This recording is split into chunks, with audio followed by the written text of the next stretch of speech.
Why no weapons for Sage? Why just Reaper? I don't know.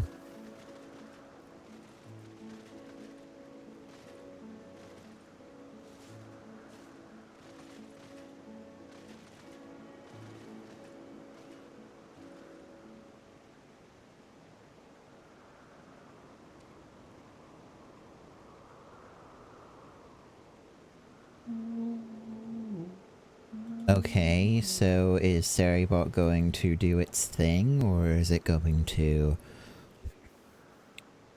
be slow?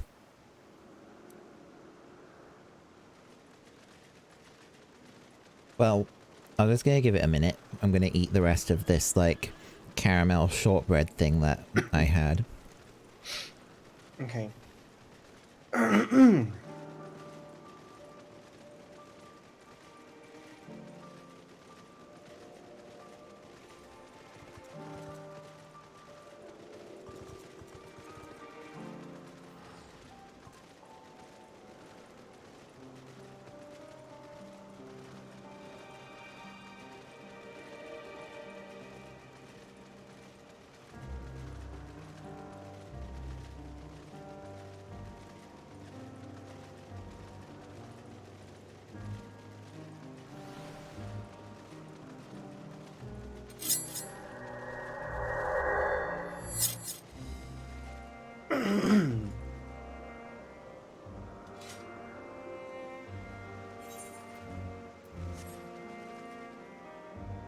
Okay, I'm good to go.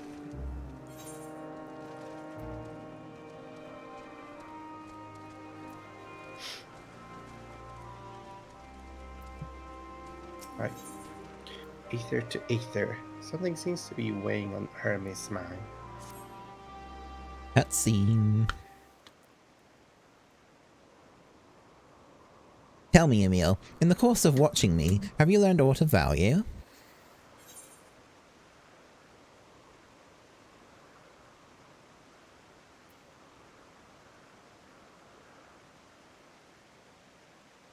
Dynamis seem promising.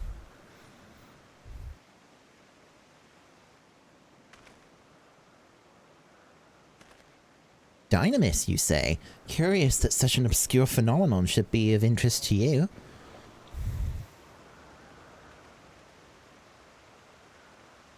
Chief Hermes, what good fortune to find you here. Is something the matter? The Lycaean, I'm afraid it's done it again. No sooner did we release one for observation than it set upon the nearby occupies, slaughtering them. Was the creature hungry or somehow provoked? I had just fed them myself, and the occupies were keeping a wide berth. It is the nature of the Lycaean that is to blame, their innate viciousness. Temperament aside, it is an outstanding creation, perfect in form and function. Though it may not be suited for release, I have no doubt that the Bureau will accept its concept for preservation. In any case, there's no point in postponing the inevitable. Doris will revert them all once. Once the paperwork's in order. Where is the scene of the incident?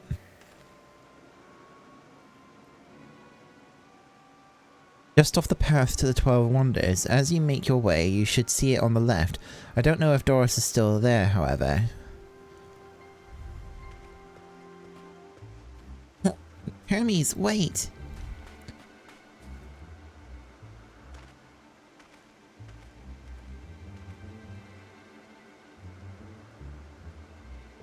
If this is part of his work, then I would observe. We follow.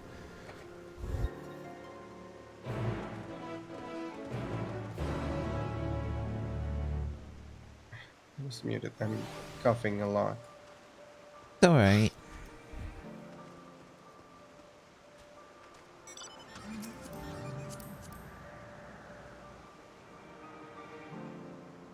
Do you have any, like, lemon tea or anything? That might help. No. I don't have tea. It's the typical morning grogginess that has me like that. Oh, I hope it eases up soon.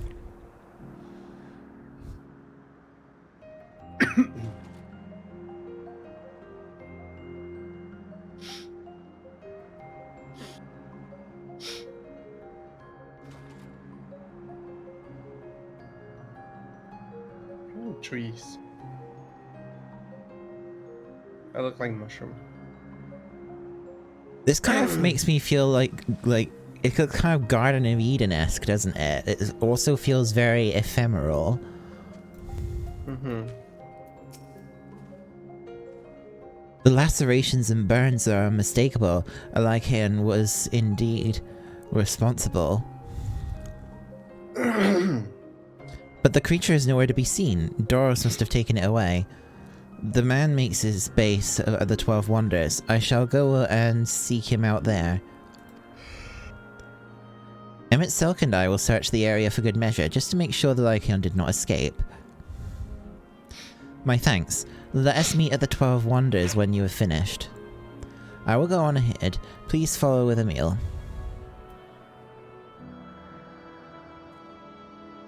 Come, it's down the path and over the bridge.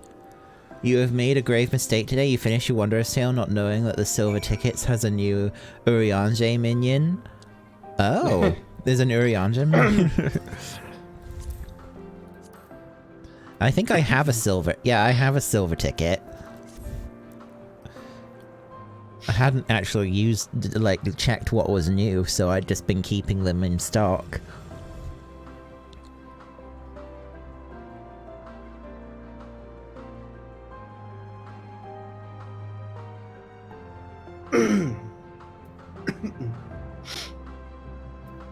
Another aetheryte.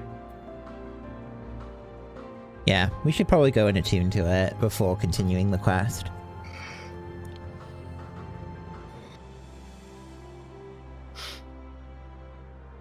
Look, it's right here. I'm gonna get it. Alright, fair enough.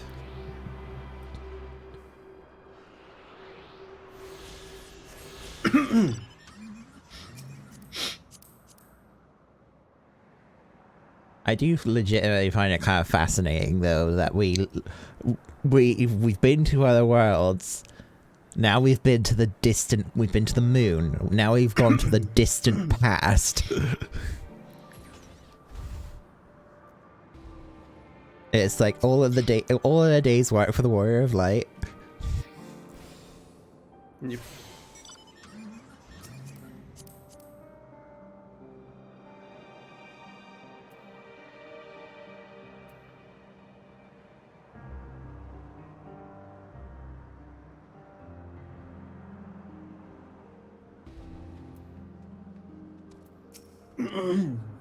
There it is, the 12 Wonders. Hermes is looking for Doros. Let's look for Doros too.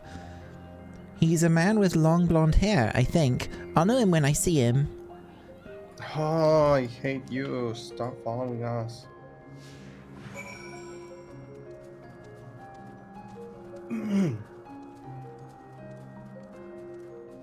It's a woman.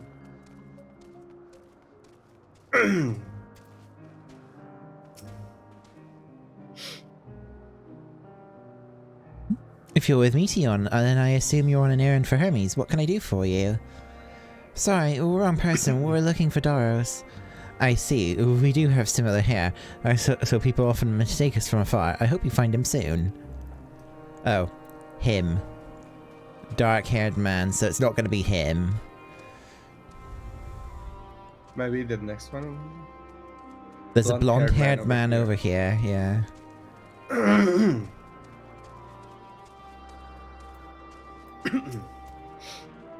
Doros! That's Doros!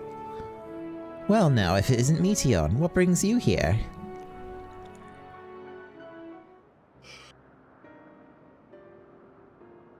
Ah, I thought I heard familiar voices. I didn't realize you two had decided to help me search for Doros. Thank you. You're in charge of the Lycaons, I believe. Where are they now?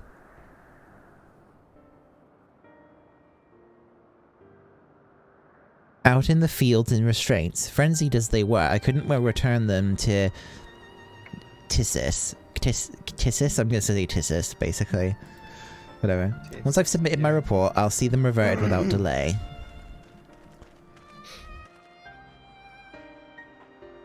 It's as he says, the beasts are indeed quite ferocious. You're one of the 14. What brings you here? Nothing you need concern yourself with, as you were. We've heard the news that Alahian slaughtered occupies. As the observer in charge, you are of the opinion that they are not fit to be released. Aye, I am. Their abnormal aggression and exceptional strength makes for a highly problematic combination. It matters not where they are released. Lycaons would threaten other species and upset the natural order. Could it be that the specimens observed are an outlier? Highly unlikely. We've created a good many of them, all exhibited the same tendencies. Even when we use chaos to begin with a fresh slate, their behavior was unchanged. Kairos? A memory reconfiguration system. The Chief himself created it.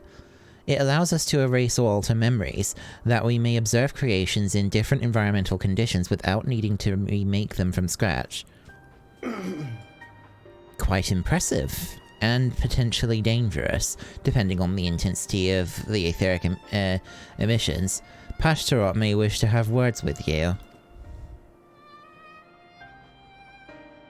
Rest assured I've kept all values within prescribed limits, and to prevent misuse, its applications are limited to those authorized by the Chief Overseer. Hey, Ellie. Do not misunderstand. To manipulate a subject's memories is an intrusive act I deeply abhor, but it's still preferable to execution.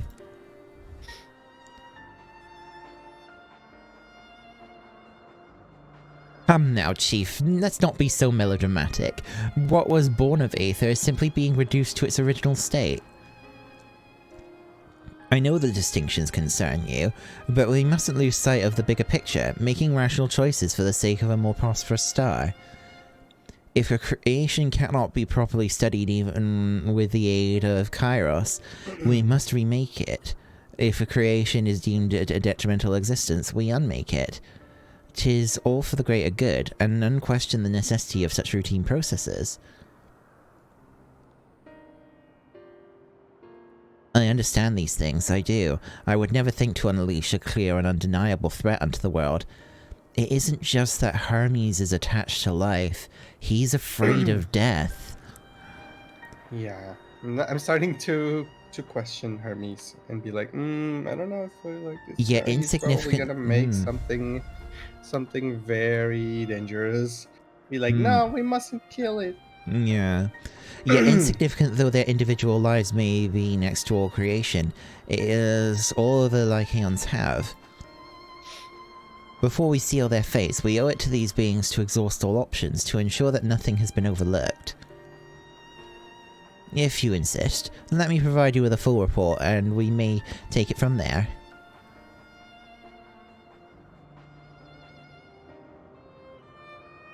Would it be possible for us to attend to the discussion, that Emet may better carry out his duties? By all means. Pray show them to the meeting room.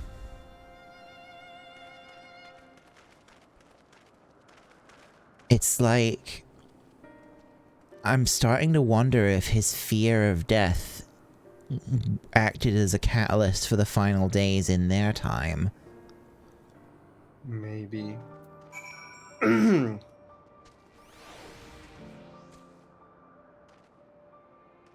on, I'm replying to a message from my brother. Okay. He's asking how's FF14.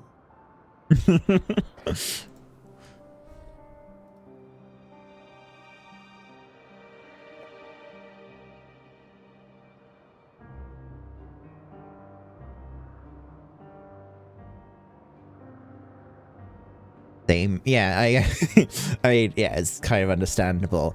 But at the same time, it seems like his fear is a major outlier for these people, for these ancients.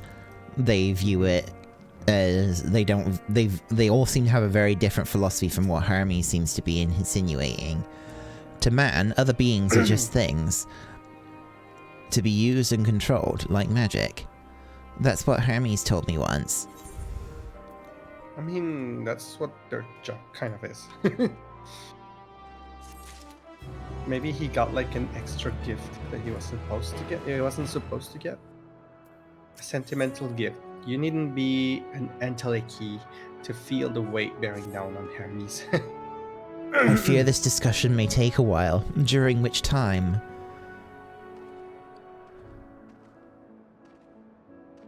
Meteon, are you feeling unwell?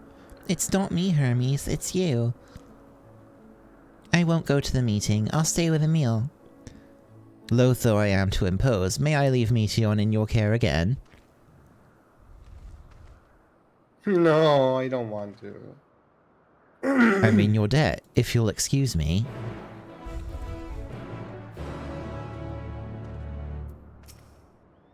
Can you help me with something, Emil? The meeting will make Hermes sad. I want to cheer him up, with a flower.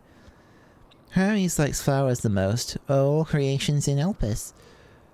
Most creations are expected to be interesting, or beautiful, or strong, better in some way. But flowers are different. They're designed to suit our emotions, what we feel and want to convey. Hermes likes that. I can't make flowers, so I'll search for one. I want you to search with me. Let's start here, at the 12 Wonders. Oh, she's accompanying us again. I hate Medium. You suspect you hate her because you think she's suspicious, or? No, I hate Medium because she keeps following us around. Vibrant purple flowers bigger than your hands adorn the tree. Ooh, so big and bright, I love them. But they might be too bright. You have to think of the recipient, that's what Hermes said. Poor Meteon.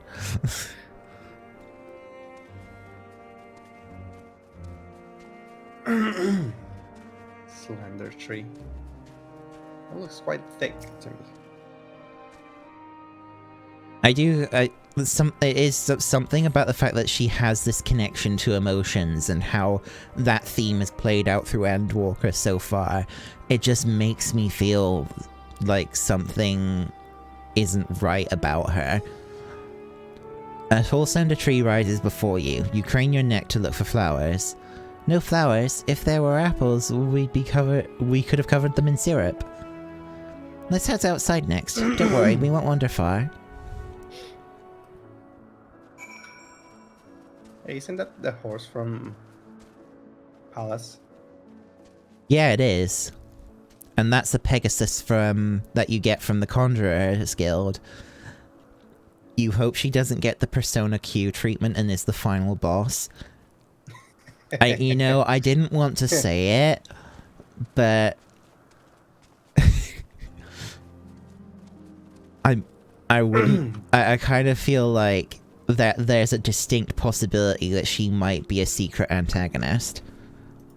Could be. An array of beautiful flowers grow in the bed, their mix of colours forming a pattern. These would be better for Hermes, but they're hedged in. That means we shouldn't touch them. They're either under observation or poisonous. Any other place should be fine, though. Let's keep looking.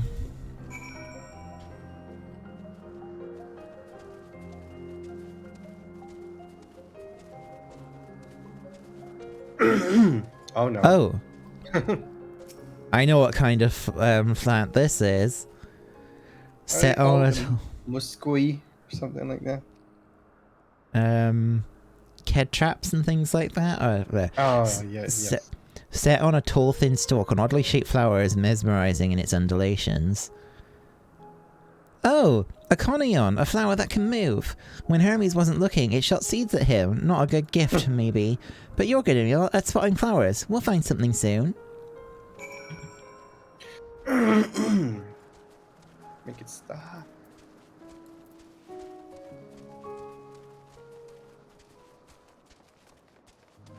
Junction. Junction? What is this? Final Fantasy 8? Buy nothing promising nearby, at best common looking grasses with some few tiny flowers. Nothing around here. Ah! Over there, Emil, something huge. Or something big, huge, rather. Oh. Yeah, we're not gonna bring that. That's a marble. Malodorous grass. A terrible stench reminiscent of sodden old boots pervades the air. Without a doubt, the culprit is the marble-like creature before you. That's an Adonis. The things around its mouth look like petals, but the flowers are the orbs on its head. When Hermes inspected it, it swallowed him up. He didn't leave his room for days. What do you think, Emil? Would he like it?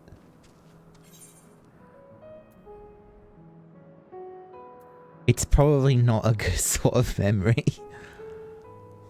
No, so not this one either. Finding a good flower, it's harder than I thought. I'm sorry, Emil, but could we search a little more? Maybe as far as the fields over there. I'll pick something after that, I promise.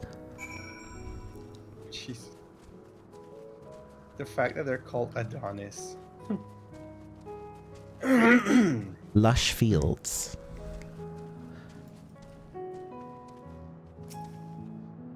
Your chocobo is in the way. Sorry, I'll dismiss it. Lush green fields stretch out before you, ending where the sky begins. Aw, there's nothing. The shiny thing over there, what could it be? Let me just dismiss the chocobo real quick. There we go. Shiny object. Oh. Oh! It's the actual Elpises.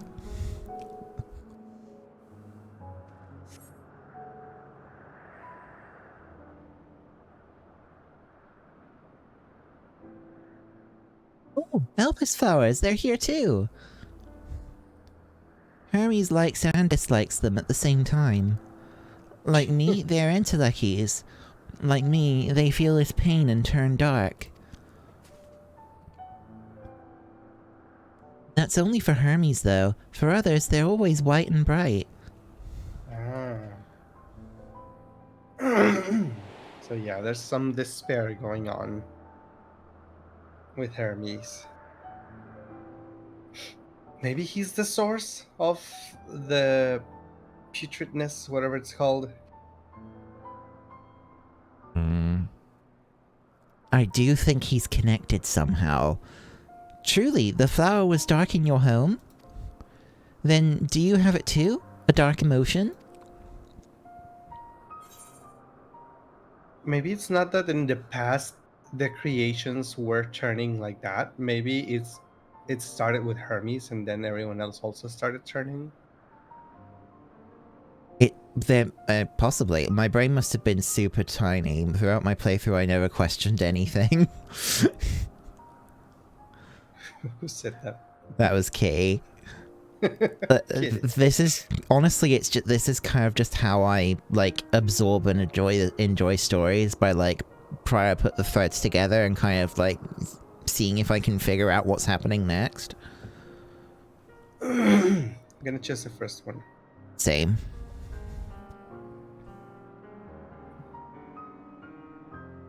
I see. Hermes has known the same, that the feeling that a part of you is gone, again and again, but no one notices. Please, Emil, won't you lend it to me, your pain and sorrow? I want you to make the flower dark, in front of Hermes. He has been in a dark place since before he created me. He needs to know that he isn't there alone, that others are sad too. Don't worry, I'm full of that. Shocked Pikachu. Truly, you'll do it. This is why. Yeah, I don't like where this is going. Thank you, Emil. Thank you. It means more to me than I can say. I can't wait to see how Hermes reacts. Let's go back and fetch him. I don't like where this is going at all.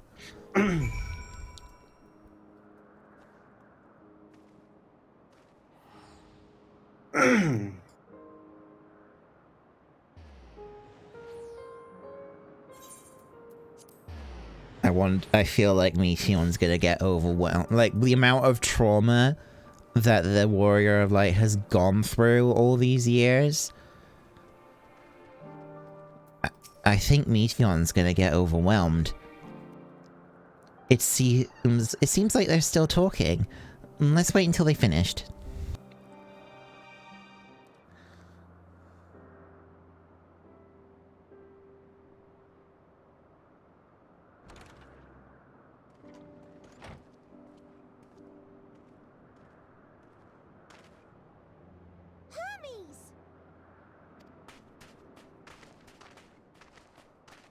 Oh, you were waiting for me. You've finished talking? Yes, we've come to a decision. My thanks for keeping Meteon company. Emmett Salk and Hithildeus have already retired to their rooms. There is room for you too, if you would follow me. Wait! I want to show you something first.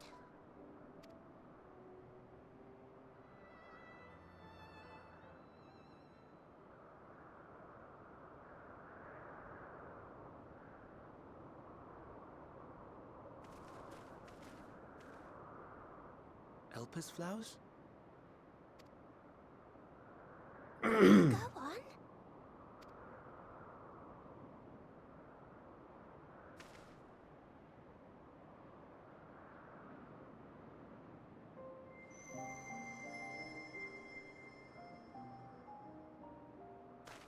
Purple. You're not the only one, Hermes. Others feel sad too.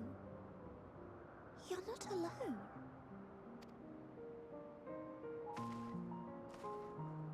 I see Meteon has shared much with you.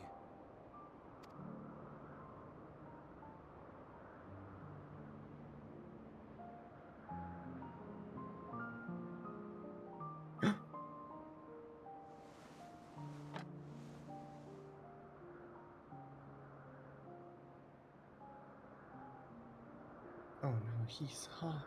May we talk a moment?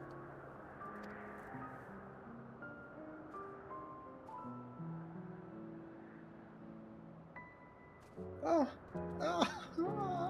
it's so small. Their eyes do look very interesting, yeah. I do not think it wrong that we live for the star, that we strive to make it a better place. He looks Ellison. He kinda does, yeah. And yet, in carrying out my duties here, there are times when I am plagued by doubt.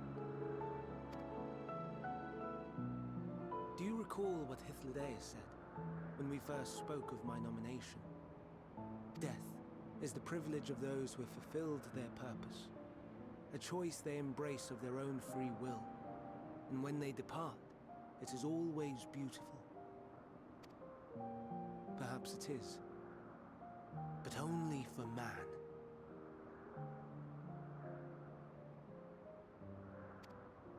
They use Ellison's as the base? That would make sense. That he deems useless are discarded with nary a second thought. Some scarcely born into the world, afforded a handful of breaths before life and potential are abruptly extinguished. We make an effort to spare them the pain, but they sense what awaits. Rage and anguish and cower and fear, and it is not beautiful. Yet no one cares. No one. So fixated are we upon the duty that we do not pause to question the method. Pain and suffering, confusion and despair, writ plain in the eyes of those poor creatures. Yet no one sees. We turn a blind eye and carry on in blissful ignorance. Not to miss. And always, always the blossoms shine pure and white. A contradiction so blatant I could scream, want to scream. How can you all accept this aberration?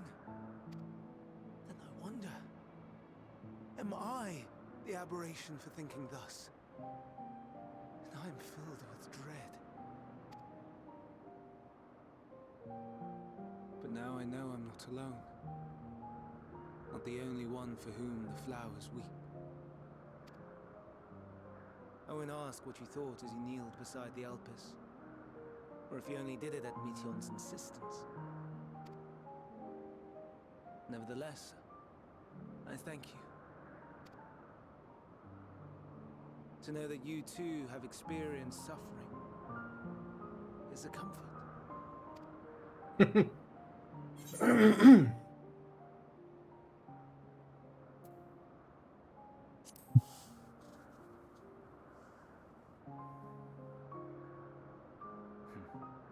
To so willingly lend an ear to ease my burden.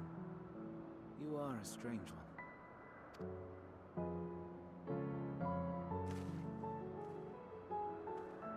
The stars in the heavens.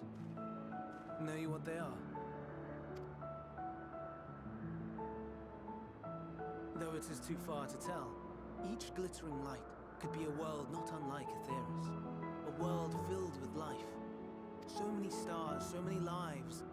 For us, there may be no higher purpose than to live for our world. But what of the other living beings out there? What is it that gives their lives meaning? That drives them day after day after day? To pose that question to our undiscovered cousins, I created beings of Dynamis, who can traverse the vast emptiness between the stars. Meteion and her sisters. Sisters. She has a great many of them, and they have already departed on their journey, traveling to one star and then the next in search of life. As one might expect, exploration on such a grand scale is rife with difficulties, and thus far I've naught to show for it. But I have faith that we will make some manner of discovery ere long. And when we do, I should be glad to share our findings with you, in gratitude for your kindness. It's getting rather late. We had best find our beds. It would not do for both of us to be sleep-deprived on the morrow. Come, Meteion. Let us head back. All right.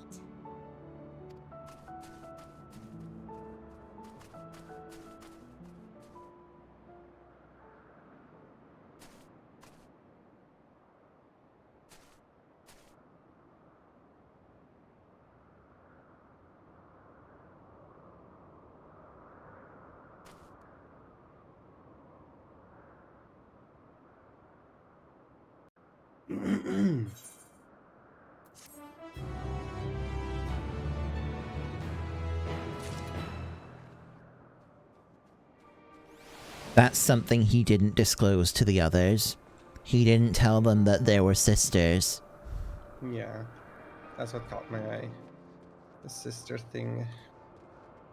That makes me even more suspicious. Verdict and execution. Hermes appears solemn and sorrowful. An all too brief interlude, perhaps, but it is time I attend to my next task. As Emmet Selk and Hythlodeus, Hythlodeus, whatever. I'm going to probably mix the pronunciations up a lot. We reached a verdict regarding the fate of the Lycaeans. 7 were created for observation, and all 7 must be unmade. Doros has followed the correct protocols, and, as Chief Overseer, I can find no fault in his judgment. The Lycaeans would disrupt the natural order, ravaging and consuming other species until they themselves starve and perish. They cannot be released into the wild, and they cannot be allowed to remain here in Elpis. I intend to petition the Bureau of the Architect to have the concept preserved as a restricted purpose hazard life form. Hythlodeus has pledged to support me in this endeavour. Yet whatever the Bureau decides, the existing Lycaeans have served their purpose. Doros has already isolated the creatures and is preparing to carry out the necessary measures. I will join him forthwith. It is my duty to witness the conclusion to this study. If you are resolved, then we have but to accompany you. Of course, let us be off then. We return to the main aisle. No, I don't want to see you.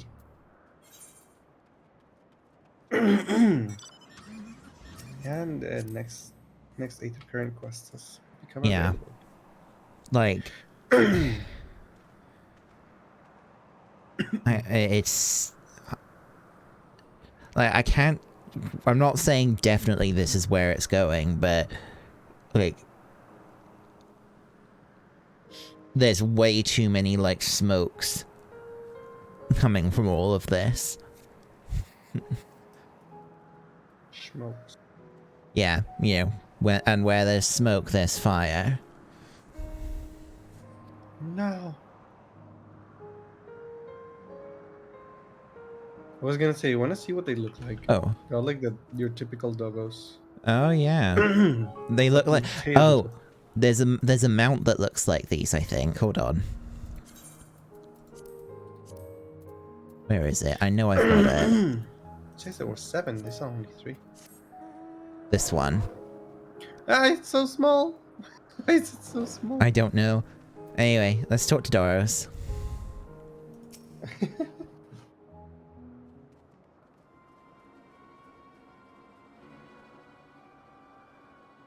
Doros, are you hurt? What happened here? They caught me off guard. I bound them. I had them bound with ethereal shackles, but they became frenzied even more so than usual and broke free. Is this the first sign? I was able to stop 4. The other 3 escaped. Oh dear.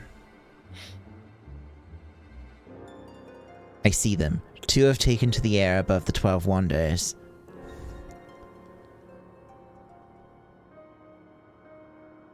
The last is up ahead, lurking in the fields. You and Emil handle that one. The pair in the sky you can leave to me. They look like small kind of. If this is how it must end, then so be it. I will render assistance to Emet-Selk, unneeded though it is. Then why don't you join us? Yeah, something doesn't sit right about how aggressive these ones are, how hostile they are. Oh, I forgot to read something there. I will... Meteon, you are to stay here with Doros. But Hermes... The Lycaons must be reverted. I would spare you their pain, and mine. This is my burden, not yours, but if you are intent on helping, then please follow my lead.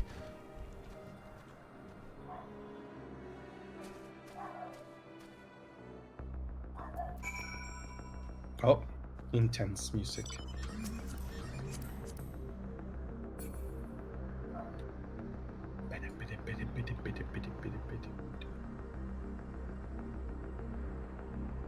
Oh yeah, the music has gone all tense. Oh, there it is. See, it's just flying. And they can even fly? Yeah, these things are dangerous. I appreciate your help and lament that it is necessary. There it is, our quarry, within striking distance at present, but if it feels threatened, it may well flee beyond our reach. Here's my plan. You will approach it slowly, in full view, and draw the Lycaon's attention. Now I warn you, its abilities are as fiery as its temperament. Once it spots you, it will unleash orbs of flame. But fear not, by my measure you are more than equal to the task. Withstand the onslaught for a few brief moments, and that will give me time to catch it unawares. Ready? Then let's begin.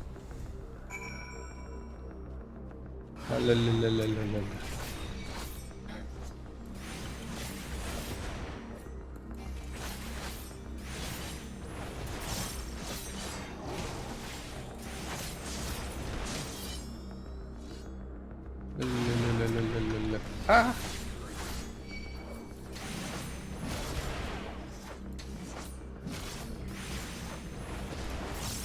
Oh, did you see that Final Fantasy won a few categories? I think it won 2 categories at the Game Awards last night. Oh yeah, best MMO, I think.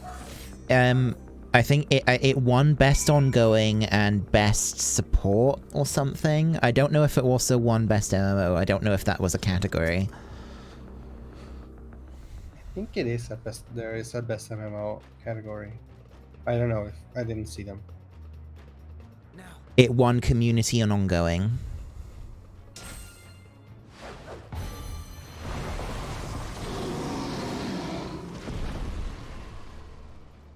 Look at his staff. It's the staff of Hermes. It's the two snakes. Oh. Forgive me. Please, forgive me. May you and your kin find peace.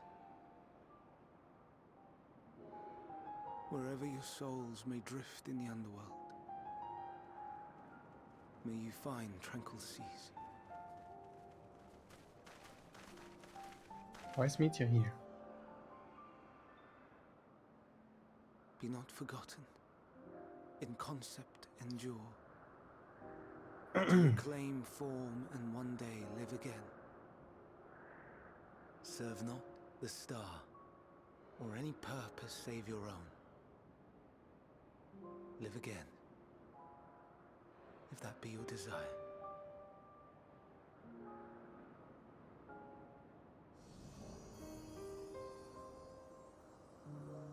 Hate, if that be your want. We are worthy. But leave your suffering behind. Lay down your burdens, be born anew. Fly high, fly free.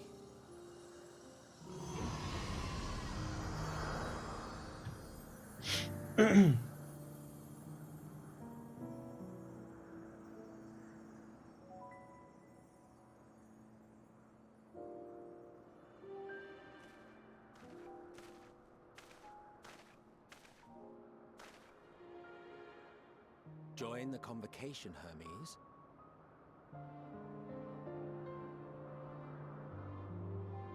You do not belong here. Leave to replace another.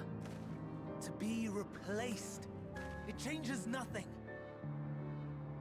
Tell me, do you think it right that we sacrifice all these lives for the sake of the star? And when the star has reached perfection, what then? If all who are satisfied choose to die, shall we all die in satisfaction?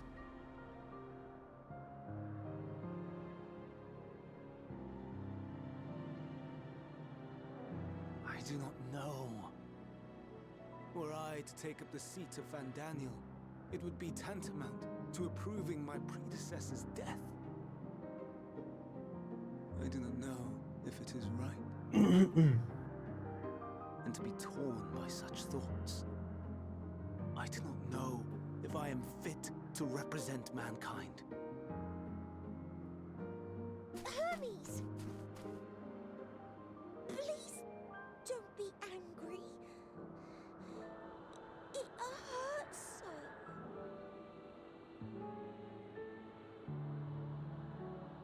Forgive me. If you would still consider me in spite of everything, I beg some time to gather my thoughts.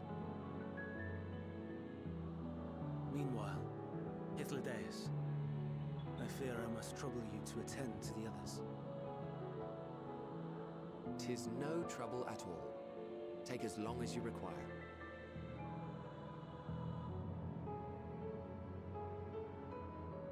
And you, my friend, I pray you find that which you seek.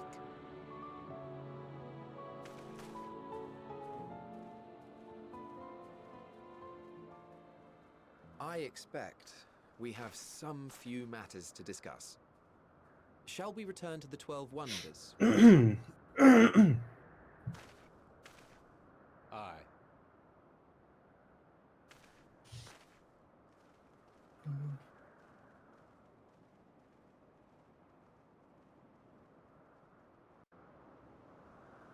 Damn it, Emmett, not now. Can't you see that he's sad?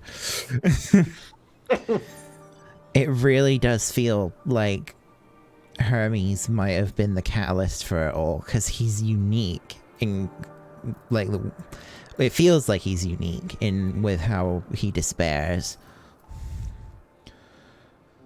The other Lycaons have been taken care of. The incident is resolved, and life in Elpis continues as normal, or ends, as the case may be. Rationally speaking, I understand Hermes' argument. No matter how well deserved the rest, there is a pang of sadness when a colleague leaves us. And yet never has the departure caused me such grief as Hermes appears to feel. What must it be like to experience such torment?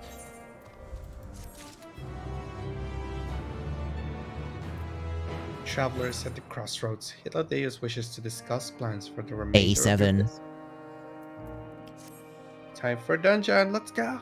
Probably getting close, yeah. Where to now? Is there anywhere you would like to visit before we leave? I should be glad to show you the way. Hermes has not yet outright refused his position with the convocation, merely postponed the decision. As such, I may as well resume my assessment. If we cannot accompany him, then I will content myself with questioning his colleagues. Ever the pragmatist. Then allow me to remain your humble guide. And what of you, Emil? Will you continue along with us? Wonderful. Our fellowship travels on unbroken. I say we explore another part of Elpis, and see what new encounters there are to be had. If you would follow me, we will first head back towards Anagnosis. Anagnosis. Yeah, a lot of these names really are a struggle for me.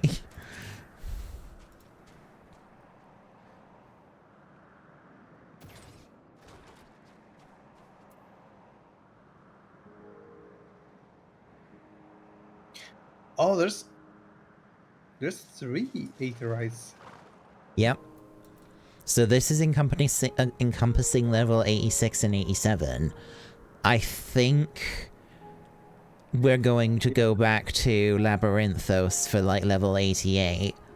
And then 89 and 90 is probably going to be the final, whatever the final zone is.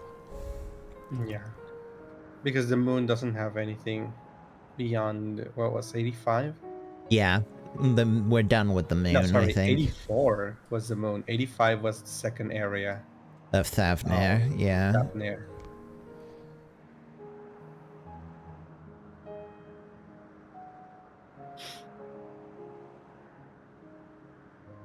My wrist and my thumb are starting to get sore. Do you want me to drive around for a bit? No, I use auto walk and I just use my right hand. But I was playing a lot of Minecraft yesterday. From here, we follow the path towards Notaneus. There we will find one of the teleporters which facilitate travel between the islands of Elpis. First-time travelers must be accompanied by someone with the requisite position, which I have previously been granted. We only need to use the device together once, and henceforth you will have leave to use it freely. Shall we?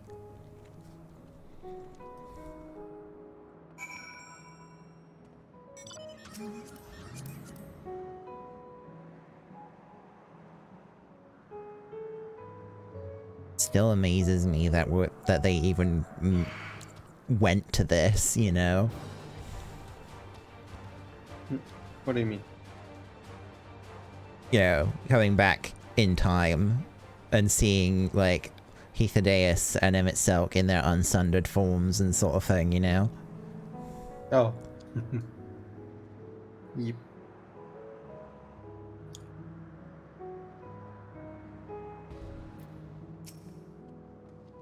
Here we are. Notaneus. This teleporter will take us to Calamelios Zephyros, the western island. That's it right there, looming large over us. Step this way, and we can soon admire the view from above. Cool.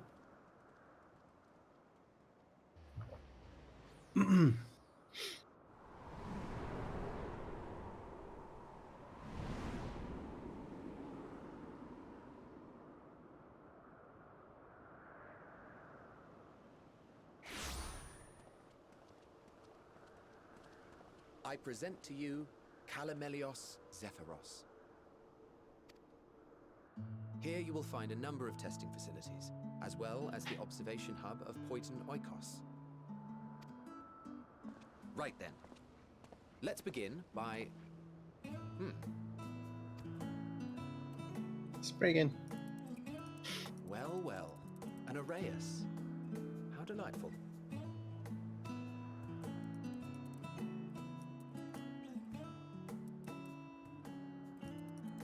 Oh boy. And what, pray tell, is that? Shark lad! Big shark lad! Ah, that's a new species of shark. We approved the concept but a few days ago. Sharks are among the most popular sea creatures. Rare is the day when someone does not submit a new concept. I could relate to that. Sharks are fucking cool. At first, they were largely orthodox, consideration given to such things as size and environmental impact. And then a whimsical someone thought to bestow it with flight, another superior intelligence. And then the floodgates burst. Concepts with multiple heads, or arms, or legs, or arms and legs, and so on and so forth. It was getting absurd. A part of me wanted to tell them to go away and find something else to create, but in the end, I couldn't deny their passion. Here we are. Well, we're finally seeing Venat. Looks like it. Oh? Oh, that's Wait. Sword.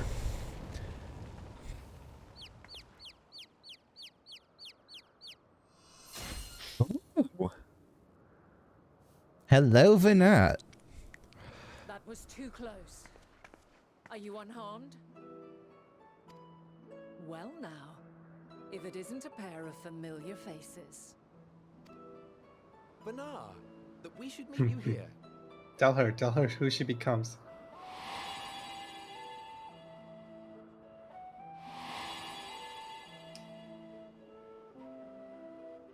As I mentioned earlier, the better part of the convocation holds that when we retire is when we return to the star. Well, she is not among said majority, even after stepping Oh down, she my carries on. god! Wait. Benar is her name, and she is the previous Azim. Did you read it? She's the previous Azem? So we have memories of It has been a her while, too? You look well. Or is it just the crystal that we have? Is it just from the current Assam? We were the Azem before. We're the current Azem. She was the Azem before us. Less so, Emmett Selk. I dare say the lines upon your brow have both deepened and doubled in number. A shame for one so young. You must make an effort to frown less often.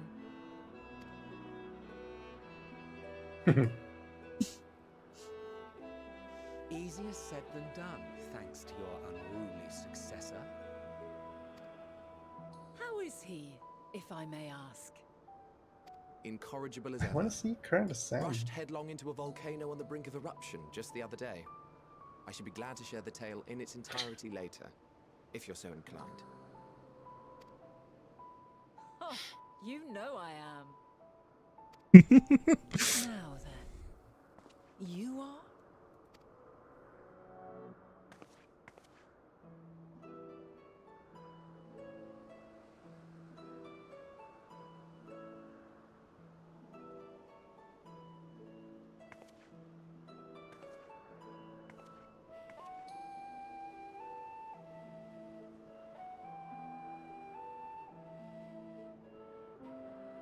I say, have you perchance come from the future?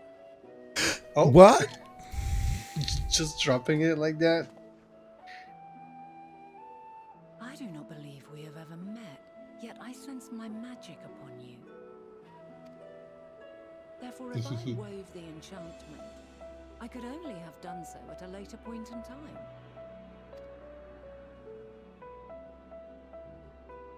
What manner of magic is this, if I may ask? A traveler's ward, of course. It prevents the corruption of one's ether. The blessing of light.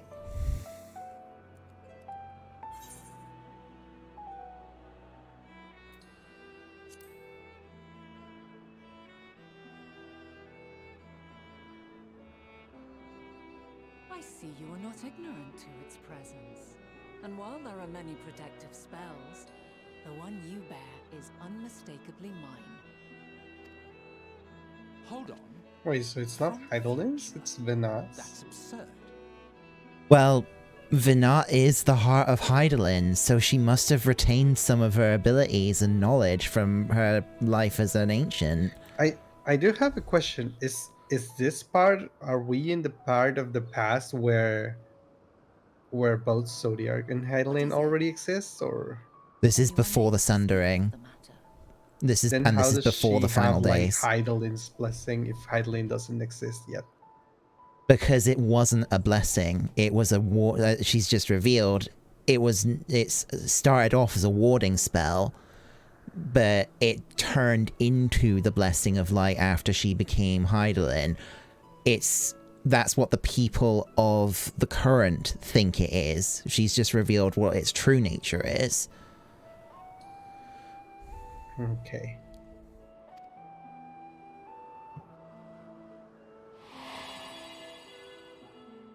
The reality to which you must return exists as a result of the final days. You cannot reshape the past to undo the tragedies of present.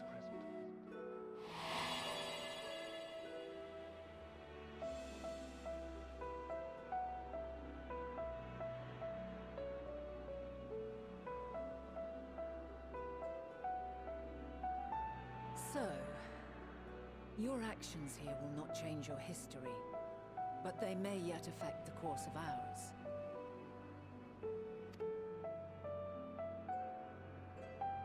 How very exciting! I'm quite fond of delving into the unknown, and there's naught more unknown than the future. Until a moment finally arrives, we cannot know for certain what will come to pass, regardless of our supposed foreknowledge, so you needn't worry for us. More importantly, that you should go to such great lengths as to travel unto the past bespeaks the gravity of your quest. Will you not reveal it to us? Mayhap we can be of aid to your cause.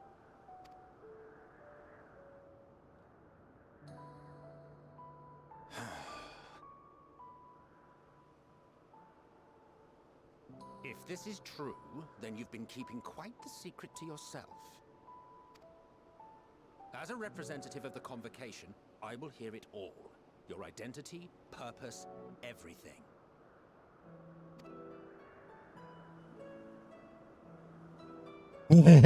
He's being deadly serious there. He kind of has no... He has no choice. We move to a place more conducive to calm conversation. But wait, that means... Oh, Hang on. I'll You come out back. of the cutscene? Not yet. I'm still in the cutscene. Disagreeable? We may make use of my accommodation at Boyton Oikos.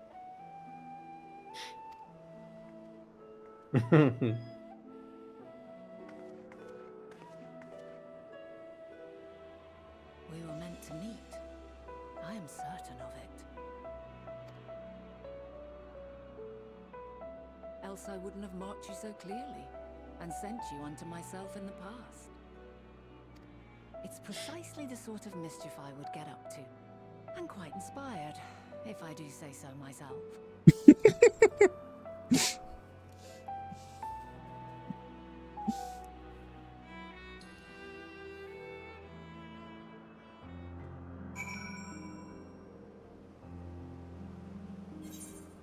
Sorry, I got ahead of myself there.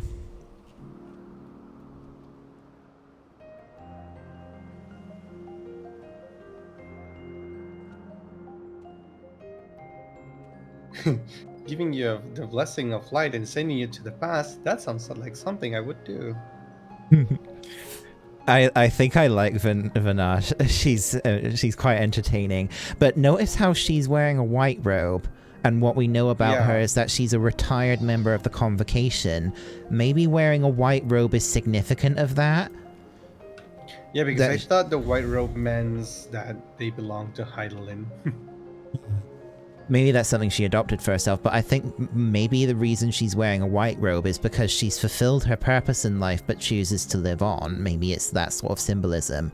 But what I was about to get into was that... Wow. Okay. Whoa. Whoa, look at that big boy. And it's not a rank or anything, but it's really big. That looks like the Coregia. Anyway, what I was going to get into was cast your mind back to Shadowbringers, where Grahatia tells us about how he was sent back in time from a point in the future after the first had been rejoined. And but after we save the first, he doesn't disappear. I think time travel in 14, well, I don't think, I know at this point. Time travel in 14 obeys the many worlds theory. So if you change something in the past, the future that you came from still exists. It doesn't get erased. What you do instead is you've created a brand new timeline. Yeah. What is this, Drakengard? Well, that's what the many worlds theory posits. That if you go back in, and that's how it solves time paradoxes. Because when you change the past, that is a new timeline that you've created. Your timeline is unaffected. So I think what might end up happening here actually is that if we're revealing everything that happens to Vinat now, there's a possibility here that we avert the final days. Yeah, the final days of the past gets averted, and this group of ancients survive. Well, what if we don't ever exist?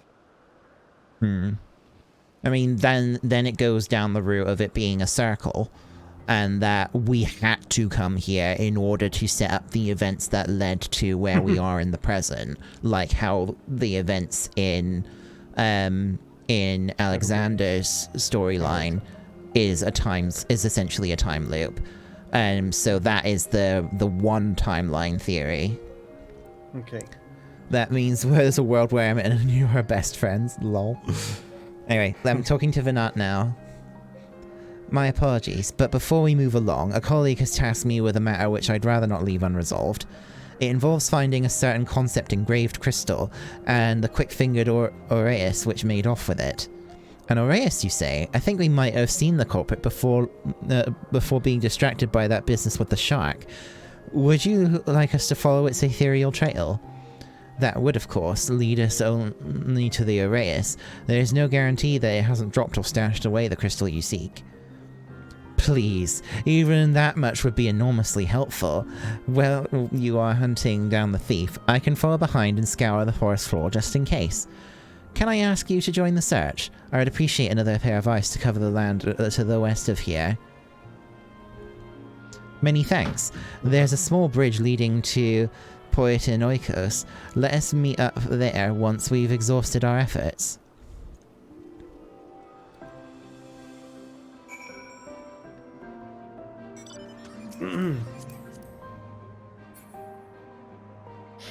So I wonder if Heathlodeus has put it together at this point then that we are a Zem just from the future. But if he hasn't put it together yet, he's probably going to put it together once we start telling him everything that happens later. But we're a reincarnation. We are not a Zem. Yeah, we have his soul. Kind of like Ammon. We are kind of like Ammon. With Fandania. Oh, I see the crystal.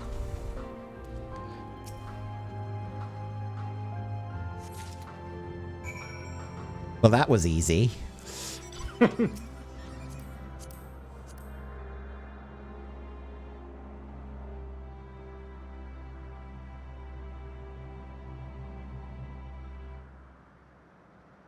I wonder if there's going to be a dungeon here. Dungeon in the past. Like, well, think about it. We're at level 87 quests at this point. We just started them. Who knows? Maybe.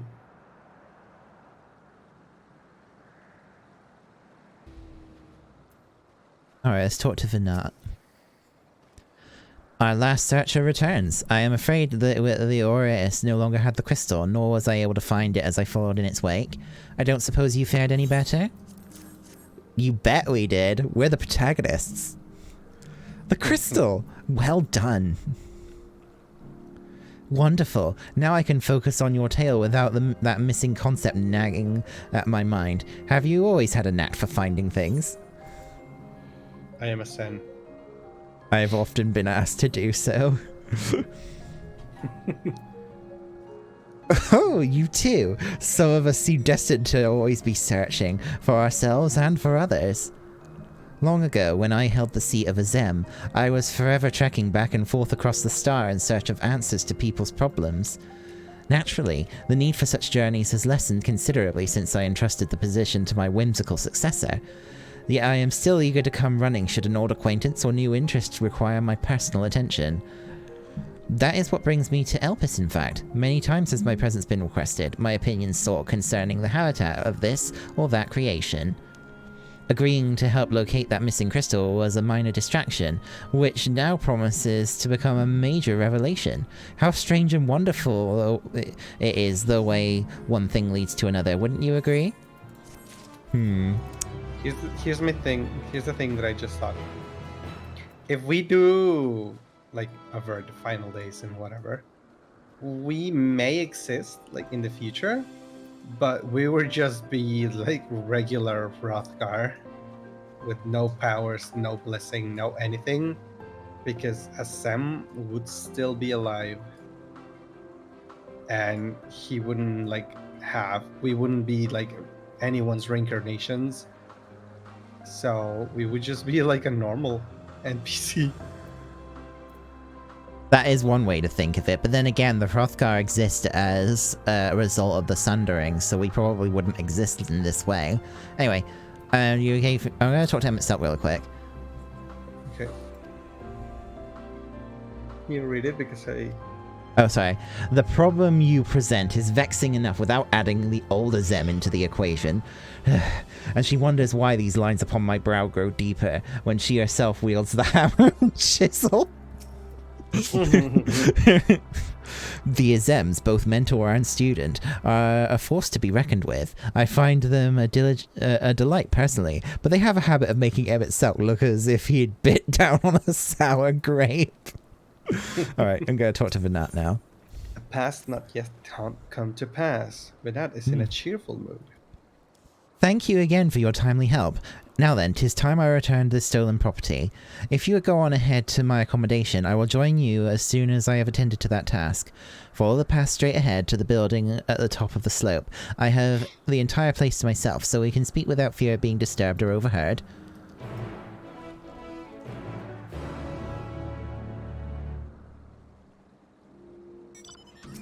Like, is it...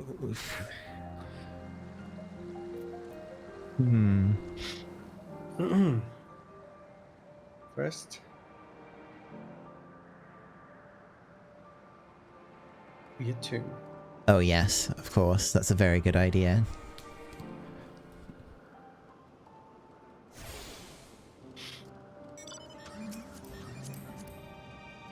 So many questions, not enough answers. Yeah, I kind of agree. There's so much mystery to solve still. Barging in with the car. Right, talking to Vinat? Yep. Welcome to my temporary abode. Please make yourself at home while I put on some tea. How very British of you.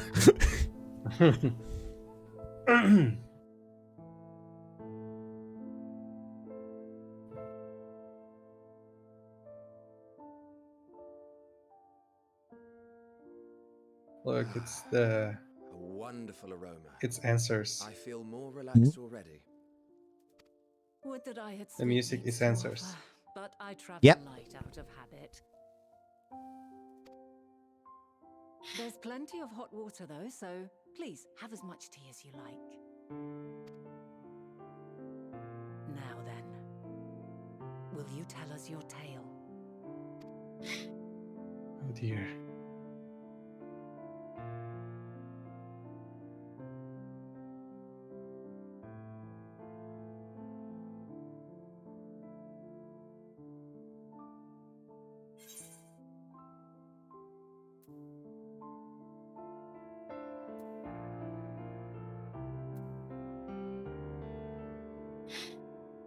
Ah, I'm gonna say the Yep. first one. me too.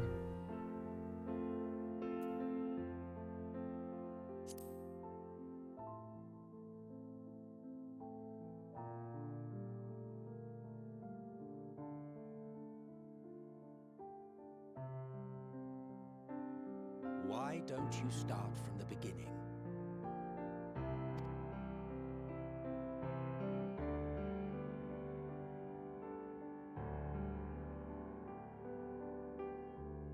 I'm pretty sure that what we're doing is what going to carry on to what the present is.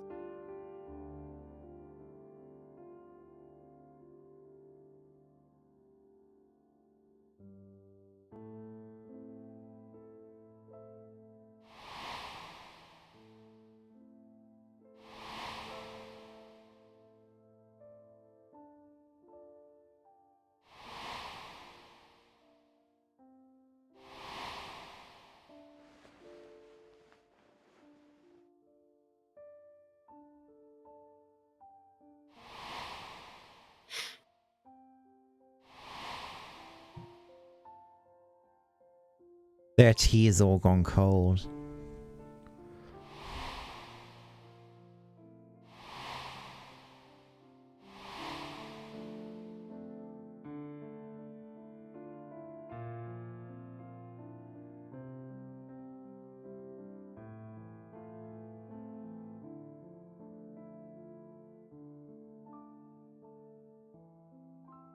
Preposterous.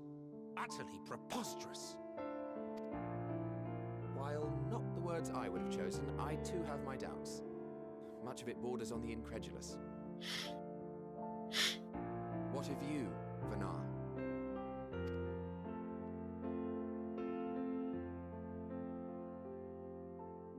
Not knowing the precise details of the first final days, it is difficult to determine the veracity of the tale. Supposing it is all true, I must ask myself why I would do what I did. Why would I feel I had no recourse but to oppose the 14 and create this Hydaelyn? Circumstances change, of course, but it would not have been an easy decision regardless. No, there must have been a reason. One compelling enough to force me to take such drastic measures. Then there is the Elpis flower, which I said would serve as a guide. That it's of import to your mission is plain, but your presence here leads me to believe that this place also holds significance. But what could it be? What are we meant to accomplish? Might it not be simply thus? In the future whence he came, the final days could not be averted. Mankind has no choice but to flee the star.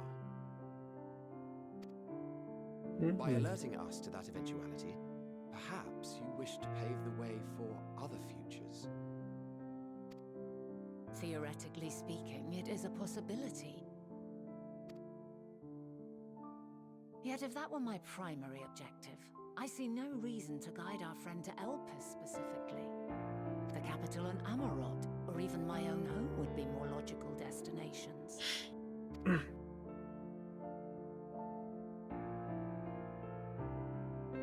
True. I note also that Hydaelyn did not specify a point in time to which he must return. By this, it may be inferred that it was not critical that we should meet. Alternately, she had reason to believe that our paths would converge, coincidental though it may seem. This is quite a puzzle, and we do not have all the pieces. Hardly any, but we do have one immutable fact. If the final days are indeed as described, they will bring death to all that I hold dear. Yet despite being afforded long years of preparation, the only provisions I could make were for flight. Nay, my first and foremost endeavor would be to find a way to forestall the coming doom. Given that even the 14 failed, mayhap you deemed it impossible. Nothing is impossible. This I have always believed. And if Hydaelyn is indeed me, she would believe the same.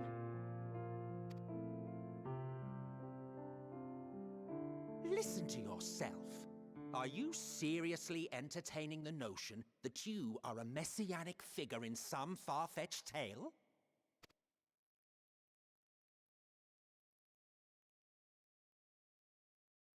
Well, I will not.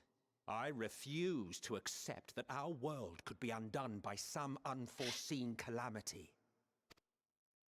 I also take offense to my portrayal as a megalomaniacal madman. To sacrifice oneself for the star is a noble act, and I would hold those who gave themselves to this zodiac in the highest esteem. Yet, you claim I recreated Amarot and populated it with phantoms of our people? A bizarre indulgence that would be insulting to their memory. Worse still, I even invited you there. Literally invited my own downfall. Why would I do something so idiotic and inexplicable?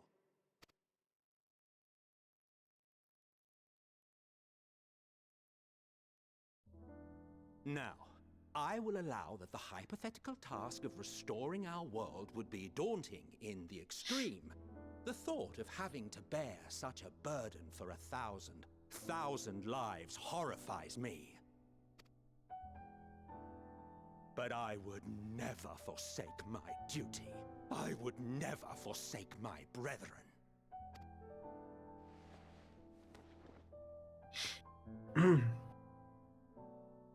You do not know me. I've had my fill of your fiction. I will return to my duty, and you will not bother me again.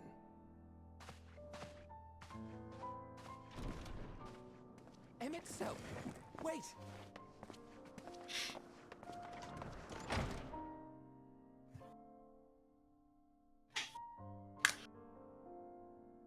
You've seen much of Elpis already. If you have any observations to share, I should like to hear them. I'm having burnt plastic smell, sorry. I think it might be outside. I just got I got scared because I thought it might have been my PC. Oh.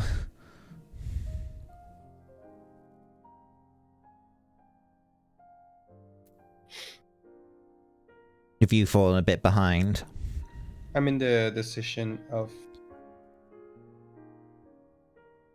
where it says Dynamis is key to all of this. Hermes and Medion are somehow involved. I'm going to say Dynamis is key to all of this. That's what I was going to choose. Ah yes, the energy distinct from ether. Though not my field, I have a basic understanding of Dynamis.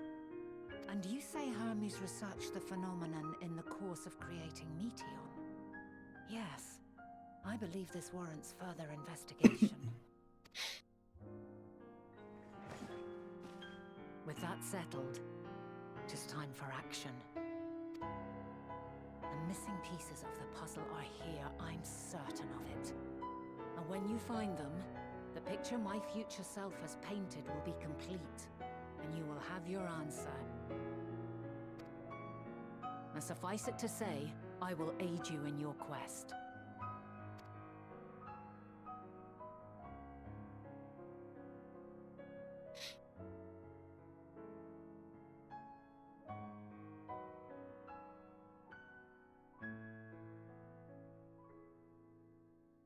Have faith. If Emmet Selk is the man Azam described to me, we've not seen the last of him.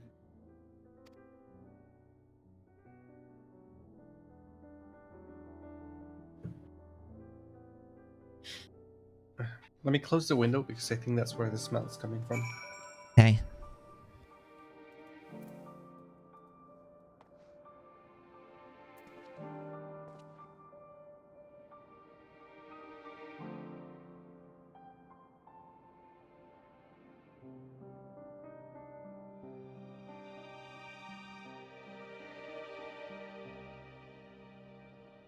Okay, talking to Vanette. Shall we begin our investigations then? I am acquainted with Hermes, of course, but only as a visitor received by the chief overseer of Elpis, or the man himself. I know only that which is common knowledge. Thus I suggest we fall back on the tried and true method of conversing with the locals. The observers who live here can surely tell us more of Hermes and Meteon, and I have a good idea of where we might begin. I think my food might be ready. Is it alright if I go and check? Sure. Alright, I'll be back in a sec. Okay.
I am back, and I do indeed have food. Okay. Yeah, take Pizza. your time to eat. Yeah. Alright. I'm just I gonna... went ahead to get ether currents to heat. Fair enough.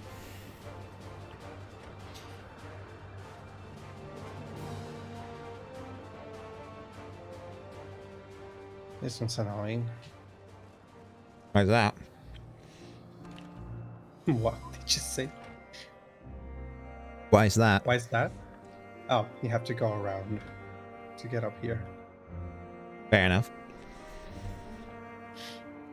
Fair enough. You can't jump up. Okay, you can. Ow. Oh, there's a fight going on.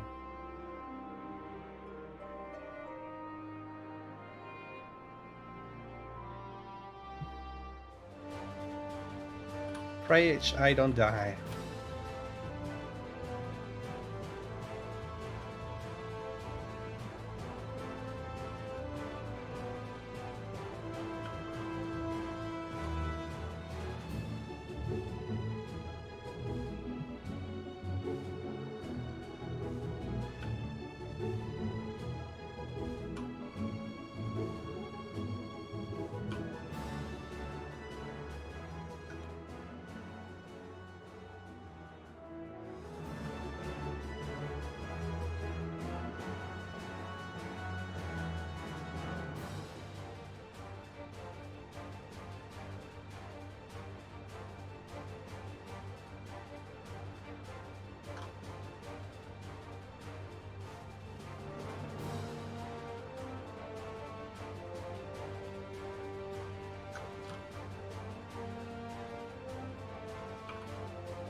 How to sage.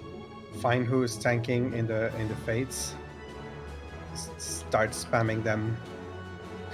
shields so that they can give you toxicants. Yeah.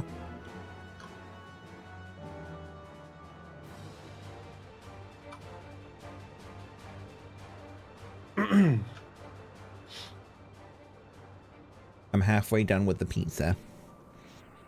Take your time.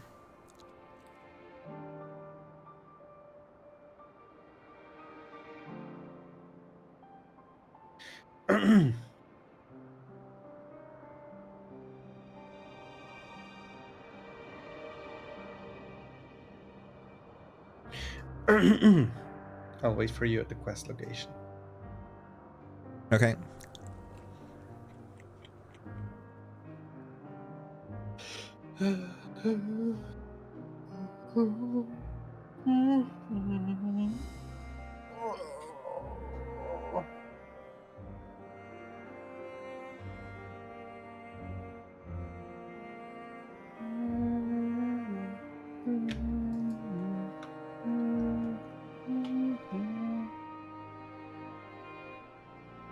Wait, where's the logout button now from the Mox Station? Oh! I was trying to log out, but it kicked me because their service is currently unavailable due to maintenance. Oh, Mox Station.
Okay, I'm finished. I'm going to take my plate down. I will be back in a sec. Alrighty.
And I'm back.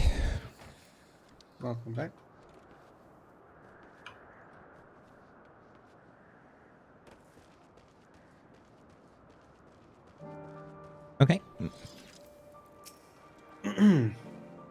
See you the woman standing in front of yonder building? Her name is Ismene.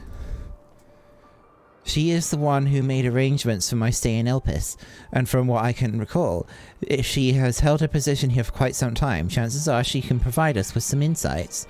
Go and ask your questions. I will help with drawing out answers if need be, but I leave the choice topic up to you.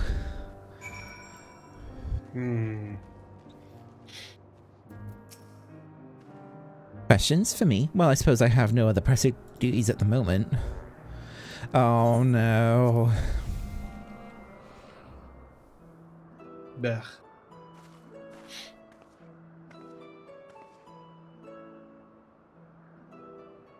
Greetings, Ismene. My friend here is desperately curious about Chief Hermes. I was wondering if you might indulge him. Certainly, Mistress Vina. Anything to be of service. What do you wish to know?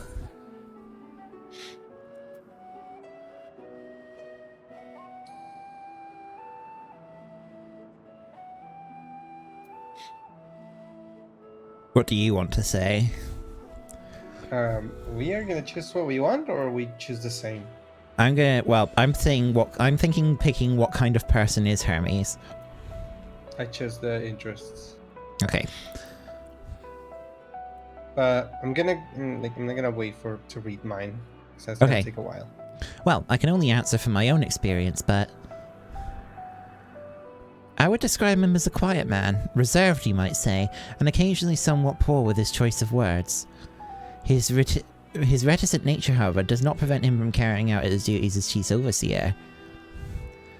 The man is a walking archive when it comes to life forms. He can discuss any species in incredible detail, and is the leading authority on concepts with the power of flight. I hope that answers your question. Was there anything else?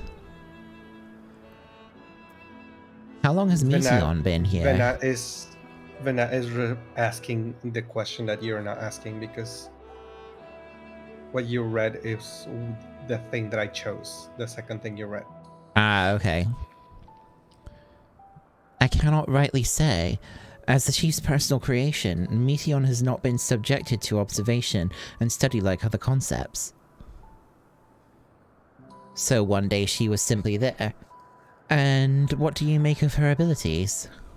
Yeah, that's what I chose. I understand that she is a highly unusual familiar, able to read emotions and communicate directly with one's mind. Exactly how she was created with that talent, however, is a mystery to me. It didn't tell me. Vina didn't read the other question for me. Didn't ask the other question for me. It's if you're picking the wrong question, then, that she intervenes. My apologies. I wish I could explain her nature in more depth, but I have not had occasion to discuss it with Chief Hermes.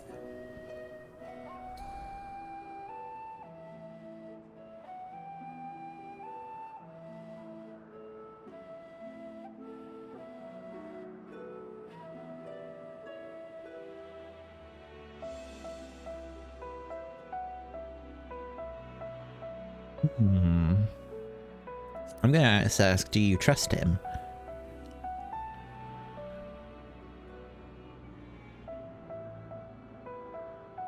I beg your pardon.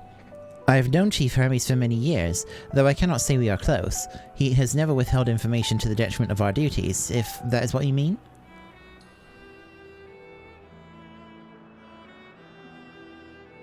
Forgive us, we seem to have veered slightly off course here. Is there perhaps someone else who could tell us more about Meteon? That would be Timaeus. He has a similar expertise with flying concepts, and is more than eager to discuss the subject.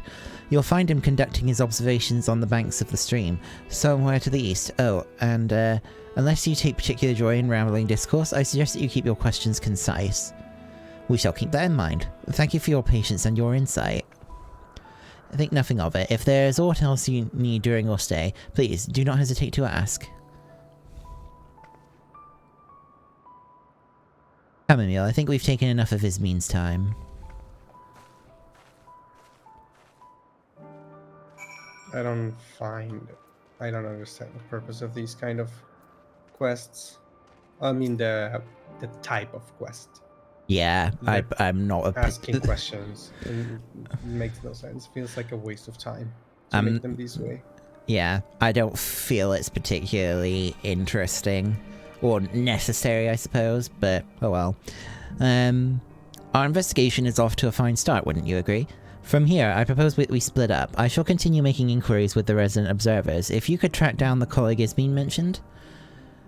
While I did feel compelled to interject once or twice during that previous conversation, you seem more than capable of drawing forth the answers you seek.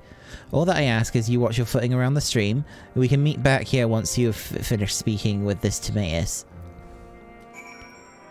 Oops. Yeah, it's like there's not gonna be a different outcome.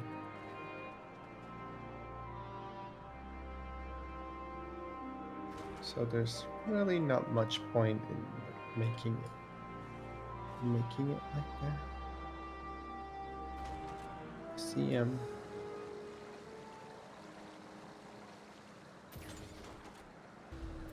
Tim. Yes, I am Timaeus, but please keep your voice down. You'll startle the birds. Ugh, again.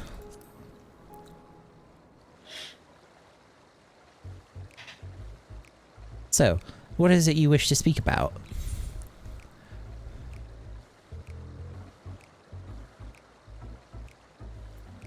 What do you think of Chief Hermes' flying creations?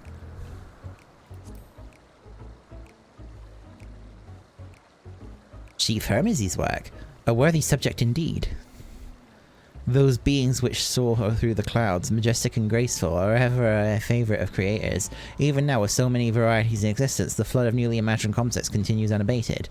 What sets the Chief's creations apart, however, is how they benefit from his boundless knowledge of the celestial realm. Birds that climb so high that they disappear from view, others which traverse the boundless sky in moments, and all without riding the currents. I know none save he who can conceive of such marvels. Even we who prize elegance and of form above all else are dumbfounded by his genius.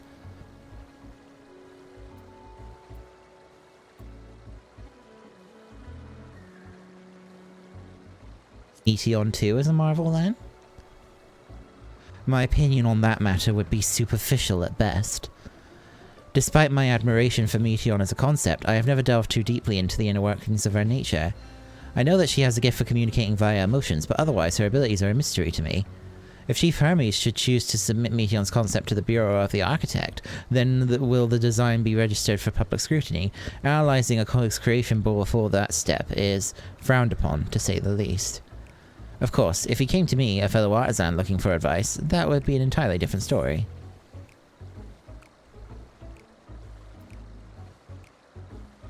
Do you know of Dynamis and Entelekes? Dynamis and Entelekes?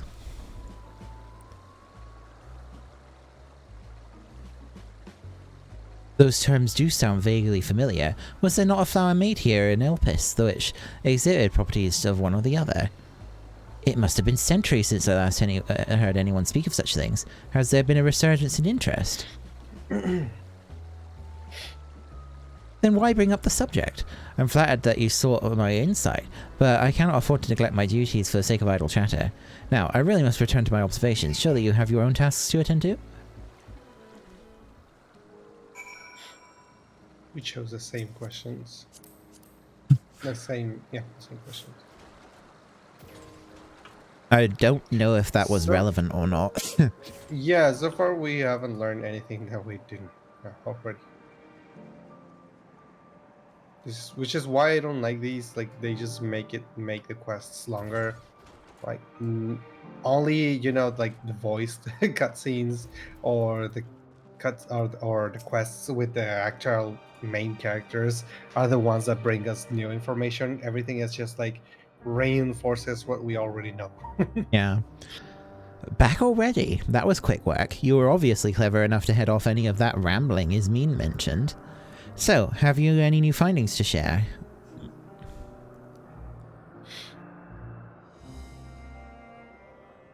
I see, even an expert in the field had little understanding of Meteon's capabilities, let alone an awareness of Dynamis.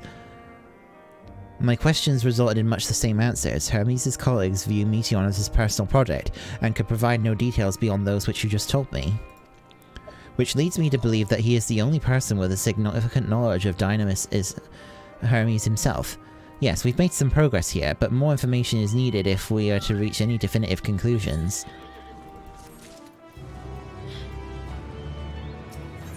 Witness to the spectacle. Venat is musing over your recent findings. At present, the strongest link we have to the final days is the power of Dynamis, and the Endwalkers which can control it. Yet most scholars are only vaguely aware of these terms, let alone study them in any depth, except for Hermes it seems. Thus I am inclined to stay our current course, and learn all we can about the Chief Overseer and his familiar. And on that subject, was there aught else of note that you can tell me about Meteion, aside from our unorthodox method of communication?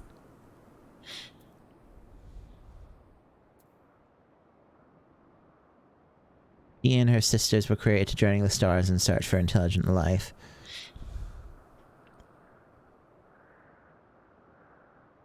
I rather wish you had mentioned that earlier. In any event, would you care to elaborate?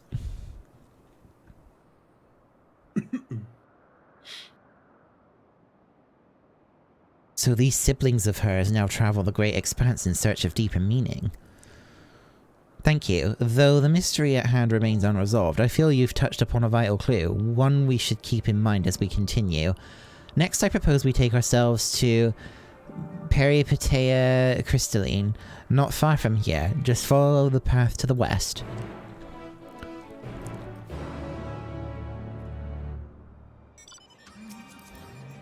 I didn't mean to examine, damn it. I keep doing that. It's like I double click instead of like moving. Stop examining me. Teehee.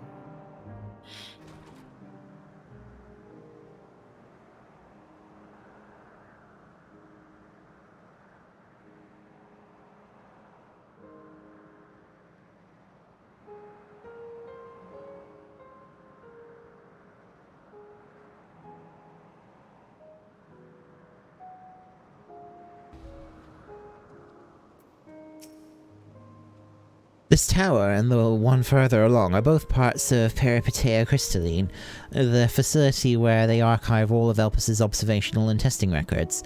Despite how they appear from the outside, the interior is actually a vast area of magically interconnected spaces, which, while fascinating, is not the reason we are here, is it? I shall cut my architectural lessons short, and see what those two archivists have to share. If you could find someone to speak with over at the other tower, I shall join you there anon. No thanks. No more questioning. Pointless questioning. This is the slow and boring part of the expansion, I guess. Hopefully there's a good payoff. Yep, it's gonna be another interrogation. You have questions for me? Certainly. Just a moment while I conclude my current appointment. Well, it didn't say the thing about not skippable. Yeah.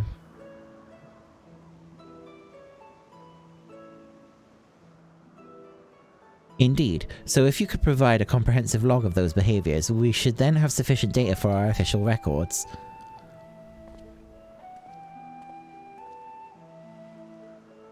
Now, what was it you wished to speak with me about?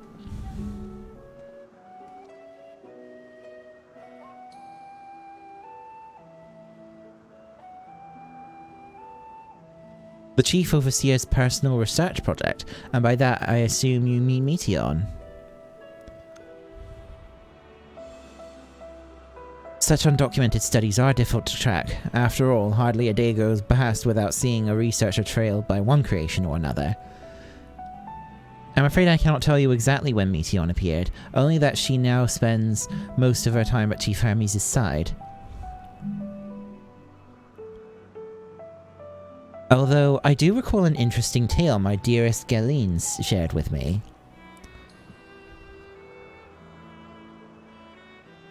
Galine is my partner, and a fellow researcher here in Elpis. She was returning late one night when she caught the sight of Chief Hermes sending Meteion heavensward, a host of them. For several days, she would speak of that scene with wonder, describing it as one of the most beautiful spectacles she had ever witnessed. That sounds like a story I should like to hear. Mistress Vana, I thought you had already returned to the surface. Permit me to thank you again for your invaluable contribution to our concept placement proposal. Pray do not mention it. As you say, my original plan was to leave after that task, but I have since become engrossed with Chief Hermes' research. Would you favour me with a retelling of this site which so delighted your Galeen? Of course, or you could hear it from her lips directly if you prefer. At present, she should be observing a subject in Metabasos Thalassae. She does enjoy her time there, watching the sea creatures hunt and play, gazing upon the salty waters of the world's oceans, recreated in such sublime detail. I imagine you must find similar joy in indulging in your boundless curiosity, Mistress Vana. Even though such pursuits must continually and regretfully delay your return to the star. Indeed they do.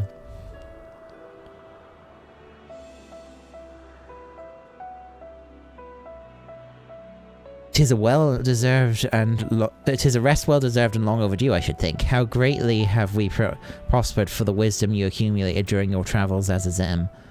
And what would Elpis be without your earlier academic work? The theories you developed served as the basis for many techniques still in use today. Man is a creature of contemplation, but none embody that nature with as much enduring passion as you. Aye, I dare say there is not a soul alive more worthy of a return. I shall rejoice the day you depart on your final journey. I will be honoured. Well, shall we take this opportunity to meet with Galeen in person? Then allow me to reconfigure the door to the archives here. It will take you up to the Skyway and spare you the need to avoid hostile concepts on the ground. That would be most helpful, thank you. So she's like avoiding death, Venat? Kind of, yeah. It's like she doesn't want to... maybe she feels like her work isn't done.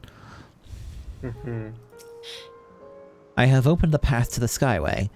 Once you pass through the door, simply walk straight across to the next tower and ask for admittance to the upper tier.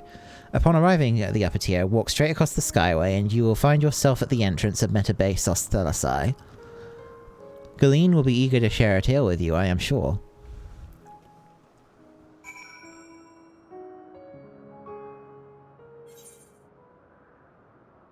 Ooh.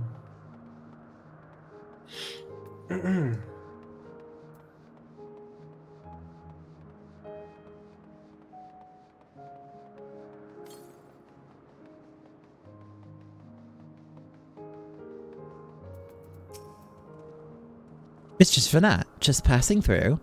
Then allow me to prepare the path. If you need further assistance, there is always an observer or two out on the upper Skyway.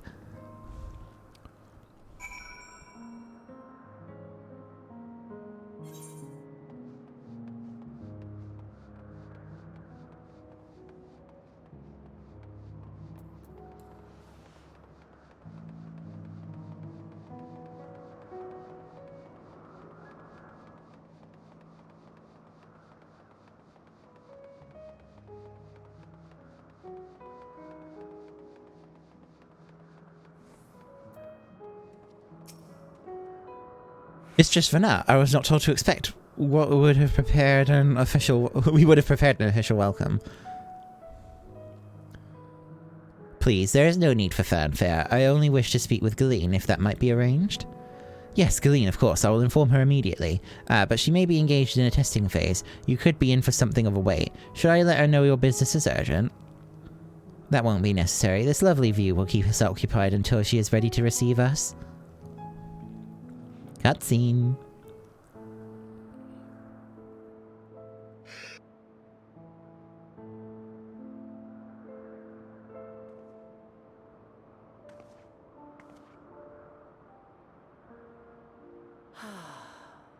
A delightful breeze, and and a breathtaking view.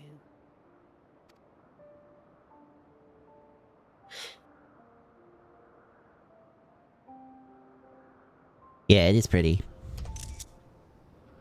What is it like in the future? Is the world still a beautiful place?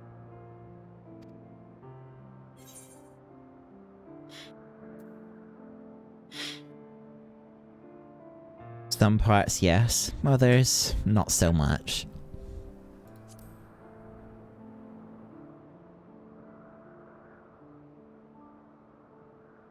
Dark, hidden places, rife with danger. Those have an altogether different, but no less powerful sort of appeal.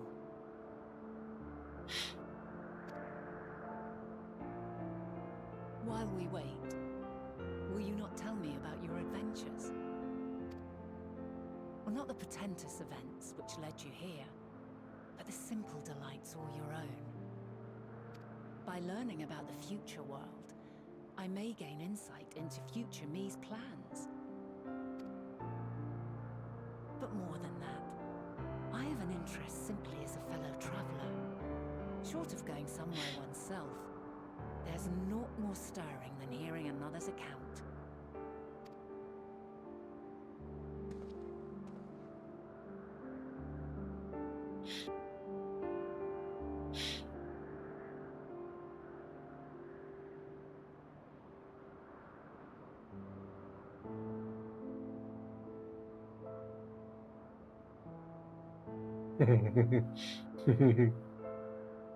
The horse font emote. Yeah.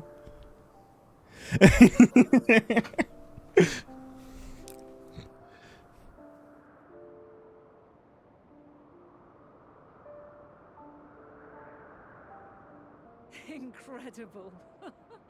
Would that I could have been there to see it.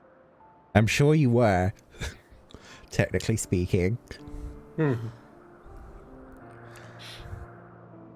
Yours is a harsh and unforgiving world. Yet in spite of this, your brethren hold fast to their virtue.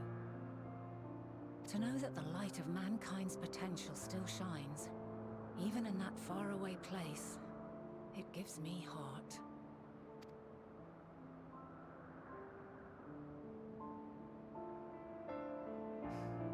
Thank you for regaling me with your tales. I will treasure every word.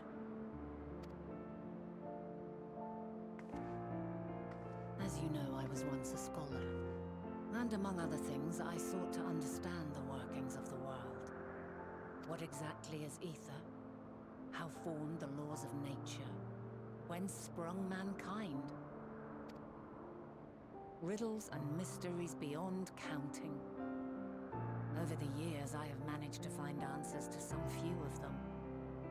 Yet rather than attain a sense of mastery, the more I understood, the more I came to hold the world and its miracles in awe. We too are miracles, each and every one of us, born of the warm breath of life that traverses the heavens, swirling through eternity. When I fully grasped the improbability of our existence, nothing felt impossible anymore. If it could be imagined, it could be done.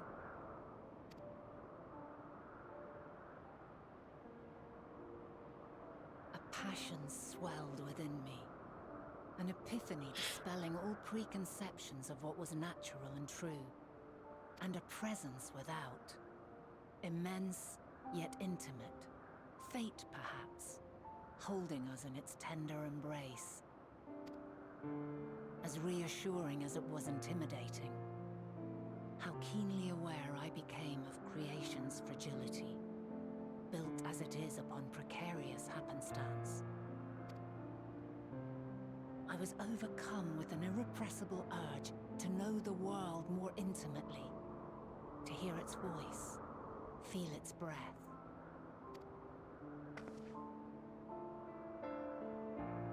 I ventured forth on a journey that very day, so very long ago now.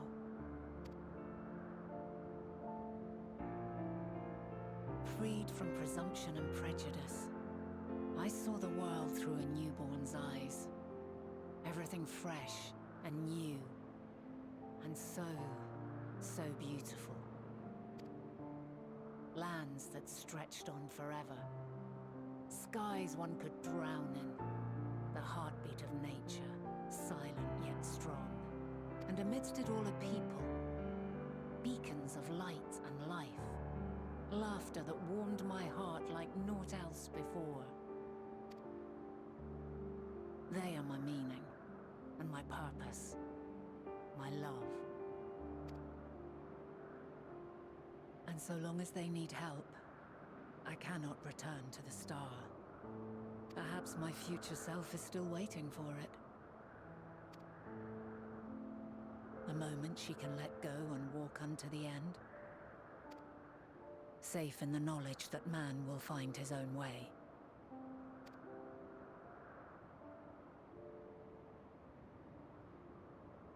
You, who are our future, tell me this, and tell me true. Has your journey been good? Has it been worthwhile?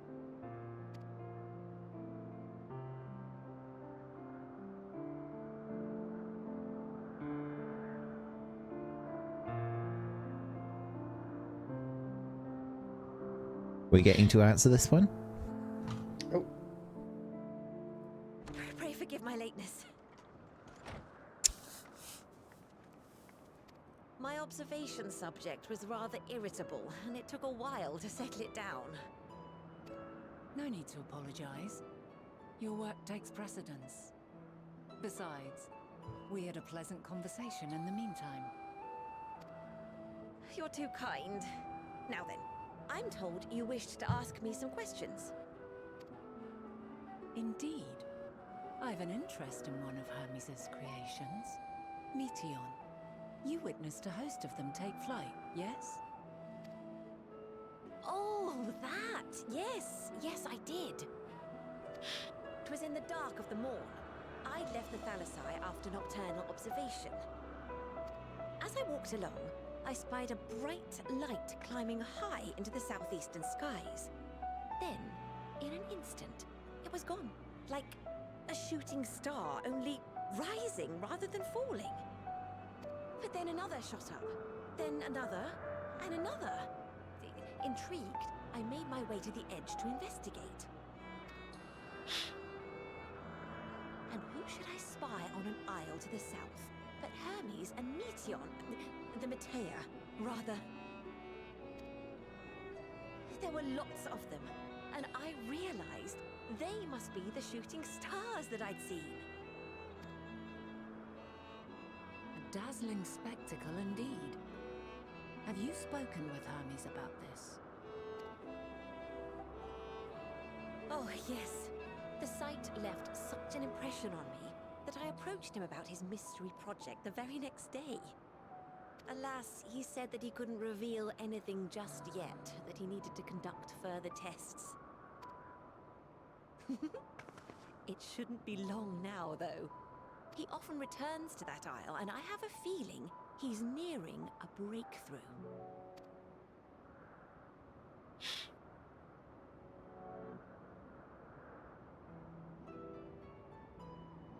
Splendid. We are likewise eager for the details. Well, that is all we wish to ask. Thank you for taking the time to indulge our curiosity. You're very welcome. It's always a pleasure to speak with other inquisitive souls. Oh, and will you be descending now? If so, I shall link the doors for you.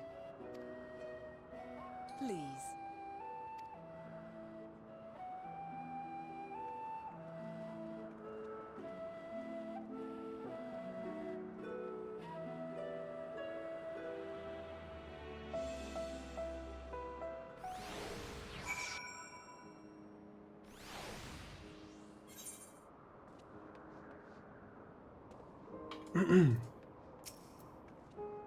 So, another piece of the puzzle falls into place. From what we've learned thus far, I think we can safely conclude that Hermes hasn't been revealing the details of his research to others, which suggests that either someone will appropriate his discoveries and make use of them, or that Hermes himself will have a hand in causing the final days. Since we have no reason yet to suspect the former, we should consider the latter the more likely possibility. Proceeding under that assumption, our next step would be to divine why, or even if, he might desire such a terrible fate for our star.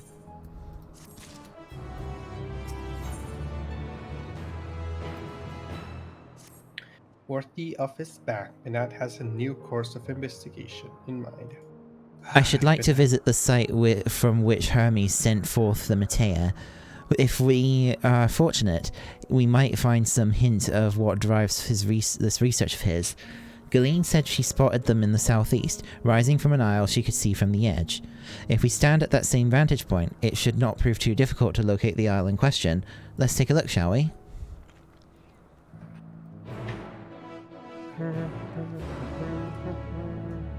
I'm getting close to level 89. Nice.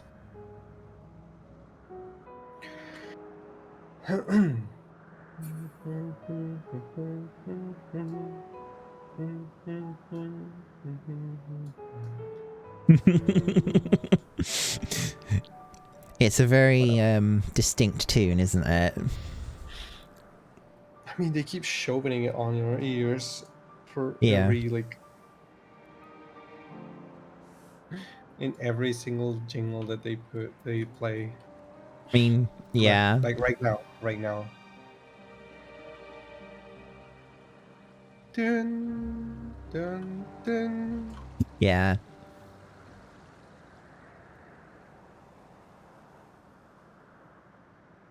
They did a fair bit of that with Shadowbringers as well. I know, wait, that's the Fire of Light scene.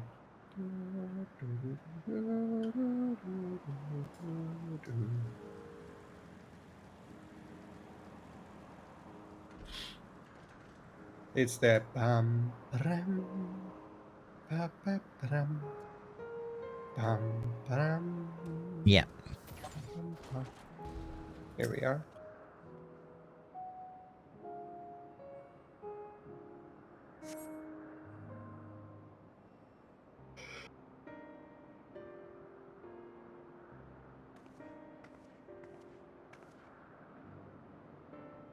Now, if I were conducting some mystery research, where would I go?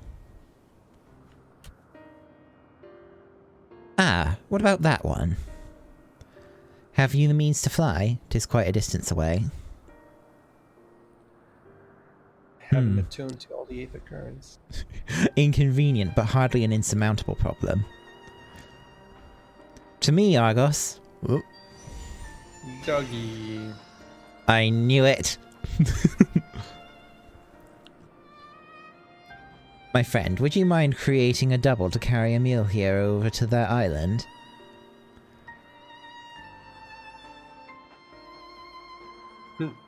No. Stubborn creature, there is no place on this star we have not together travelled, and still he remains obstinate in the presence of strangers. Argos has rather exacting standards, I'm afraid.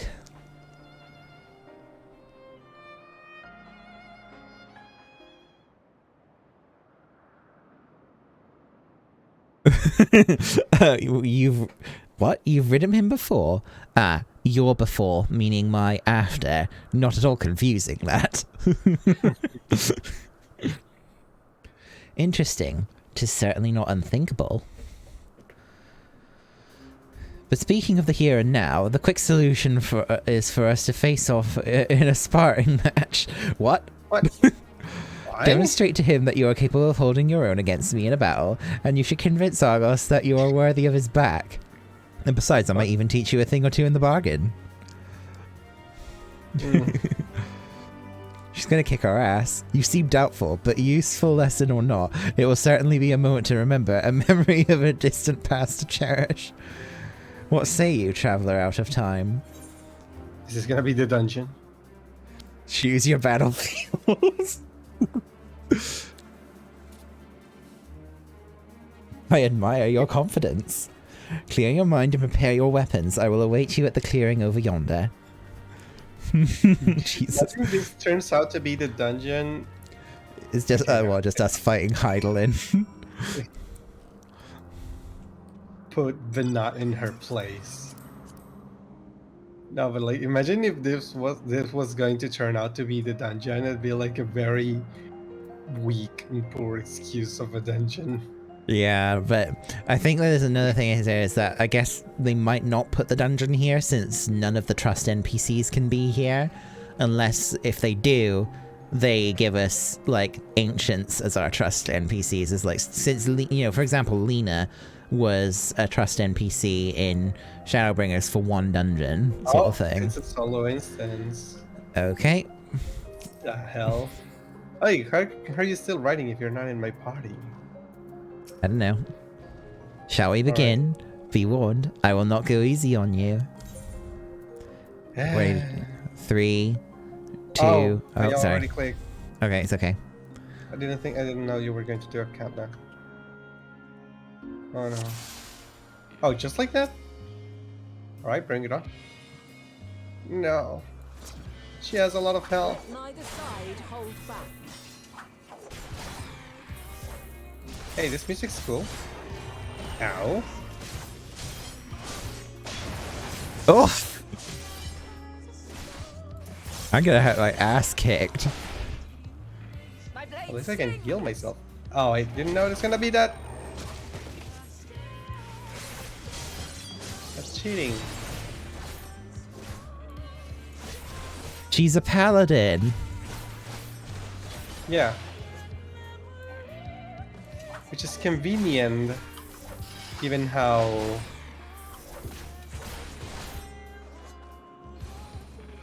the paladin is like the main thing of this expansion. We're not supposed to win this, are we? I don't think so. Oh my gosh, you're setting this way with confiteors.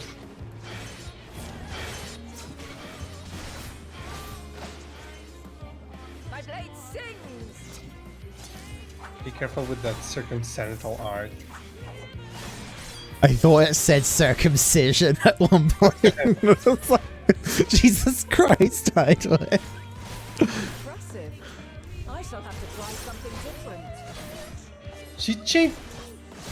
She changed jobs. She's gone to dancer.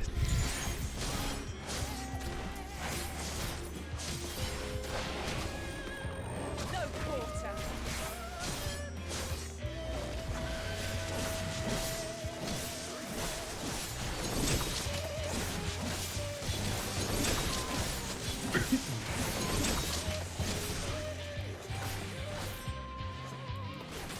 Have a taste.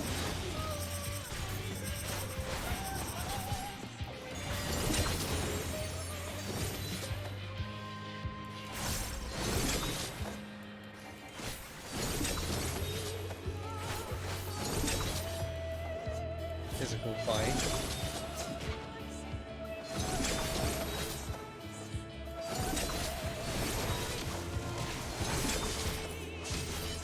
God, this is cool. I see you won't be easily overcome, but neither will I. What does he change to now? White mage. White mage. True arrow. Oh god.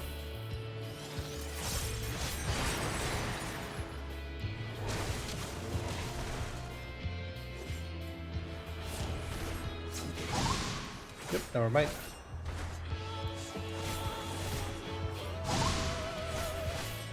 Prepare yourself.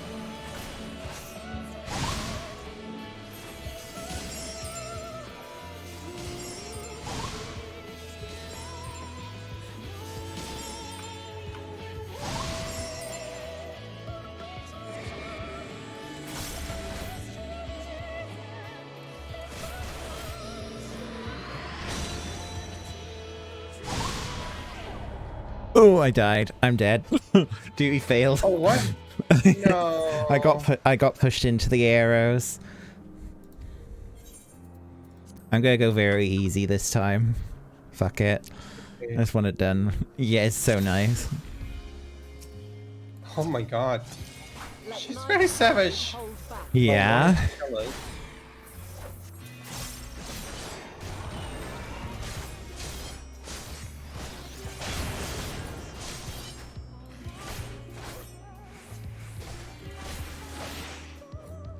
My blade sings.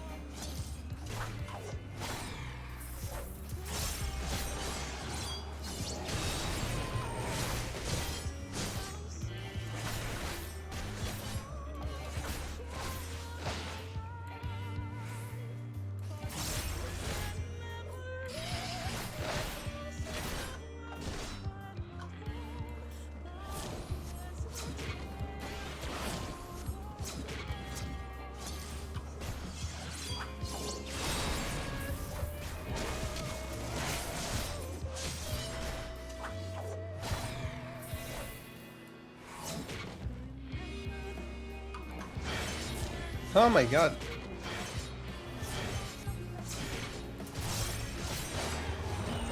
You good? Blade sings. She's like drawing orbs and make sure you give priority to the red ones. Okay. Impressive. I shall have to try something different. Ow. Find me. Oof. Ooh. Why is she like pulling a limit break on me? That's not cool. Oh god. Calm down, girl. We're just playing. Ow. Have a taste.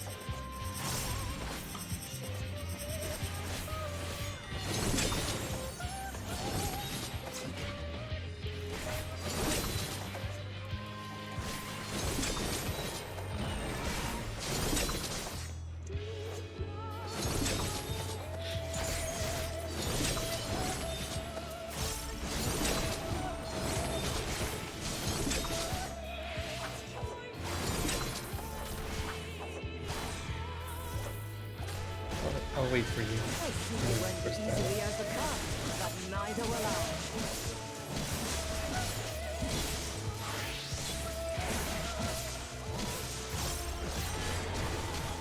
I'm already like almost done with the fight. Okay.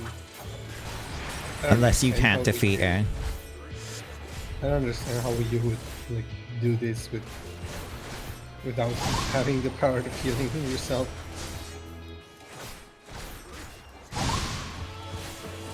Prepare yourself. Or being a tank. You get a passive reason. Oh, you do?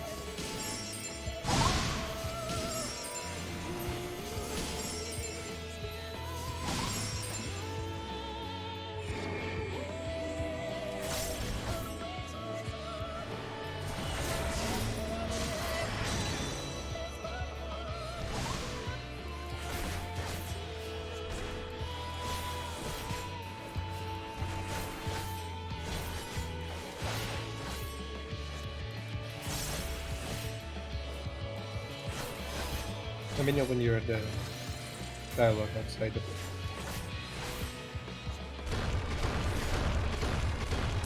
She doesn't fall until you've seen everything, I guess.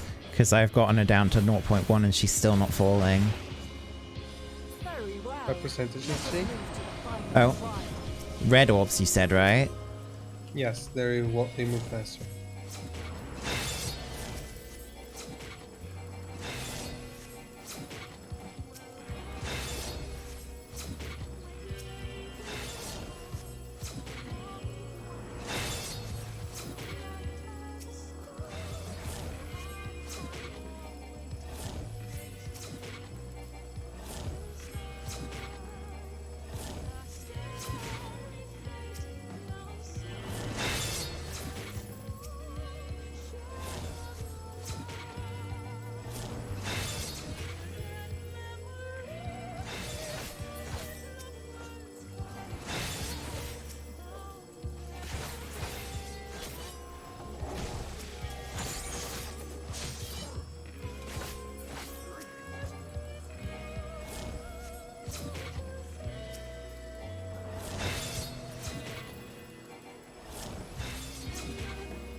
We done? Are you in the cutscene? Not yet. No. She's about to limit break me.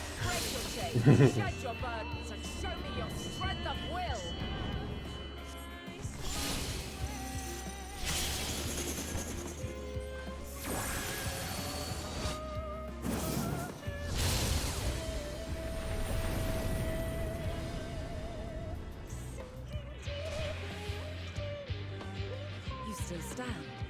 The people of your time are more resilient than I had dared hope. I have seen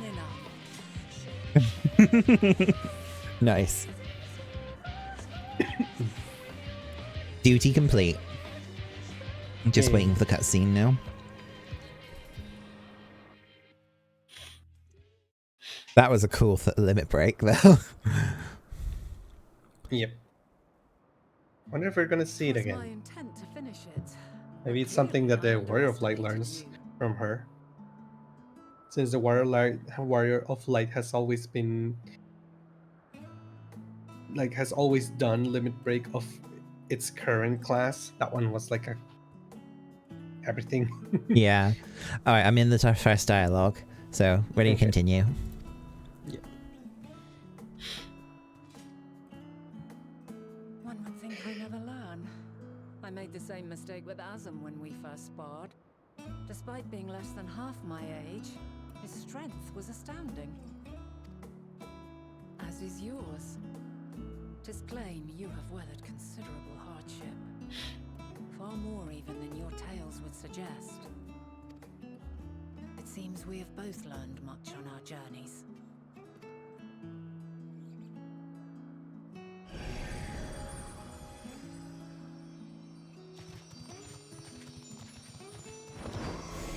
Oh, now you do it. Slap the dog. The dogs on the moon are better. But that's why I did Argos immediately trusted us.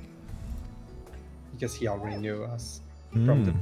distant past. See, I told you. He never forgets his favorites and is ever eager to come to their aid.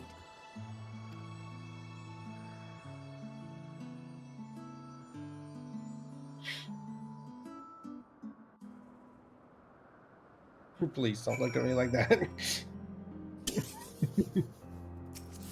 Alright, I'll invite you back. Argos will soon have a standing on the very spot where the Matea made their departure into the night sky. With luck, we'll learn something of Hermes' intentions. My hope is that we find no connection, nor no festering wish for oblivion. Then we might have Hermes and his considerable expertise working for us, rather than against us. A flower upon your return. But that has Argus and his double at the heel. Let us move over to the edge before mounting, shall we? That will allow Argos to catch the currents rising up from below and give us a smooth ride over to the isle.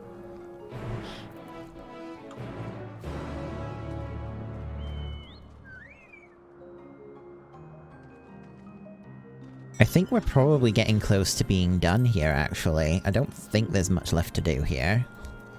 There's still another area we haven't explored on the northeast or north. Oh, potentially. see Maybe a that's where crate. the dungeon is. Hey, look. Oh yeah, it's right in on long way, so we might as well grab it. Ugh.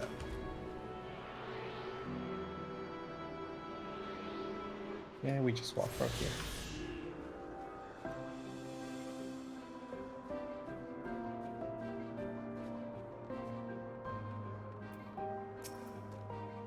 Argos motions to his back with his muzzle. You've been given the go-ahead to hop on.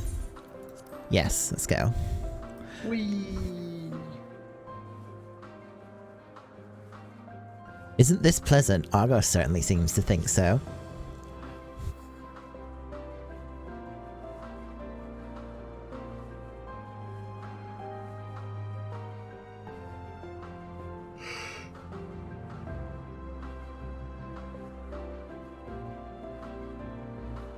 Now, what was the name of that tree?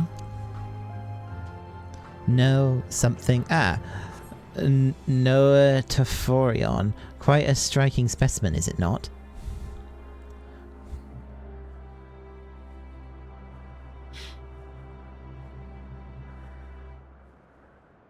Give me experience. Give me that XP, that sweet XP, Jews. Brace yourself for the landing. I wouldn't want you tumbling off at the last moment.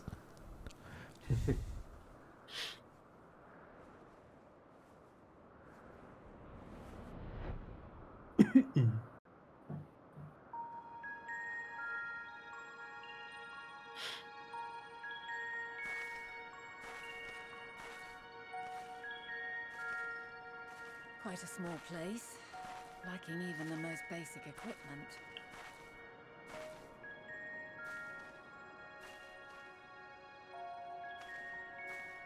The present may yield no clues, but we may yet try perusing the past. Have you done this before?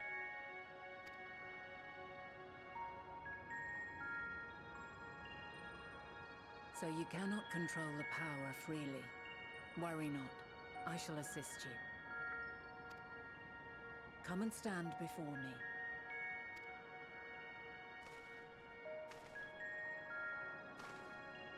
There are two ways to see the past. The first entails peering through the walls of the soul in the moment a subject is recalling a memory. The second requires no subject, and is instead a process of piecing together an event from ripples left in the ambient ether. Oh. As memories are etched upon the ether of the soul, so too are they etched upon the ether of the world. In this way can history be preserved. Such memories are given to fading, however, and can prove challenging to visit. But come, let us try. Are we gonna learn Echo Close your 2.0? Hmm. Echo just got upgraded.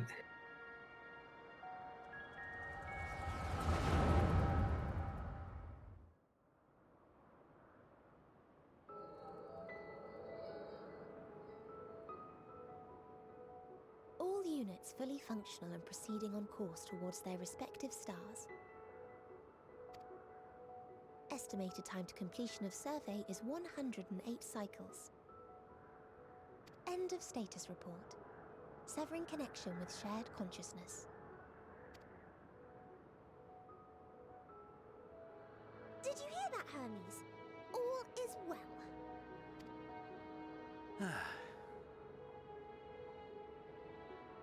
Yes. Good tidings at long last. Every step of the way, I've been reminded how little we understand creation. How the universe defies imagination. But soon we won't need to speculate. We'll know the answers. What others live for. Indeed. And we'll owe it all to you and your sisters. I wonder what answers we will get. Whatever intelligent beings that exist out there are bound to be vastly different from us. Diverse in form and culture, possessed of unique ways of thinking. Their conception of life and its purpose will be no exception.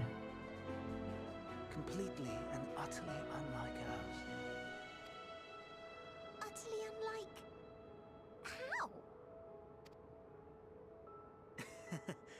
I have no idea. Yet whatever answers we receive, I will not dismiss them out of hand. No, I will think earnestly on them all, and I will share them with our people, that together we may contemplate our own existence. Perhaps then our star will become a better place, not only for man, but for all life.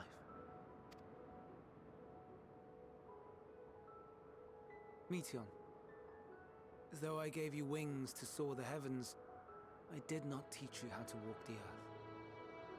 so loath was I to bind another living being. In the course of your long journey, you will learn from those you meet. Learn to walk and run and so much more. And when you return, older and wiser, we will have a celebration to mark your homecoming and coming of age both. Will there be apples? Covered in syrup? And how are you supposed to eat them? Rather than food, perhaps...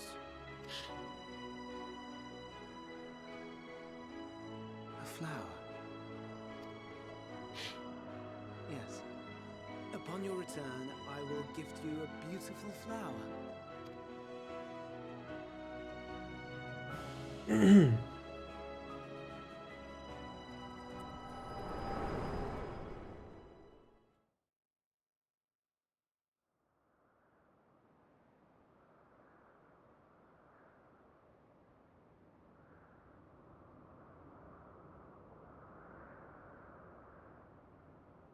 So, what is your opinion?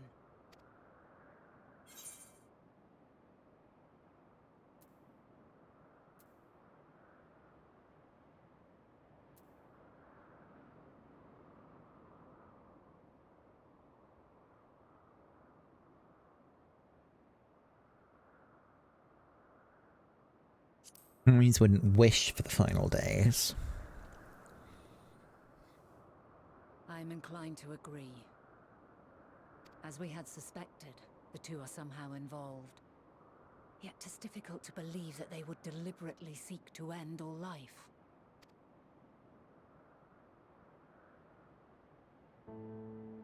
In light of this, I propose that we reveal your tale to Hermes himself. If he does not wish for the final days, as we believe, he may well join us in pursuing a solution.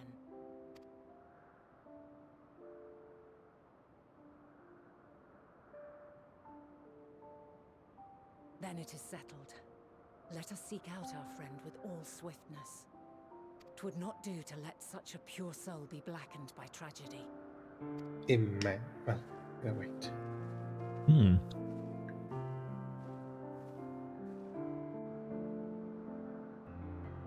Imagine the final days start happening like right now. Like, what, we start witnessing the final days, like, beginning. Yes, like we tell Hermes what's gonna happen, and then he starts triggering it with his dark dynamo. That is possible, I guess. There are any number of places where Hermes might be in Elpis. But we could do worse than to look in Tissus Hyperborea, the largest facility. It stands in... sorry. Ethos Ethoseleticos Boreas at the Northern Isle. I wonder, Emil, for an institution which claims to studiously research every species destined for release into the world, did you not question how they find room for all of them on so few isles? The answer lies within Tissus itself. I touched upon the practice before at the archives, where a vast area is stitched together out of multiple conceptual spaces. The same holds true for the interior of this facility and its magically constructed environs. 'Tis there, with those sprawling habitats, that the chief overseer and most of Elpis's observers conduct the bulk of their work. Come, the simplest route is via teleporter in north of Poetinoikos.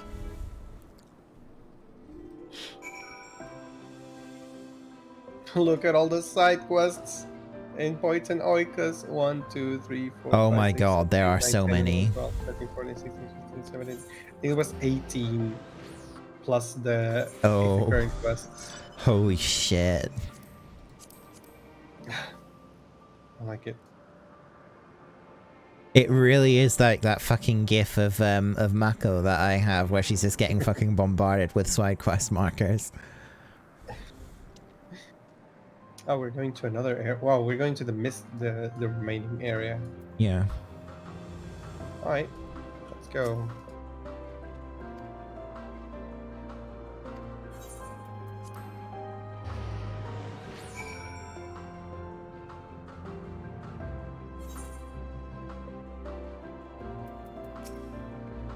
Ah, good. The teleporter acknowledged you as my guest. You should now have the authority to use it as you wish.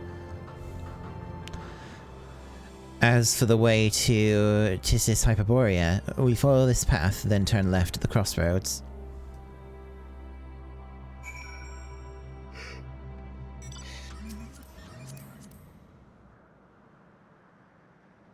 I'm about to level up.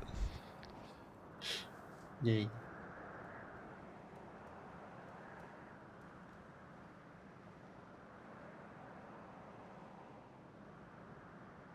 Fire Taurus. Fluffy lands.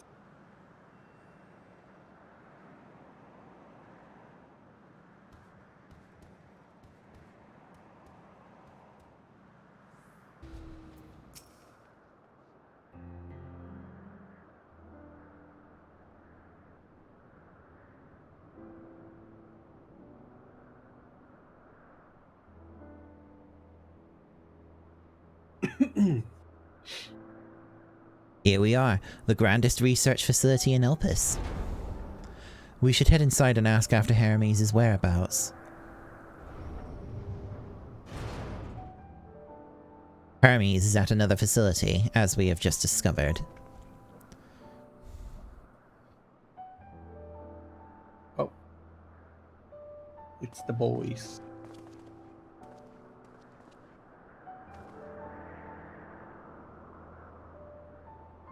Furthermore, we've confirmed that his studies into Dynamis, as well as his creation of Meteon, were entirely private pursuits. No one else we spoke with appeared to possess the Chief's depth of knowledge on the subject, and neither did we hear any tales of stolen research. Which means that that if Hermes himself harbors no desire to bring down an apocalypse, then he might be recruited to help prevent one. Or so saith the illustrious Emitselk. He did believe us. Yay. I know it. Edgy boy. According to your story, the 14 divined the connection between the celestial currents and the final days, but were never able to pinpoint the root cause of the calamity. With our people's greatest minds, not to mention Hythlodaeus' sharp eyes, committed to the pursuit of a solution, such an outcome seems inconceivable. The only possible explanation is if the nature of the catalyst was so inexplicable that even we failed to perceive it. And what better fits that description than the invisible, intangible Dynamis? He does care. Which in turn leads us to our next question. How did Hermes, in his role as Fandaniel, not recognize the subject of his own research? We must assume that he either knew and was unable to help, or that he was otherwise prevented from identifying the cause in the first place. At this juncture, all we can do is speculate. To be clear, the Convocation does not tolerate acts of deception or malice. We are practiced at perceiving truth, and would have known had Fandaniel lied to us. Hermes has no conscious wish for the world to end. Of that I am certain.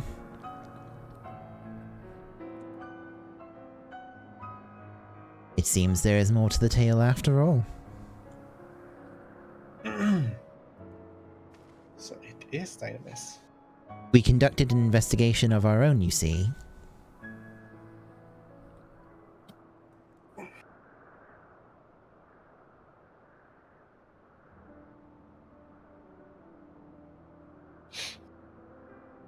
How comforting. We seem to have reached the exact same conclusion. I see no reason to delay further. 'Tis time we brought Hermes into the fold, as it were. Thank you for your understanding. He's gonna say something like, I'm not doing this for you. Save your thanks. I did not say I believed your ridiculous story. But as Emitselk, I have a duty to examine any potential threat to our existence, no matter how ludicrous or personally offensive I may find it. I mean... Hythlodaeus is laughing. In the background. Ding. Okay, question. Can we take a food break? Sure. Well, you ate recently, but I haven't eaten. It's 2 p.m. for me.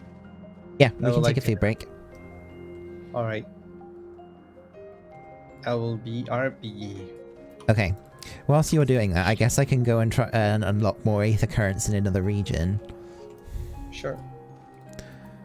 But I'm gonna be right back myself real quick. I'll see you all in a sec. Alright.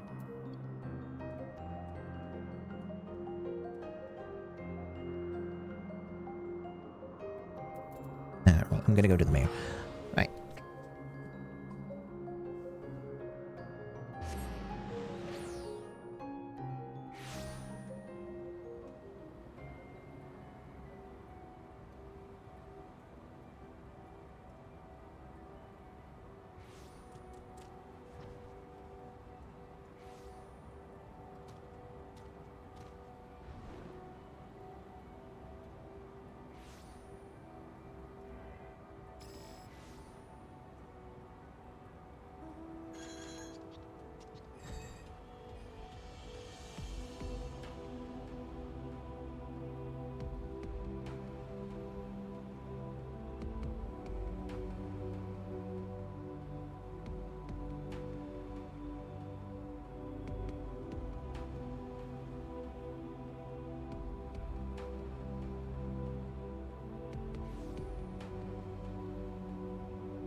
I'll be back. Let's see what I can find on the moon. Welcome back. Thank you. What's your impression of Manat, by the way, as a character?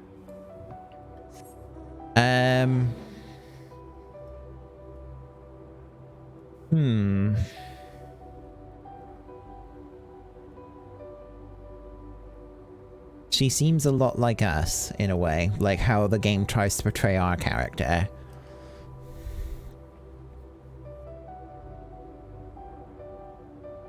Which I guess makes sense.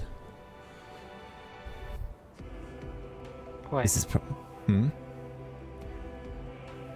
I think that they did a good job of characterizing her as free soul, so to speak. Yeah. I remember a particular conversation when you go visit a scholar, where he, if you translate it into our language, he's basically, I can't wait till you die. And she seemed very uncomfortable by it. Yeah, I picked up on that as well, that her reaction to him saying that was very much like, yeah, I damn well don't, sort of thing. Deadpan answers to let the topic go, basically. I like what they did with her. Yeah. It's nice to know more about the person that Hydaelyn once was. Considering how much of a... Better late than never. Yeah. So, something to the south, okay.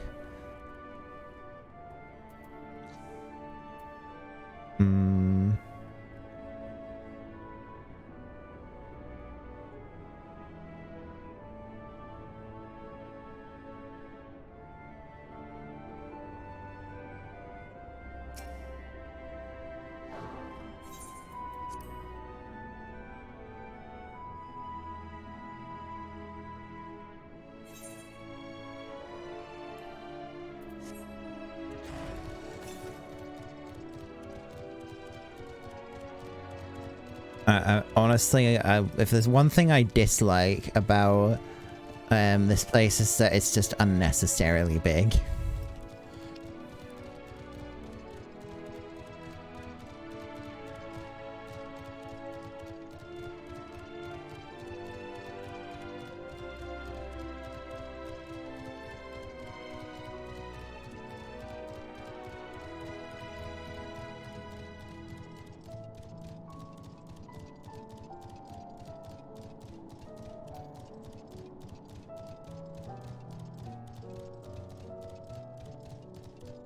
You mean big in the amount of time it takes, or big in area? The area's big. Big in that the area is big and there's not a lot of stuff going on in this bit in particular. And yeah, it just takes forever to get around.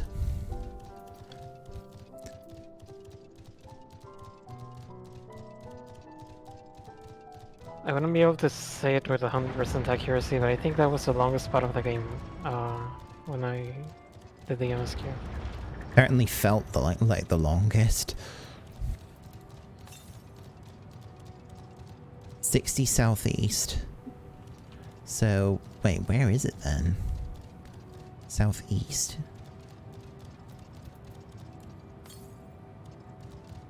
$39 to the east. It's above me, isn't it? Ugh, okay, fine. I think if I keep going this way, it'll be easier enough to find it.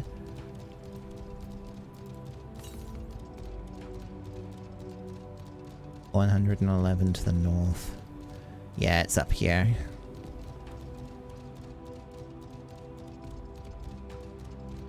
What ones do I have? I'm only missing 4 exploration ones on the moon.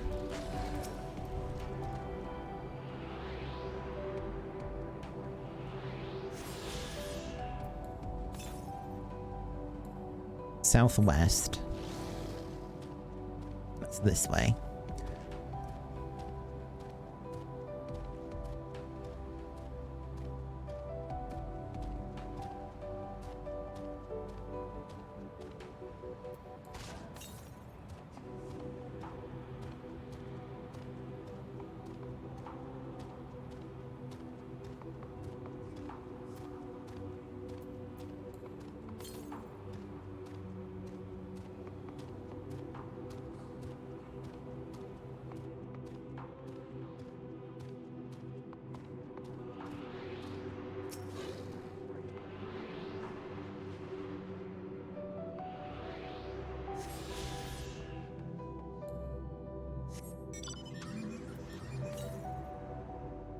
Southeast, okay.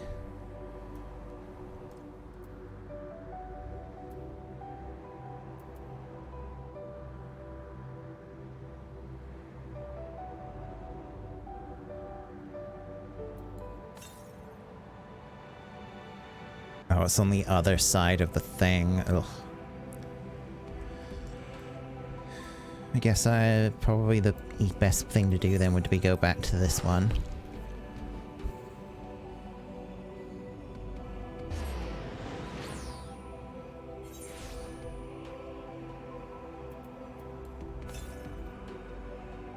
$994 to the east.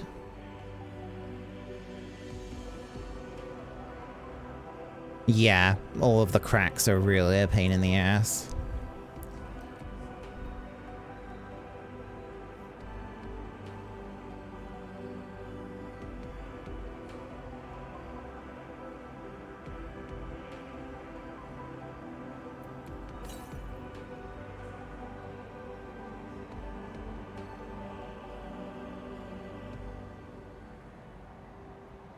Need to find that, like, pathway that they showed us during the storyline.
Northwest. Oh, it's on the other fucking side. Typical. Alright, so I need to come back here.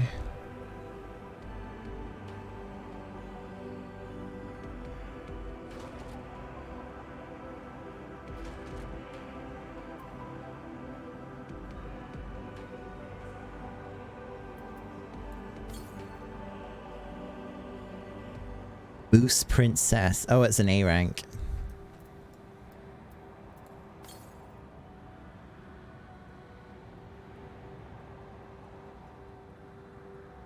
Wait. It wasn't on the other side. It's in its own little fucking fissure. Oh, I guess I just have to hope that there's a way of getting up there.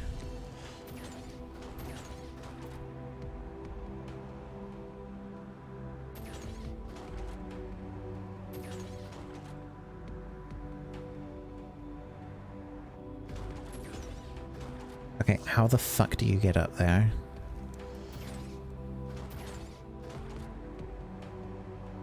Do I have to go back the other way again? I guess I have to.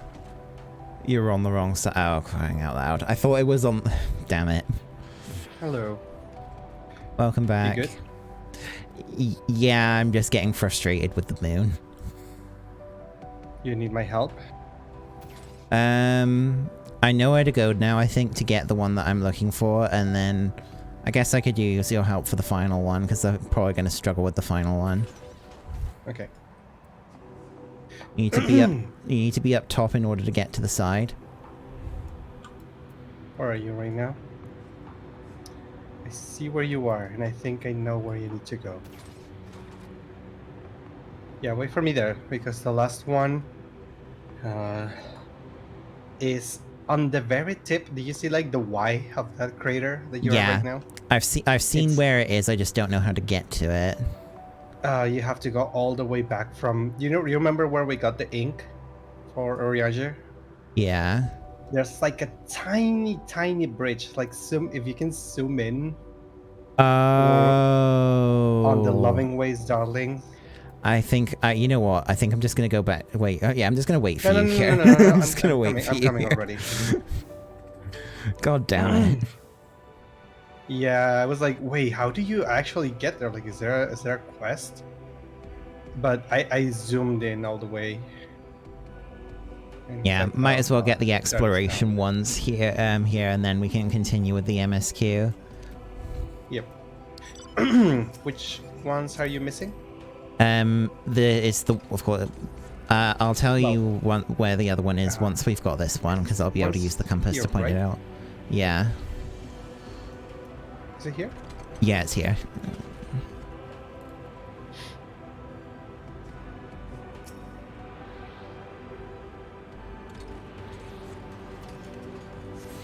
I'm gonna open my soda. 278 yards to the northeast. Northeast. I know where it is. Northeast. Yeah, we came through here, but I don't think we got the ether current. No, wait. No, we didn't come here. There's an ether current quest that takes you here. Is it about here? Yeah, I see it. Put me down. Thank you. Oh yeah, it's on top of here. Hope you can climb without problem. Yep. Now all that's left here is the quests, and I can easily do those on my own, I think. Okay. Right, let's head back.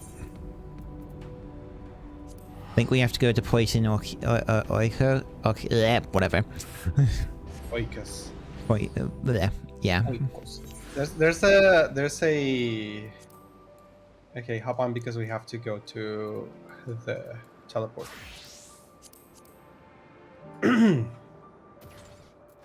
Can't fly anymore. Sad. Oikos is the name of a Greek yogurt over here. It's the name of a brand. Sorry. Fair enough. Oh, kitty! No! Hello, kitty. I need to pet. Kitty coming. You need to get over here. I need to give you a pet. How much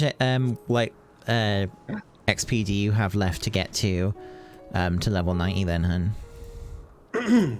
I think it's like a third. Damn, you're really close. Let's go. So where do you... oh, I'm not... never mind. I'm sure it's part of the story that you get them. The what? The level 90 gear for your class. It's most likely that once we get to the last area, that they will tell us. Hunger in the garden. Ladeus is eager to find Hermes. I think the time for leisurely exploration is past. If I might have a moment to adjust my vision. There he is, on the next aisle over. Meteon is with him. Hermes appears to be in the midst of an observational study, but I suggest we hurry over before they venture elsewhere. Head straight down the path and we can teleport to Mzops's Euros from the device at the bottom of the slope. Yeah,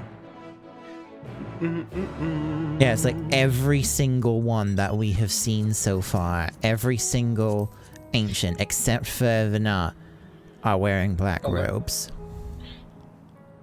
Wonder how you get that vista. You need flight for it. On top of Probably. the arc. Uh-oh.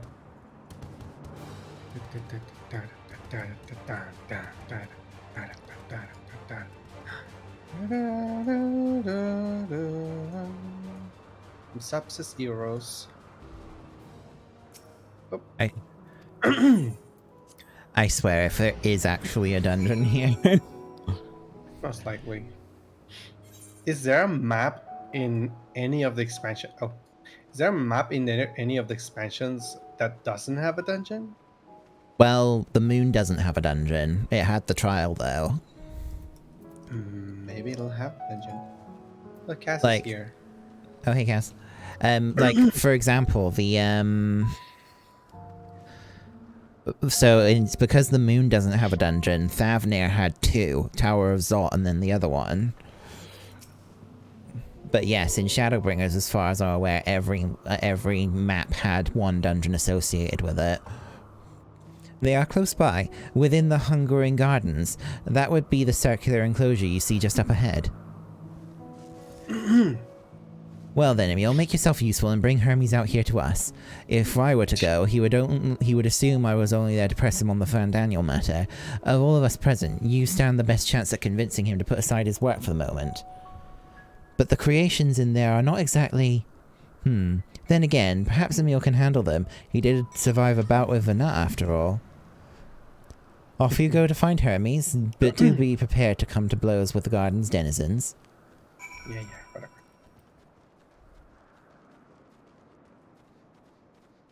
Okay, let's go in the car. Let's go a little bit far.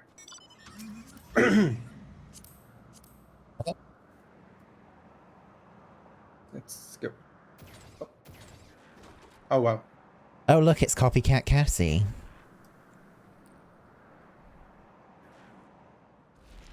Oh. Why do we get... I think he just spawned. Oh,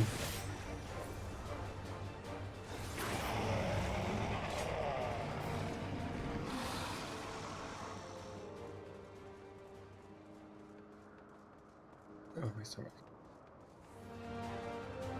Yeah, it is just spawning shit on us. Like normal.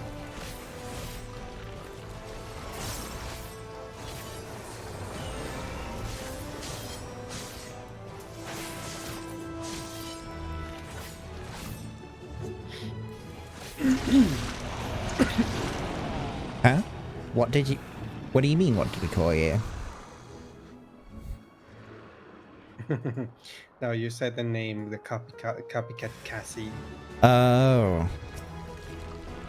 I think we just have to look for Hermes. We shouldn't be just fighting. We have to be looking after him.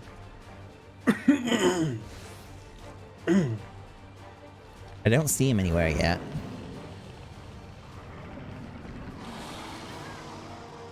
Because they don't stop spawning.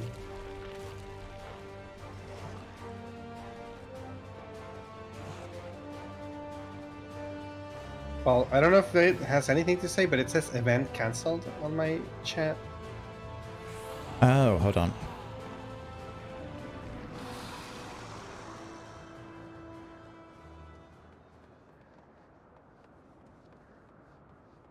I'm gonna look around. Did we bug it? I think it's because there was people constantly coming here. They were spawning. Hold on. Oh, it's over here. Found it. I just got attacked.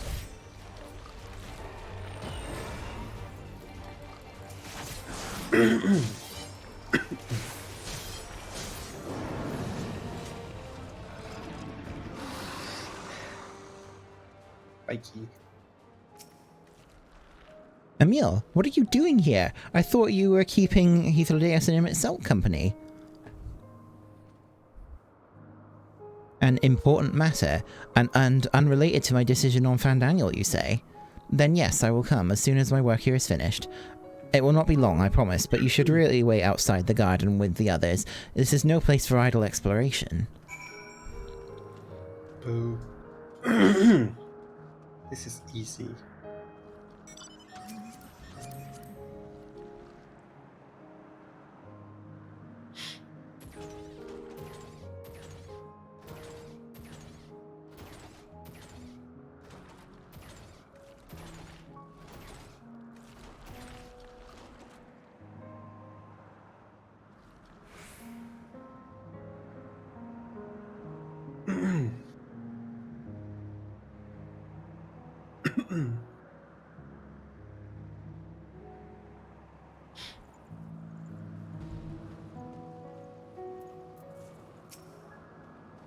You spoke with Hermes, then? And were briefly entangled with the denizens of the Hungering Gardens as well. I see. Or should I say, smell? I can't speak for certain Convocation members, but I for one am impressed with your fortitude. Well done indeed. Now that you've convinced Hermes to confer with us, let us pray that things will soon take a turn for the better.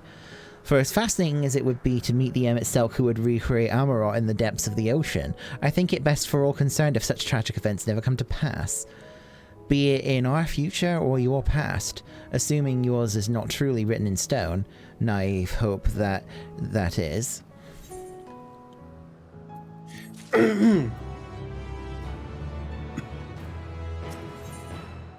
Words without a sound. Emet-Selch seems content to stay where he is. Hermes said he would not be long, yes? And then we shall wait here until he emerges.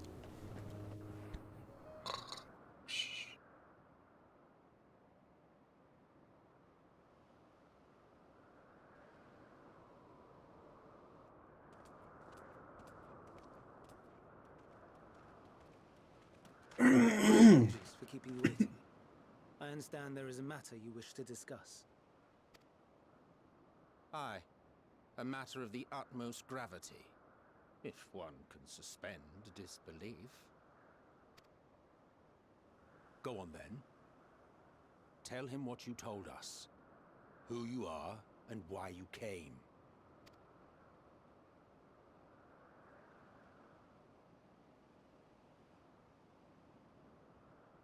It's gonna take a while. The final days.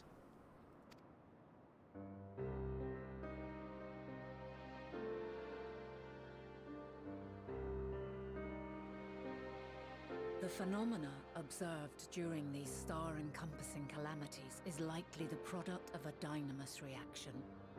And none is more versed in the applications of this energy than you, Hermes.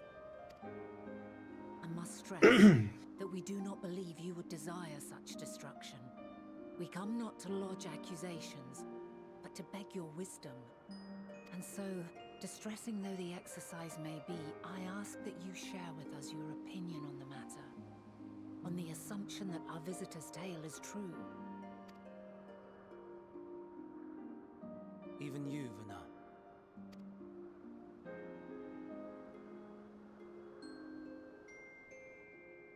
As you say, the phenomena observed in the two calamities may both be attributed to Dynamis.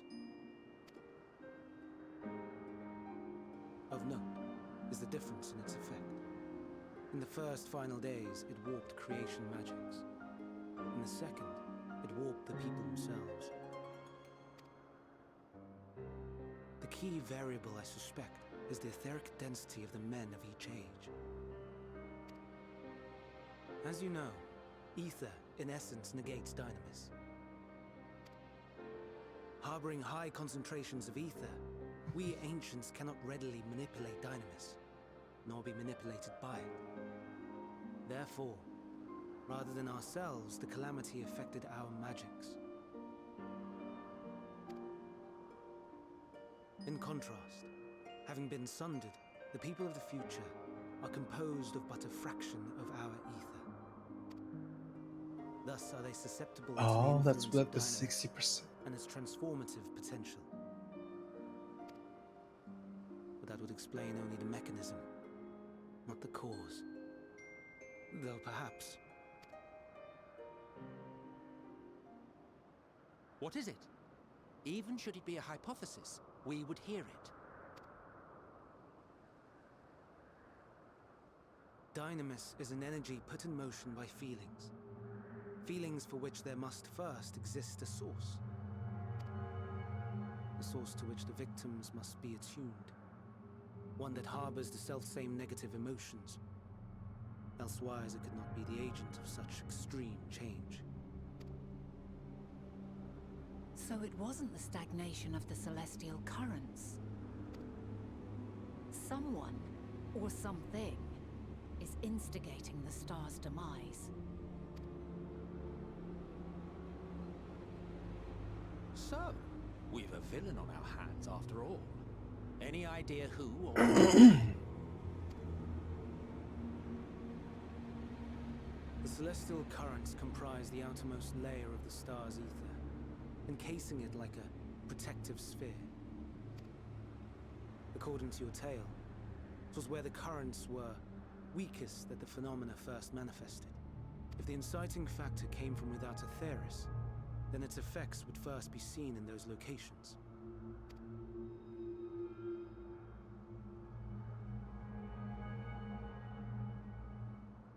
Greetings. Can you hear me?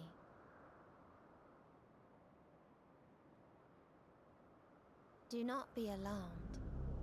I mean you no harm. I wish only to hear your words, share your feelings, know your thoughts. May we please be friends? Oh dear. Meteon. What is it? Executing scheduled task, suspending individual self and connecting to shared consciousness. Connection established. Commencing status report.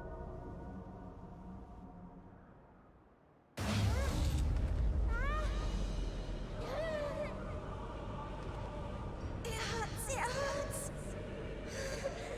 It hurts! So hot, so cold, so sad. I don't understand. Make it stop. Please. Oh god. Make it stop.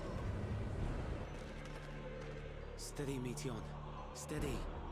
So scared. So lonely. The pain. It's too much. Why? Why? Why do we...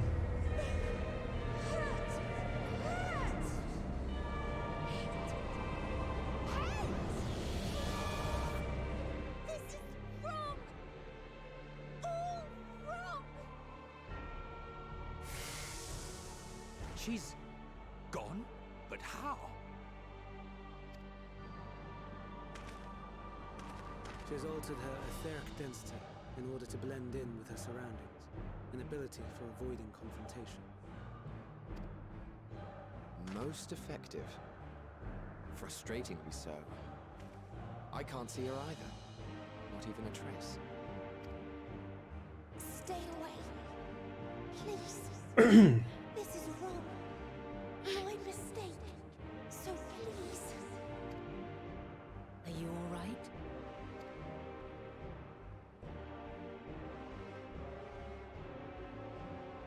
In your mind? No. We only heard her speak the instant before she vanished. Of course. When communicating without words, Meteon also employs dynamis. That will explain why you were able to hear her, and we could not. Then you are our best chance of finding her. Follow her voice and try to track her down. Hindered though we may be, let us split up and search as well. So... her sisters corrupted her?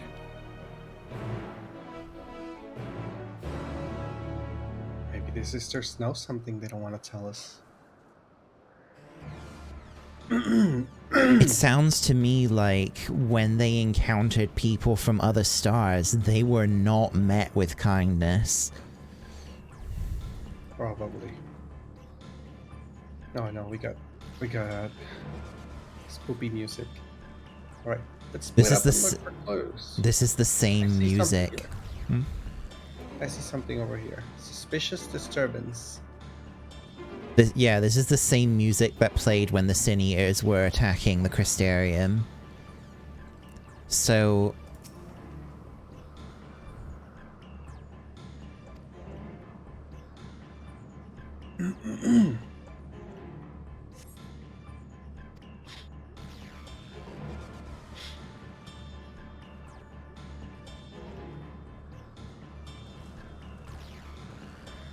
Over here.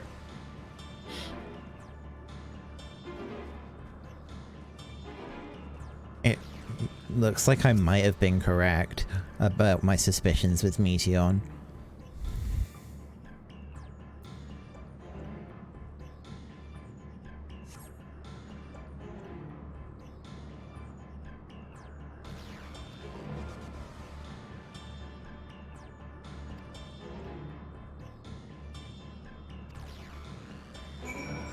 Yes, she must be like running away from the truth, the report. He doesn't want Hermes to know. This way. See something over here?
Greetings and salutations.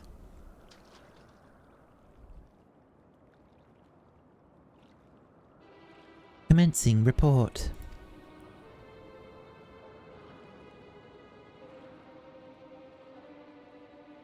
Oh no, we can't tell them that. We must run. Run far away. Jesus Christ.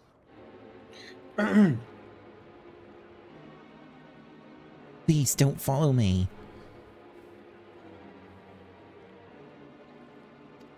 Etion's anguished voice is...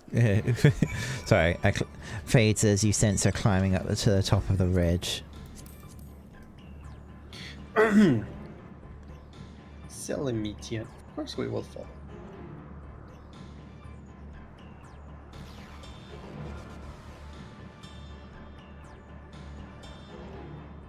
So, the celestial ether acted as a barrier to prevent the dynamis coming from outside of the star from breaching it, so... Okay. It also makes sense with that humans, well, men in the present are composed more of a dynamis, kind of like Nidana suggested, I think it was. She said there was like 63%. It was Hermes that suggested that on a universal scale, dynamis is the more abundant, and that was when I said that dynamis is the analog for dark energy. But we are not more dynamis, we are just less ether, which makes us more susceptible to being overwhelmed by dynamis. Welcome back, Cass. Welcome back. This quest is annoying. Trying to find her. Get on top of here and take a look. Must be behind the tree. I see him over there. There's another one here. Go behind the tree. I'll go check this one. Go behind the tree? Yeah, oh, okay. See one behind the tree.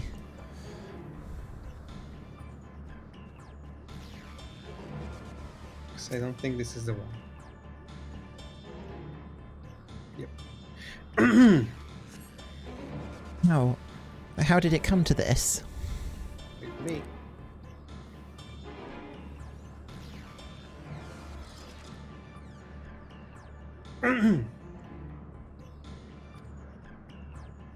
Okay, I'm good. Is this the reason we traveled to the stars? Why we sought out other life forms? This it? Is this the answer? No, it cannot be. It cannot be. Meteon's anguished voice drifts away to the south. Girl, just tell us what happened. Even if we know that it's death and destruction what awaits out there, we need to know. If what Hermes said is true about dynamis being the prevailing force, it is entirely possible that... And also, remember what Midgardstormer said about this being the last beacon of hope? It could be that the universe of 14 adheres to the principle that this is the only, like, living world left. That everyone... that there's some sort of great filter or something. Could be. She must be somewhere else, I'm pretty sure. Let's divide again. There's one up here.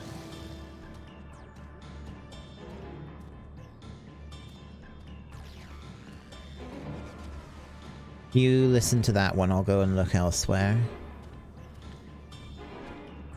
It's this one. Come here quickly. It is? Okay.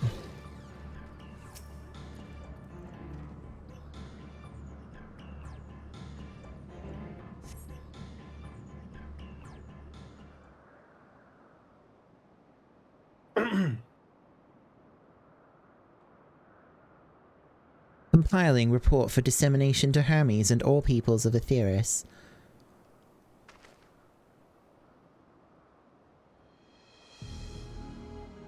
Processing expedition data, preparing profiles on intelligent and civilizations, formulating answers to the question. Finalizing report. No, Emil, you mustn't listen. shut up. Oh my god.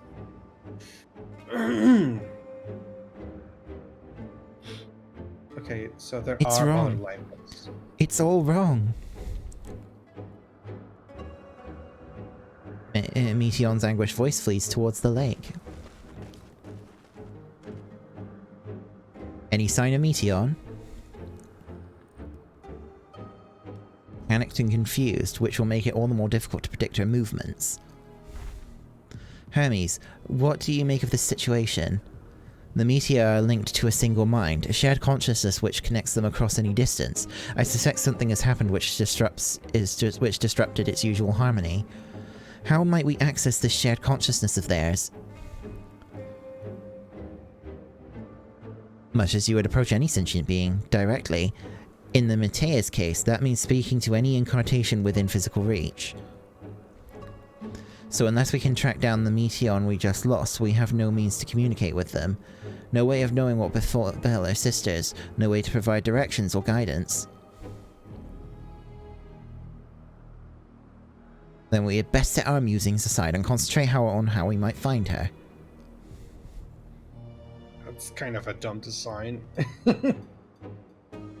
Especially given how he gave her the design to disintegrate into ether the moment she senses danger. Oh my dear Meteon, what did you witness out there that frightened you so?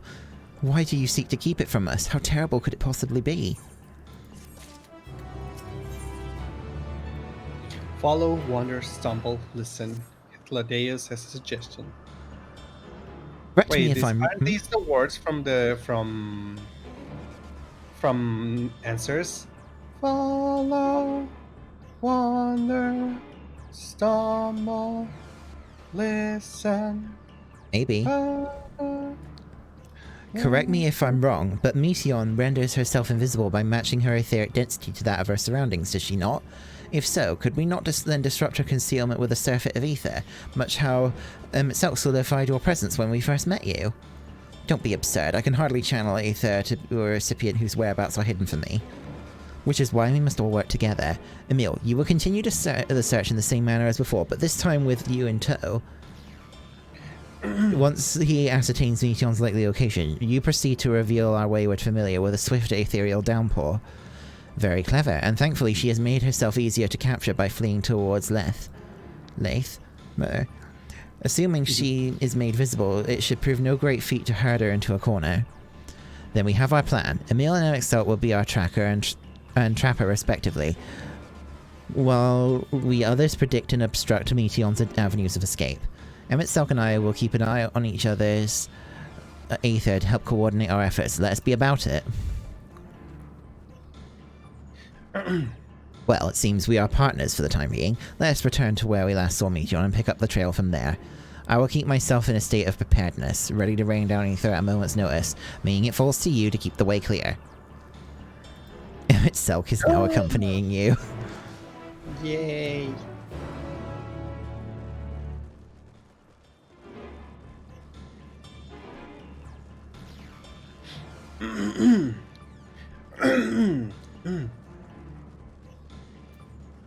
There isn't much left of the map to explore, so we must be getting close to the end of this.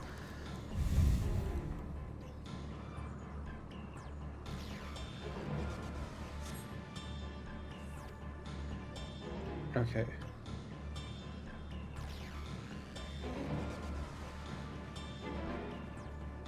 There's another one here.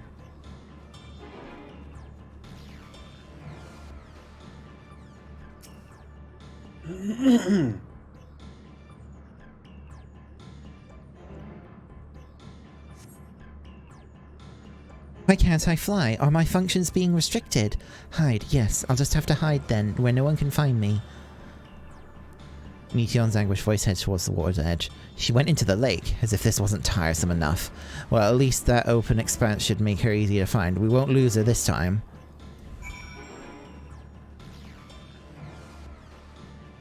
There's a point of interest here.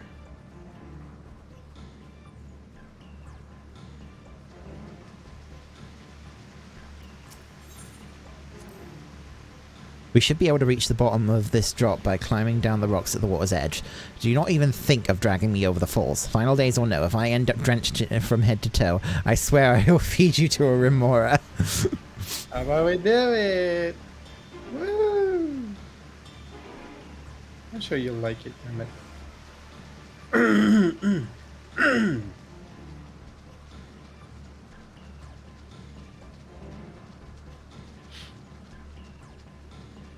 Another small, thing. thankfully.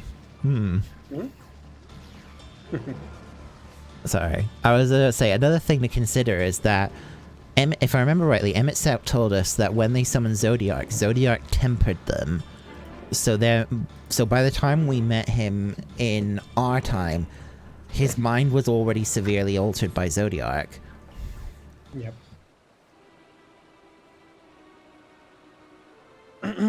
We're technically tempered by Heidelin.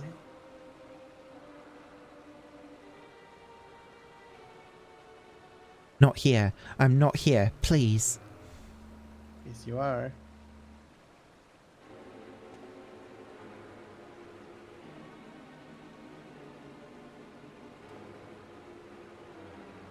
By that rock, is she? Very well. It's not. What?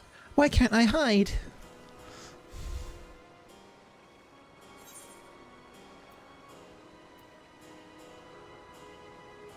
We will hear your report, good or... Oh, I'm gonna say there's no need to run, Meteon.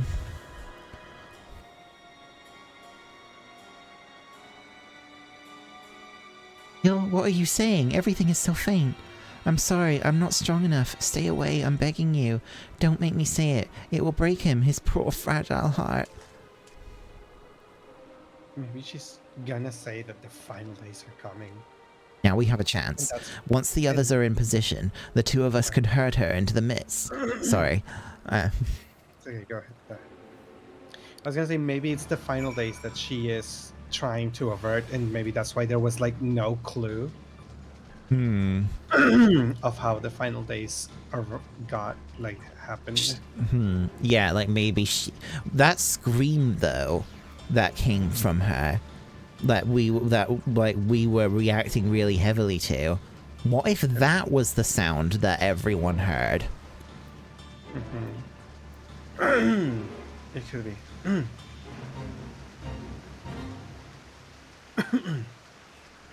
Please don't hurt Emmett. No, don't hurt him. Why is there a fade? Why do you put a fade? Wait, I don't think there's a way here. Why do you put a fade where you need to move with your character in this quest? Rather stupid design. And it's not the first time they've done this. I understand random enemies, but fade, come on.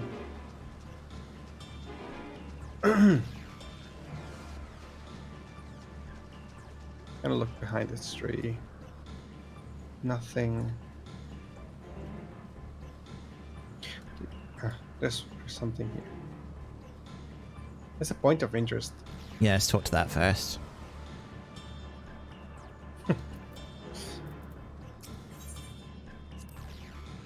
Is this teleporter not in use? It seems to have been left to the mercy of the elements. Either way, it bears no trace of Meteon's essence. We move on.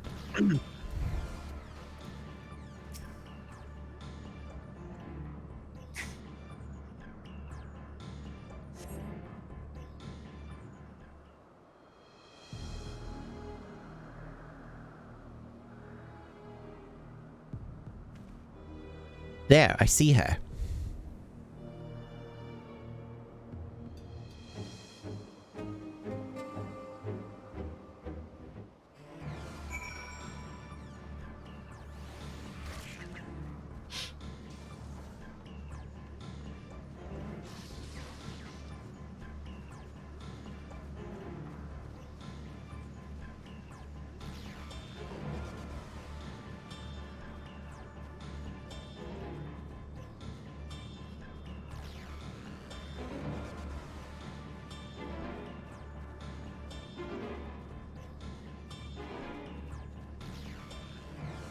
This tree is highly suspicious.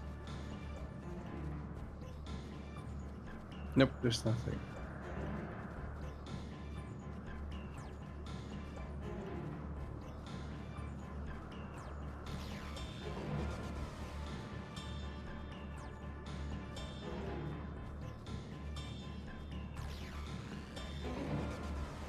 Oh, it's over here. Walk towards the lake. It's like a little Coming. bridge.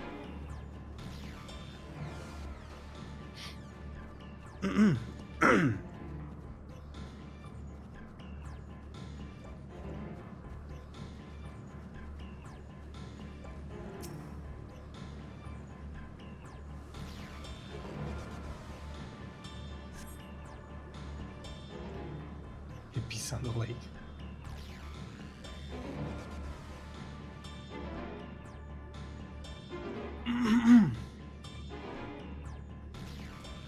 Oh, she's gonna corner herself in the tower thingy.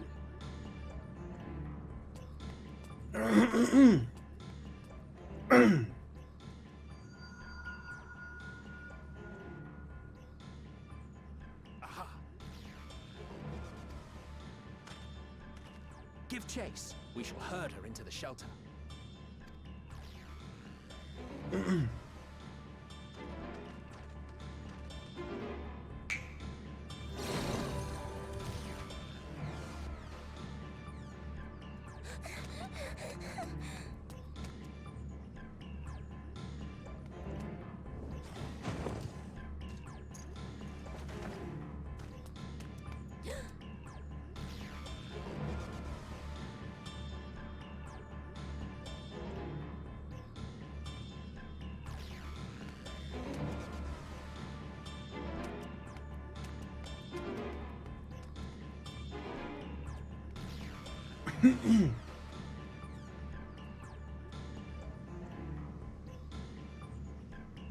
Oh, there he is.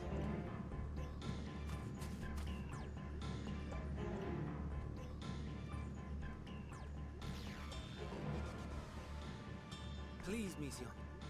We must speak.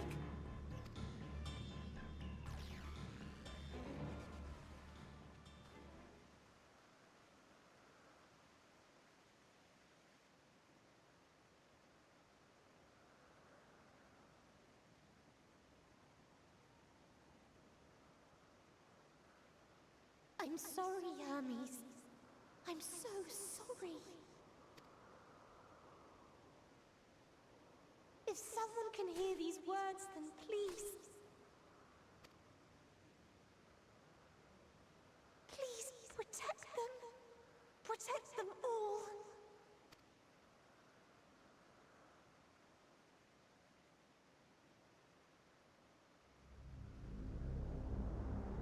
Individual self-suspended. Connection with consciousness. I'm scared to know. Our survey is complete. We shall now report our findings.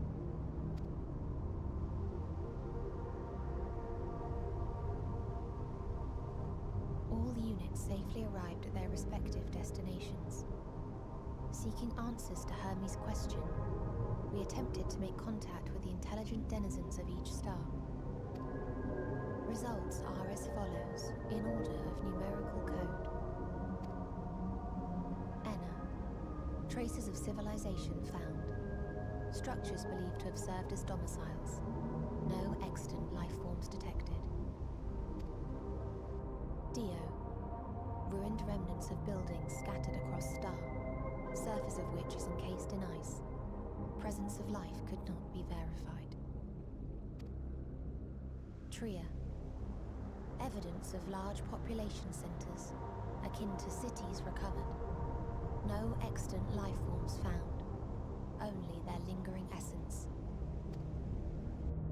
Tessera. Edifices surmised to be abandoned residences found.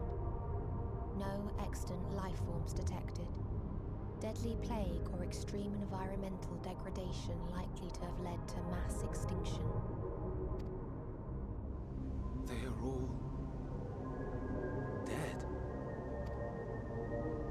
Octo. Star found in state of violent conflict. Contact successfully made with inhabitants, but deployment of weapons of mass destruction resulted in total annihilation of local population shortly thereafter. Inea. Star is a barren desert. No identifiable flora found. Bones of living beings resembling men discovered beneath sands. but determination regarding their intelligence inconclusive. Remind me, Hermes, what exactly was the question you entrusted to Meteion? I tasked her with asking what others live for. What gives their lives meaning. Did you consider what may happen if the premise of the question is flawed? To be able to answer it, one must be living and desire to continue doing so. But if Meteion finds no living beings in the course of her journey, or none who desire to live, what then? What answers would she derive from their silence?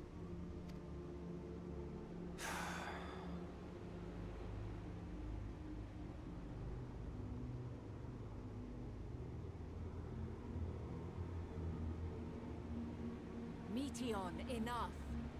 Suspend your mission and return hither at once. Decapente. Local civilization once flourished under auspices of higher power. Said power later laid waste to civilization in fit of rage. Upon revealing this to me, entity elected to self-terminate in lieu of providing answer to question.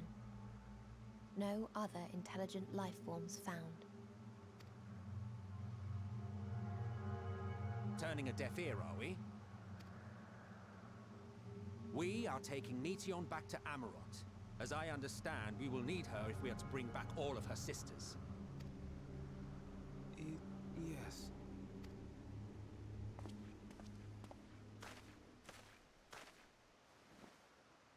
Meteion.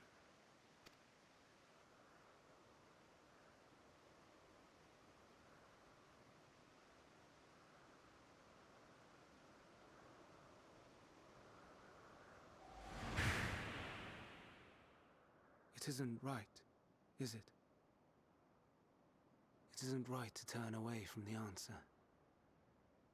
Even if the answer is pain.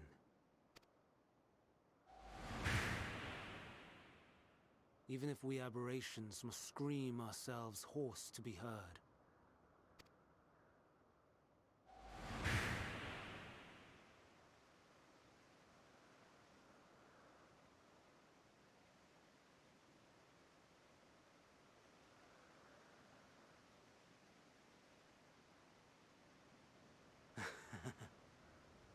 Aye. Whatever answers we find, I will not dismiss them out of hand. These words I said to you, and I will hold myself to them.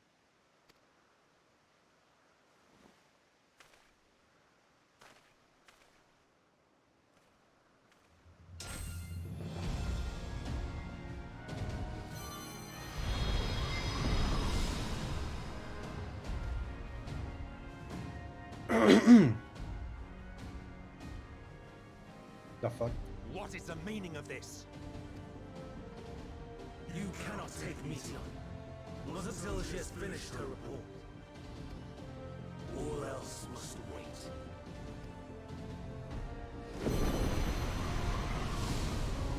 What the hell?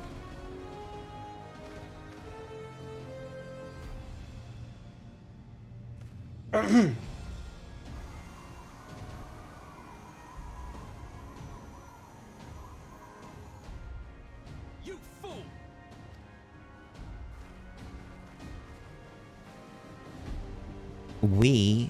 I'm pretty sure we have just changed history.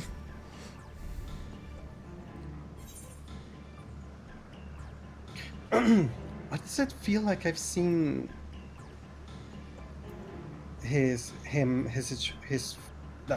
I've seen that form of Hermes before. Did we see it before? I'm not 100% sure.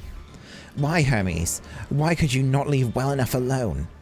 Will these answers assuage the pain you feel when a creation is returned to Aether? Had you never cast your accursed question into the distant stars, you may have one day learned to be at peace upon this one.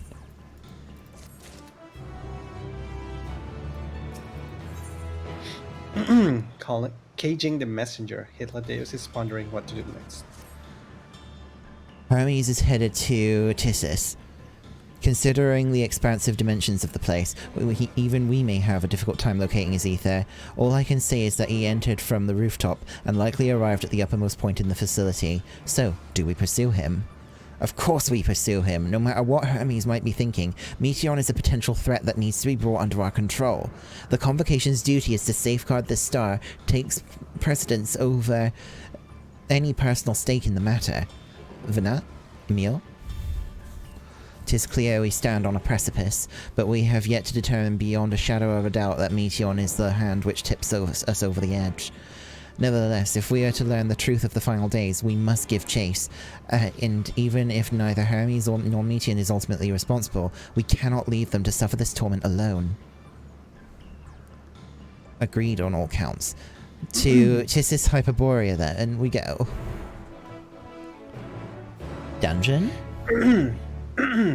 And we have our party there. Like, we have Venat as the paladin, the tank, and I'm pretty sure like Emmet is gonna be the all-around. Or Emmet could. I think. Well, maybe we'll soon find out. I suppose. Maybe they're all technically. Switch between 3 jobs in her fight. Venat's the all-rounder. And Emmet.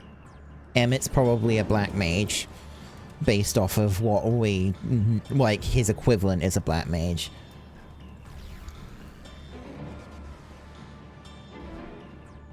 All right, let's see. I've already talked to Venat. Yep.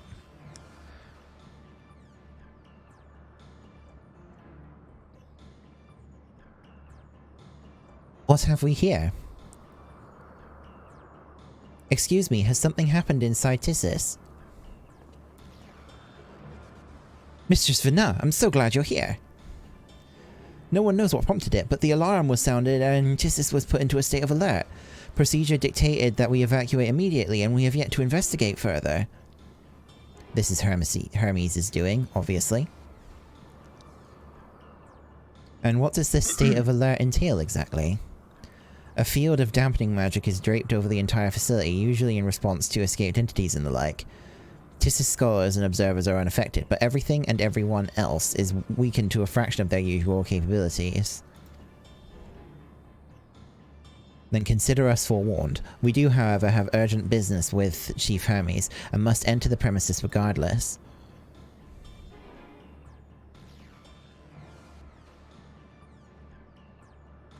That said, if Hermes is willing to enact such measures, I wonder what other obstacles he has seen fit to drop in our path. With that enfeebling spell in place, we're not like to be at our fighting best.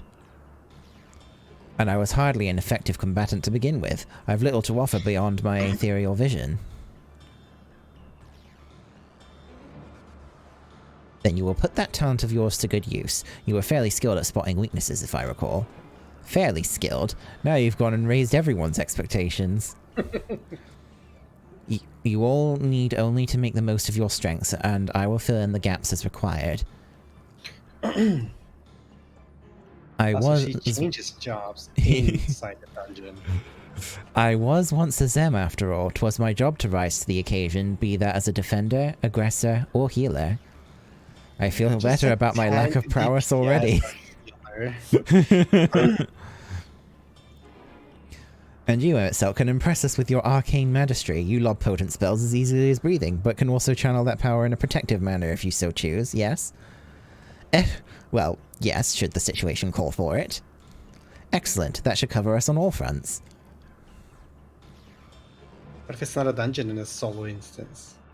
Your tale led us here, Emil, and so 'tis only right that you lead us now. No matter what lies ahead, we will win through to Hermes and Meteion.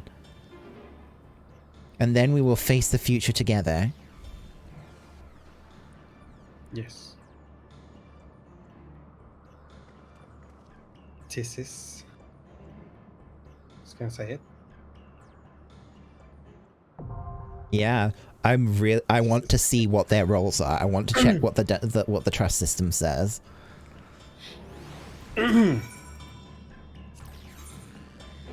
Okay, so Yeah, Emmet is tank and DPS. yeah, Hyperdeus is just DPS. he's a bard. He's a bard.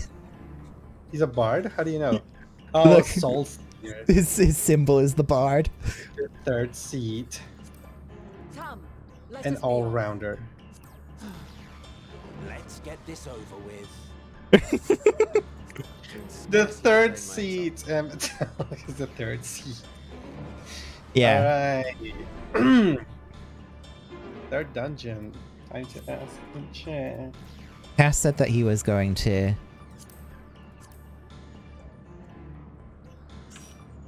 What's Cass going as? 10, right? I For sure assume 10. so. Kitty?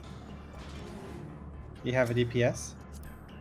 87, is that a DPS that I... Yeah, he's a Dragoon.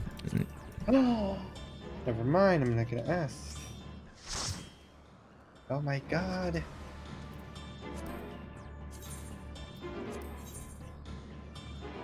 I am so Wait. surprised. Should we change clothes? Yes, hold on. We can go back to the FC house and then go into the dungeon, because then we'll just get brought back here anyway. Alright. Sorry, Kitty. I'm legit surprised that they would do this as well. Alright. I will say I did it on Thrusts, and Panet's healing AI is terrible. I almost died many times. Oh.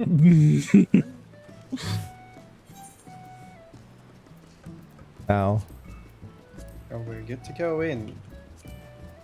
Hopefully, we get some good gear. This is Hyperborea. Yeah, I wonder what the...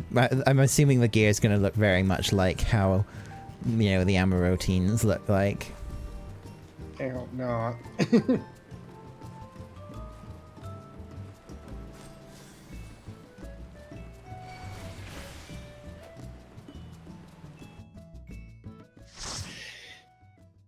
Here we go. Oh, the music is already good. Ooh. Wow, we're going through... Whoa. It's like 4 different... What is this? Is this city from Zootopia?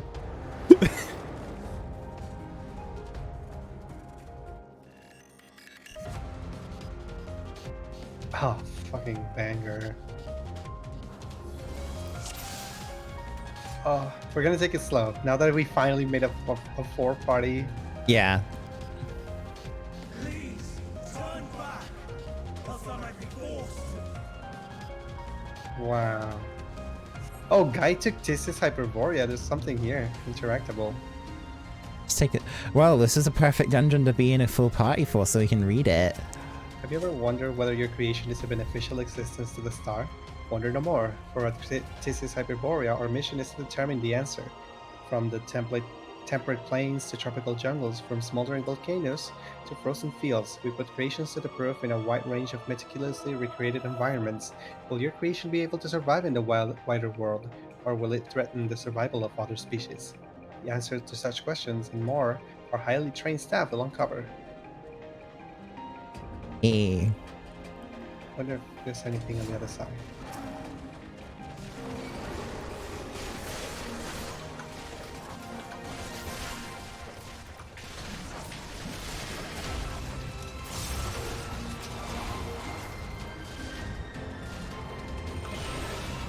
Oh.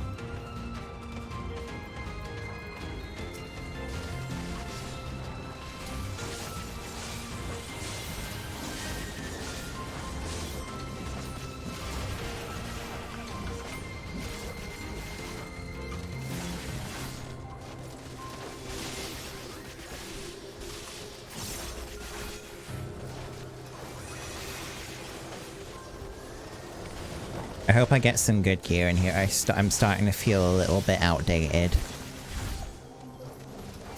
Me too.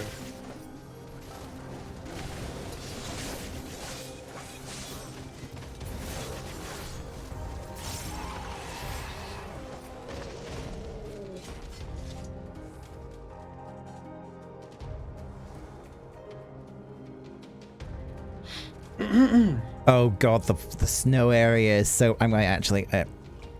oh no, actually no, the shaders aren't actually making that much difference. It's kind of... It must look... Yeah, it looks really, really bright already for me. Wow. Oh, it's settled down a bit now. Thank fuck for Yeah. that. Thank God. It was so bright, it was like burning my retinas.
I must say though, the happy sounds quite happy and It's cheerful. It is fairly upbeat.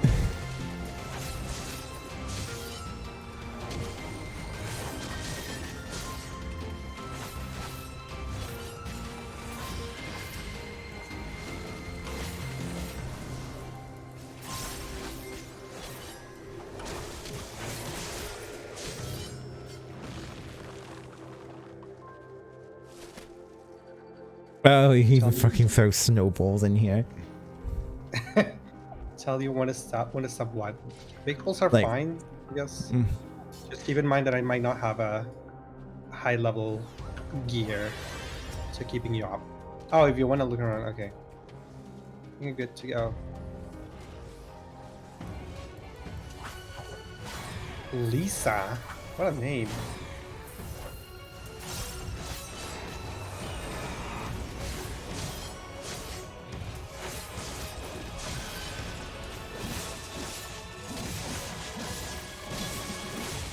Frostbite and sick.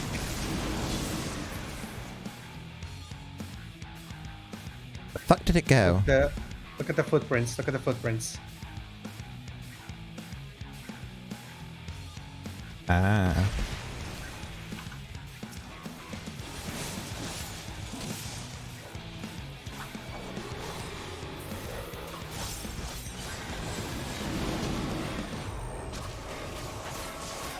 There's 3 AoEs on the edge.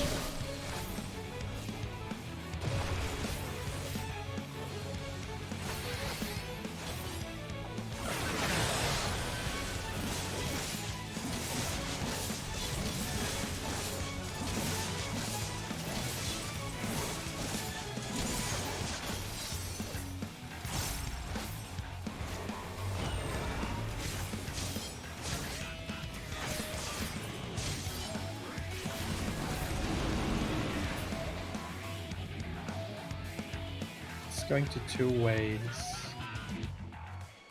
It's coming. It ends in here.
Nice.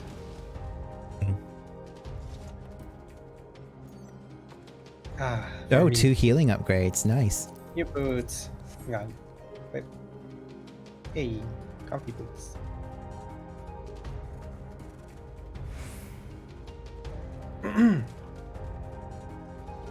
Oh, where are we now? Ah, we're at the top of that spiral thingy.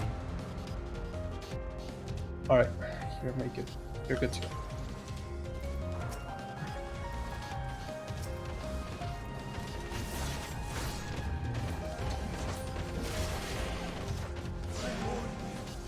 Stay away!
It got the gloves as well. Hang on, let me get the gloves as well. Oh, These are some fancy gloves. Look at them. Alright, I think we're good.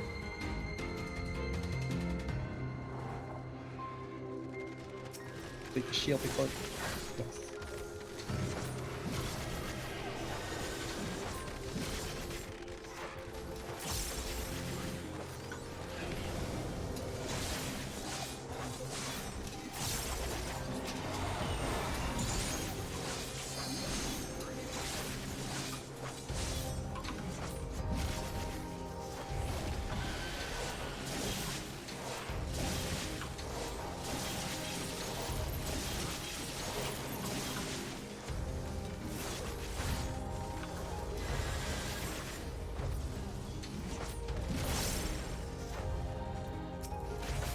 There's a journal here. yeah. Let's read it. According to Mistress Lissa, her creation is based on a concept of a bipedal wolf, and indeed, it is impressively man-like in its gait. It is also highly intelligent, as is evidenced by its ability to employ tools, while the gleam in its eyes gives the impression that it comprehends our words. If this proves to be the case, it would be a shame that its throat isn't designed for speech. I must make mention of this in the next report. What do you... What? What? Wasn't the thing that we just killed called Lisa?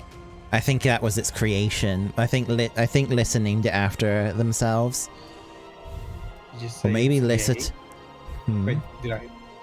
Who said it's gay? So we stand gay. Oh! Catch your rubber bandit. Ooh, volcano. Oh god. Oh, this is where we started. Down there.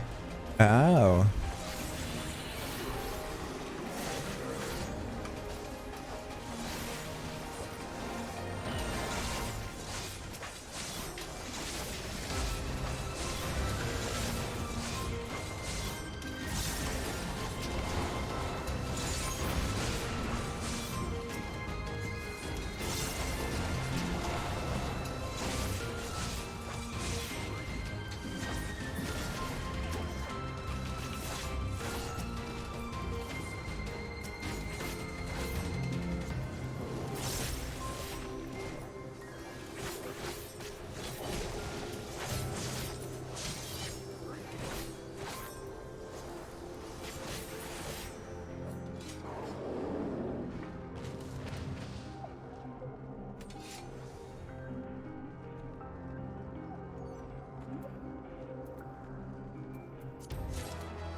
Oh, tree-headed boy.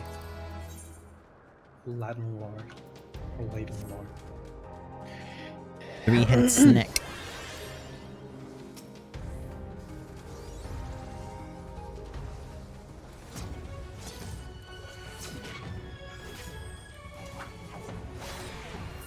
Oops.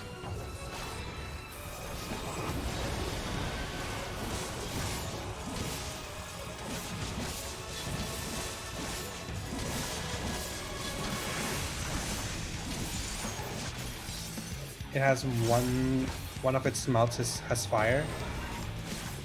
Pyric breath.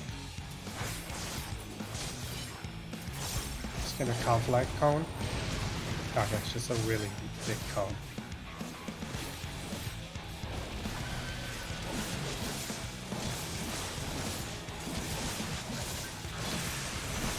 Inhale. Now the left and the middle head are lit. It's gonna be the side and the front. Come on, do them at the same time. Don't be shy. Don't be shy.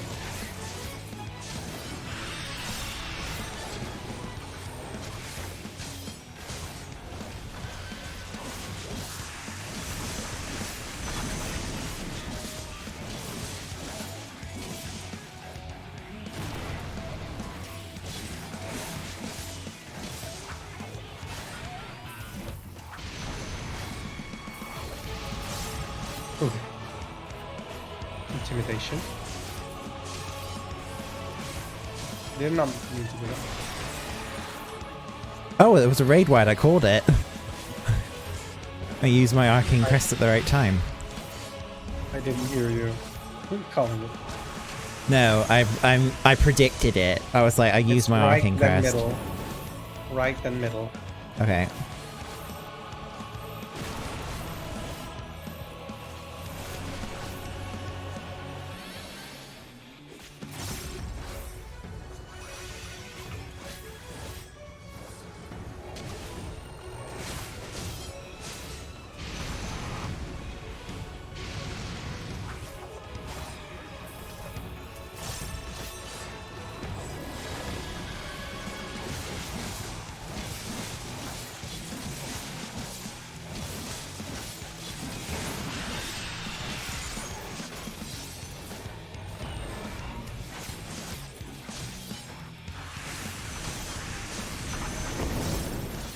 Left and middle.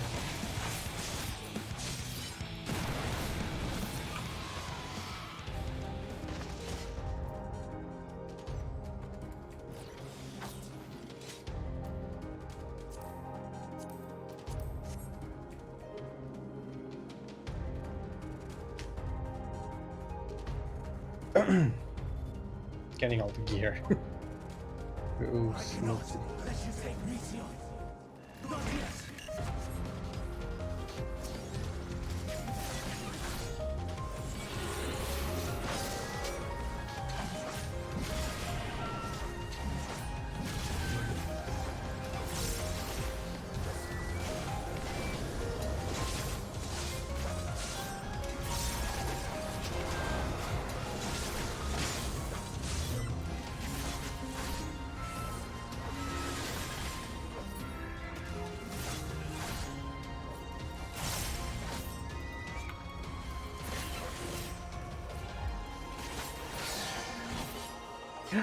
Icicle portal. Whee! Whoa. Whoa. This place is huge. It's very windy.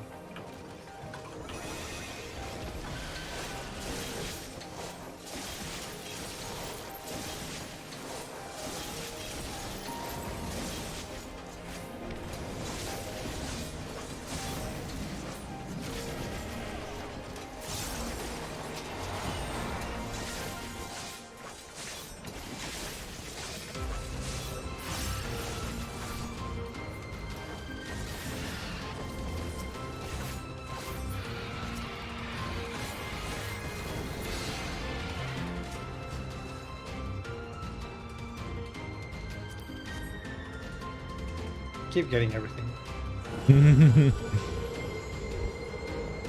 Whoa! Ho ho! What is this, Mario Galaxy? What the hell? This kind of reminds me of Amarok. From what, sorry? Of Amarok, where we were like above the world sort of thing. Yeah.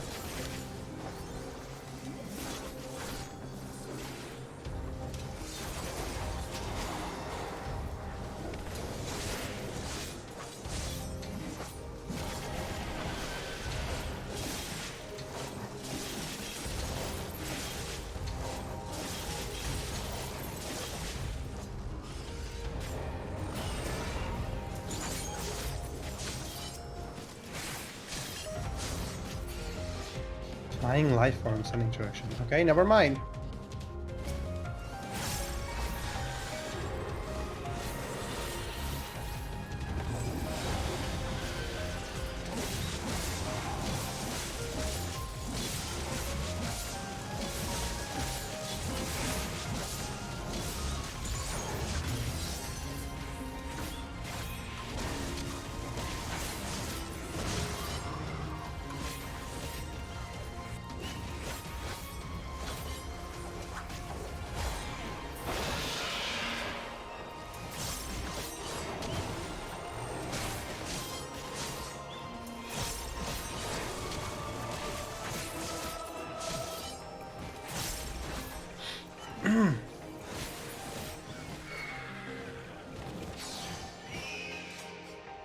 Okay, let's read. The successful creation of migratory birds which travel between continents with the seasons came as a breath of fresh air to the long stagnant realm of flying life forms. In the end, it was a relatively simple thing to grant creatures the ability to navigate by celestial bodies. This method lacked the precision needed to guide them to the same location each time, as would be vital to their survival. The breakthrough came in the form of magnetic fields, the use of which was discovered by the incumbent Fandaniel during his tenure as chief overseer of Elpis, a truly inspired idea that he has brought lasting benefits to the star. So like what, satellites?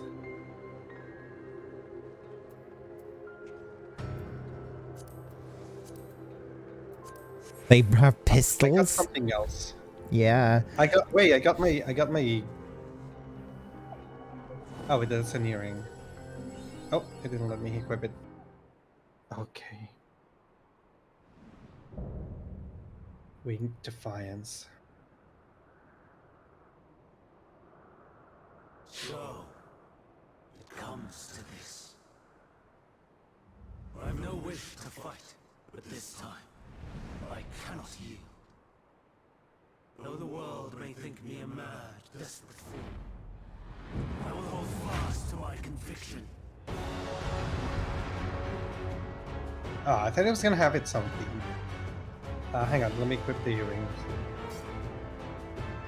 I think I realize now why he feels familiar. He's using the base model of Ramu. Oh no, you're starting to robotify yourself. Oh. Just a bit. But oh yeah, Cass answered it as well. Yeah, he's Ramu. I wasn't paying attention to the chat, by the way.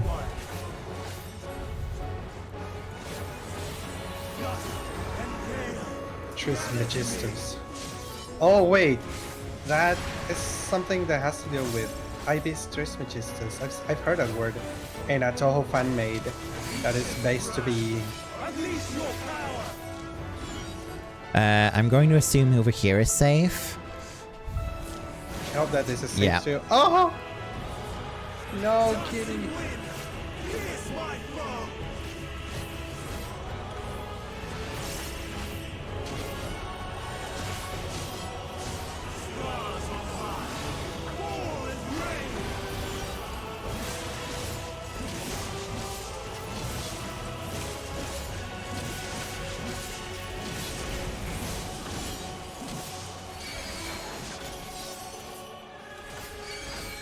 Hide behind a rock. Probably Then not the move. one that's glowing. Yeah, move accordingly. Oh. Wait, I survived.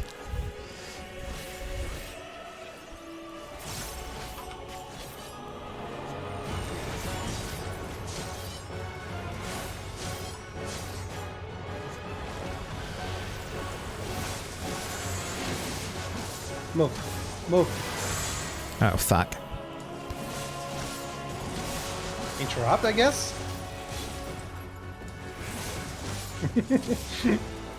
What happens if you don't interrupt that?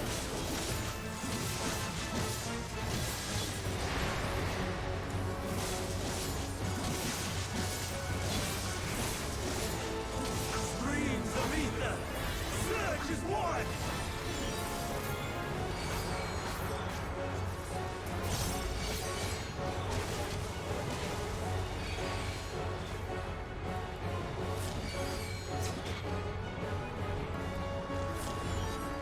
Oh wait, he didn't move them. He moved them, that's cheating. I guess it's safer to be in the middle for this one. Yeah. It is our first time, so it's fine. Whoa, I did not see those AoEs.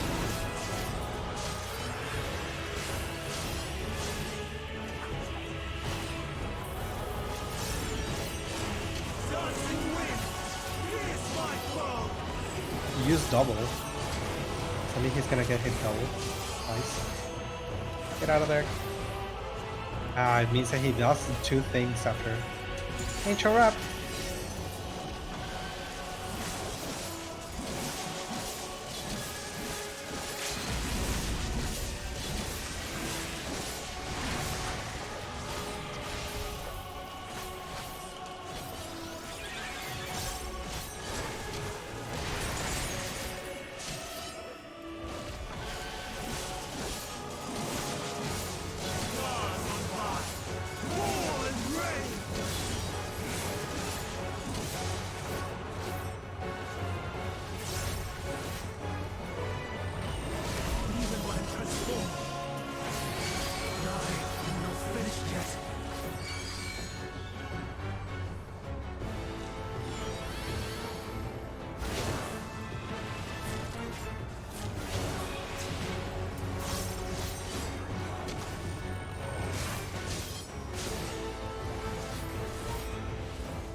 It's almost dead.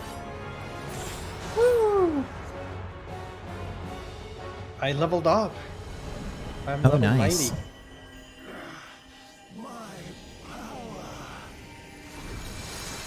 Gone forever.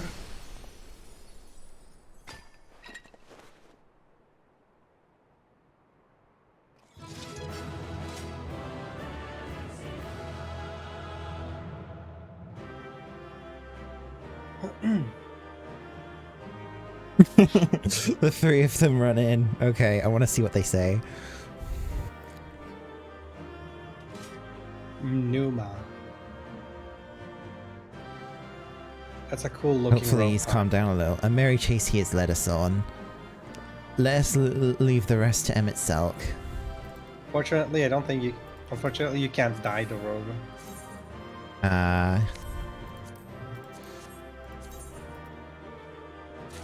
I already have that gun. Well then, enjoy our cutscenes. Yeah.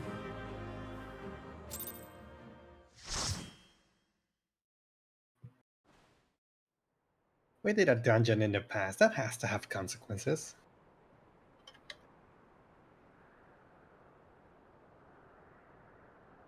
It's over, Hermes. In the name of the Convocation, I hereby take Meteion into custody. And setting aside the matter of your nomination, you will come with us too. We require your knowledge to assess and resolve the situation.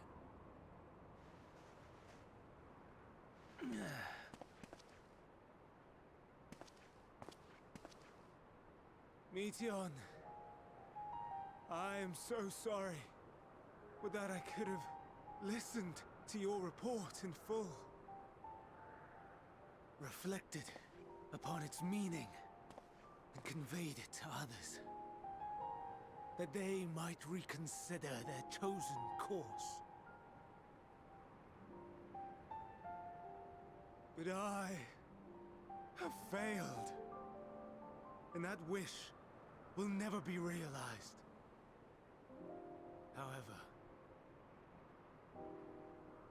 ere our fates become the province of others, I bid you tell me just one thing. Was there happiness in those distant stars? Was there a reason for living?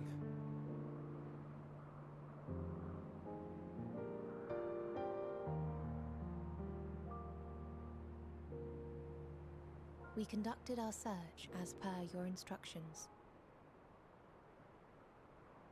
We scoured historical records, communed with the spirits of the deceased, heard the final testaments of the dying, welcomed their shadowed hearts into our own. One race had striven to create a world bereft of animosity. Uh-oh. They renounced relationships to avoid interpersonal strife, and in so doing brought about societal collapse. One race had renounced war and devoted itself to the enrichment of its people. They were conquered. Though they destroyed the enemy in reprisal, they could not regain their former glory. One race had concluded that finite time was the root of all woes. Aspiring to shatter its shackles, they went in search of infinity.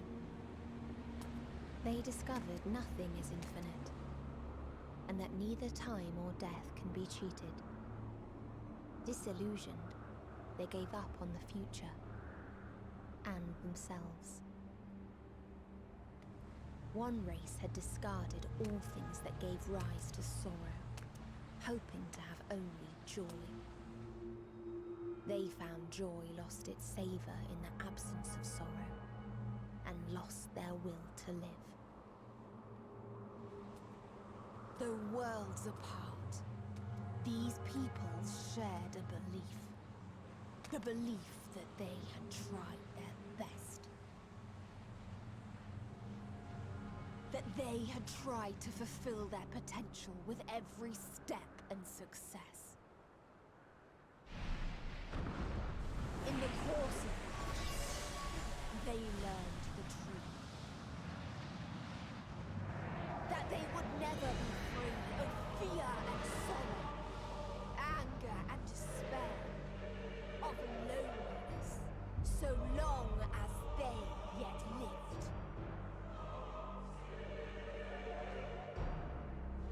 Even now their souls cry out for oblivion.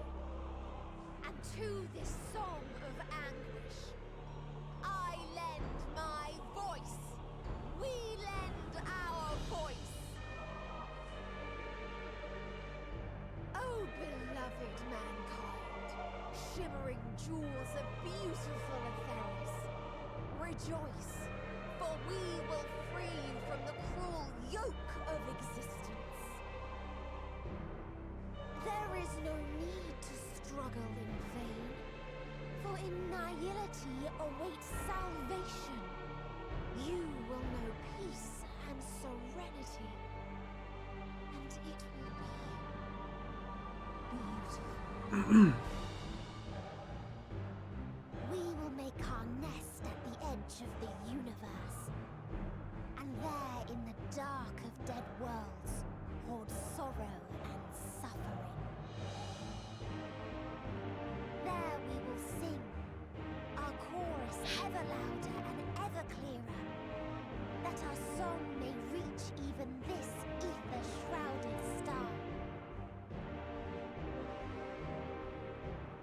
Such is the answer we have found in the stars.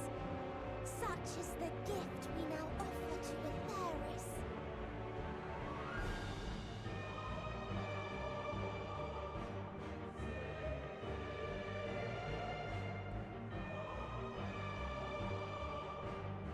Who are you to decide our fate? To decree we live or die?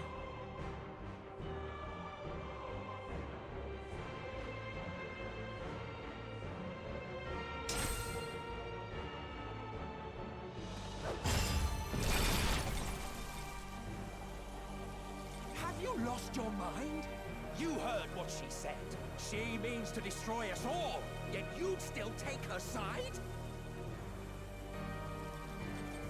In the name of the star, we have discarded those creations that we deemed flawed.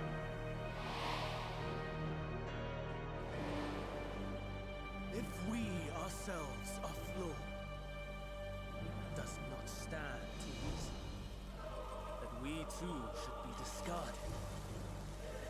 That is sophistry, and you know it!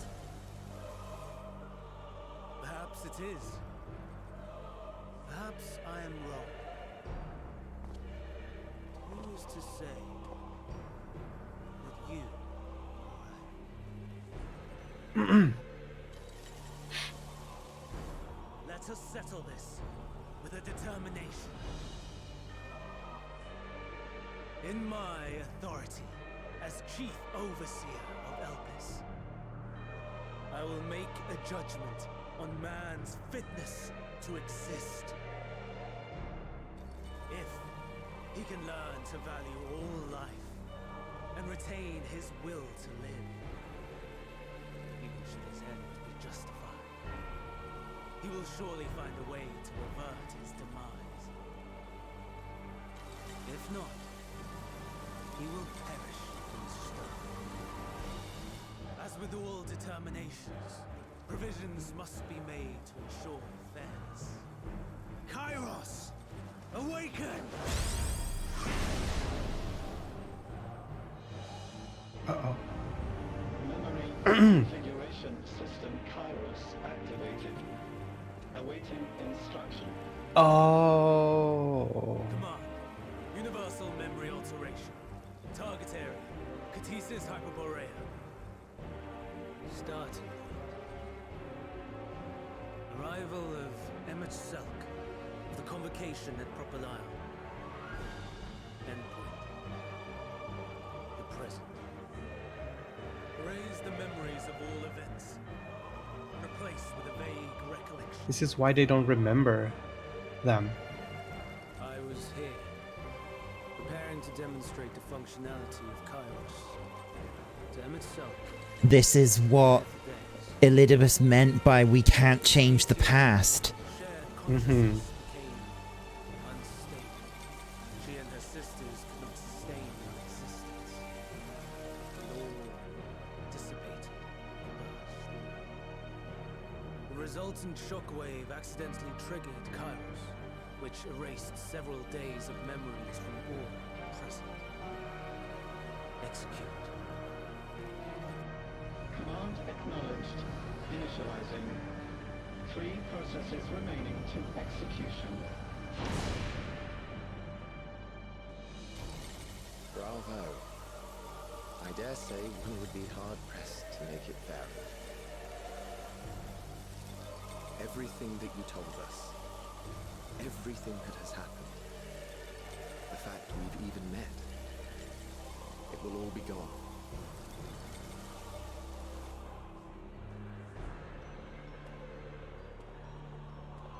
Go, Meteor. To the edge of the universe, where none can reach you. Hermes, won't you come with me? If you were to shed your flesh, I should be able to carry you.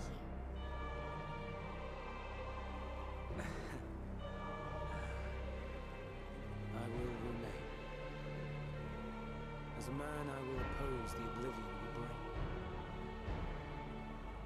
Silly fool. Had you said yes, I would have granted you the gentlest end.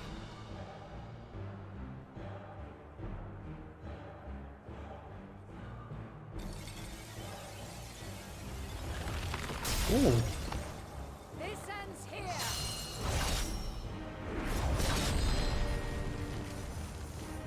Fly, Meteor!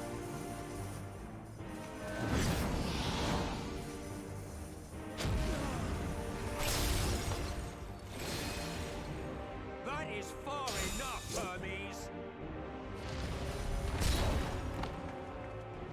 Argos, to me!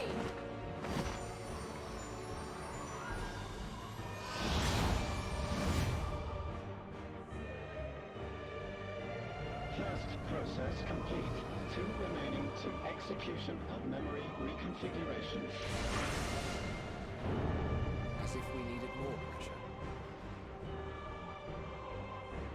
No matter what, you cannot forget what happened today. For it is the key to saving your future. Your world. This fight is our fight. What comes after, our problem to contend with. Not yours. No. Your own struggle awaits. And no one else can take your place. You must flee this place with your memories. I will see that you do. Now then, where is it? There you are, my little confluence.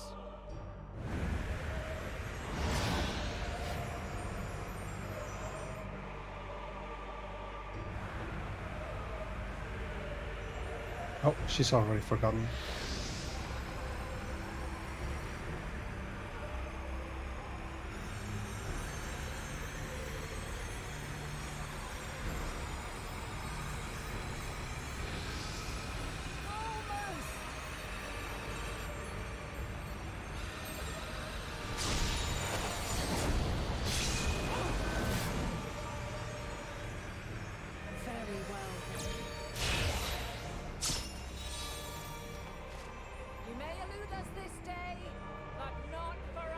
Ah.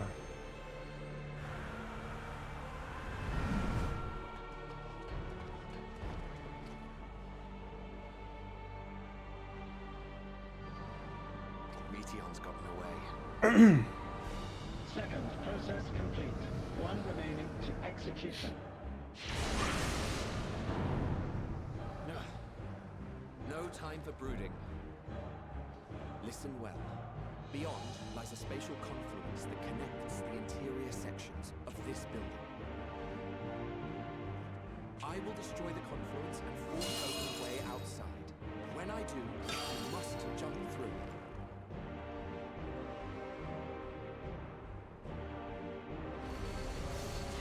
I cannot tell you how sorry I am. Neither can I let you escape!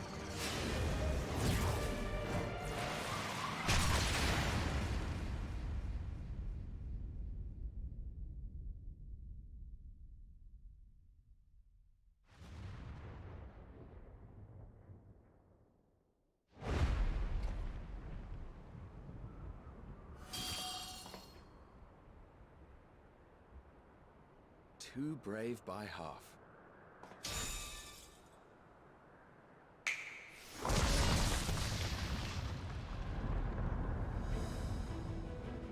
Exemplary work, as always, Emmett Selk. What?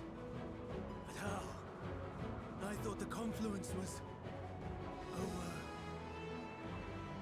Over there? Yes. We were rather hoping we would. It was never anywhere but where it is now. The instant those two began making their way towards nothing, 'twas clear the plan was a diversion. I'm quite incapable of destroying a confluence, I must confess. A gambit brazen beyond words. Though we've grown accustomed to reckless improvision due to the antics of an incorrigible associate. Though, in the case of certain present company, incorrigible is an understatement. Honestly, I'm beginning to suspect it's a requirement for every reason.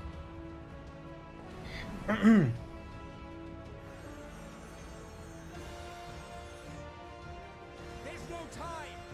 Quickly!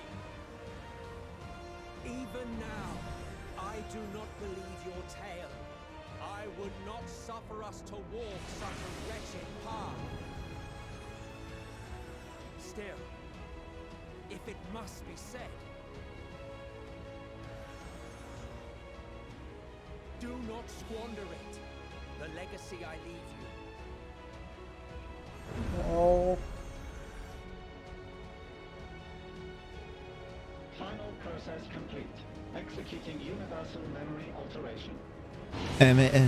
So everything we did was ordained. It's just they don't remember it. They can't remember it. It's just Emmett and Hydradeus. And also Hermes? I think Venat remembers it too. She has to. That's it. Venat must. If Venat escaped with us. Mm-hmm.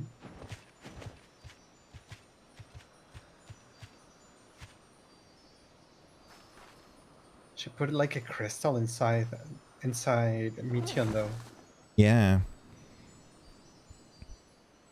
Some sort of mark, yeah. But if she remembers, then why doesn't she tell them again? She can't. I'm fine. Just a little tired. Maybe we did change the past? Can it be true? Are we the only ones left who see beauty in the world? In life? Are the stars above no more than husks of fallen civilizations?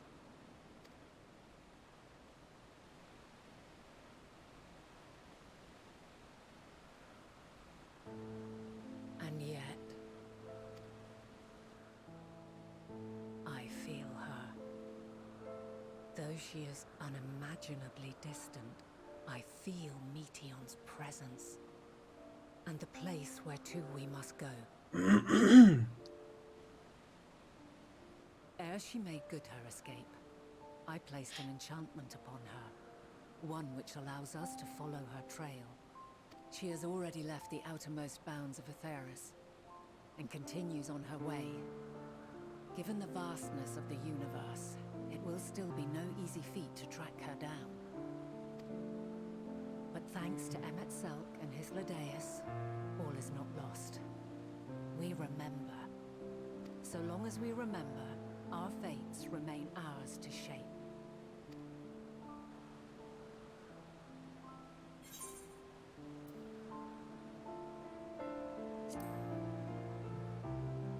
So what now?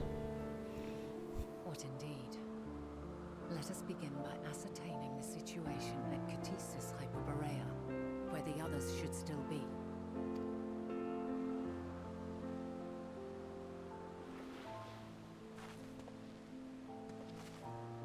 Given the likely state of their memories, however, it would be imprudent for us to approach them directly.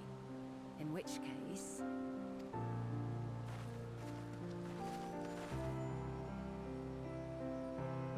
I am sorry, my friend. I've asked much of you this day. But may I trouble you one last time?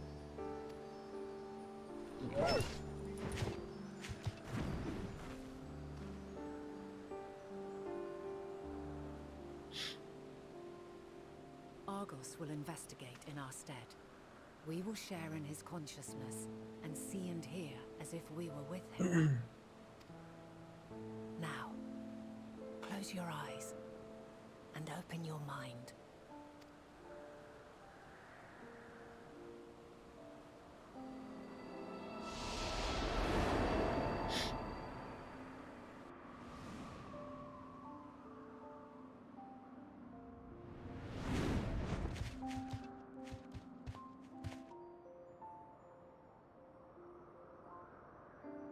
Thank goodness you are unharmed. Unharmed? There is a gaping hole in my memories. I can scarcely remember arriving here in Elpis. Forgive me. I was preparing to demonstrate the functionality of Kairos to our guests. But Meteon, her shared consciousness became unstable. And she... So, that's what prompted the state of alert. And when you went to investigate, you were caught in Kairos' accidental operation. So it would seem. It's all a blur to me. Such an unfortunate accident. Oh, and what of Vinar and your other companion? You went inside together, as I recall. We did?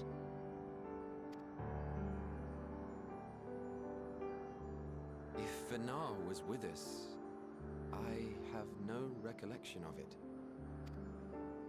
But that there is her familiar, is it not? The fellow seems happy enough, so I think it's safe to assume his mistress as well.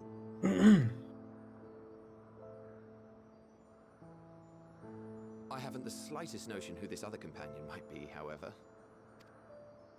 Ah, well, that individual struck me as a bit different, for want of a better word. Perhaps it wasn't actually a person, but some manner of creation. Curious. I must ask Vinar about it when next we meet.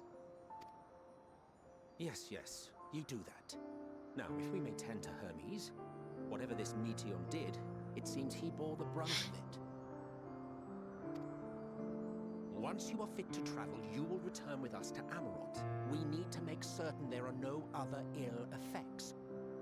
Also, I am here on business of the 14. We've already had the conversation, like as not, but since your toy wiped my memory, we'll have to have it again. Yes, of course. As you see fit. This Kairos, it manipulates memories through the emission of etheric waves, correct? There is a theory which holds that memories scoured by blasts of ether are restored when the soul is cleansed in the underworld. If true, then perhaps when our time comes to return to the star, we shall remember these few days we have lost. I doubt aught of interest occurred. Look forward to the revelation if you like, but I should prefer to relish more meaningful moments.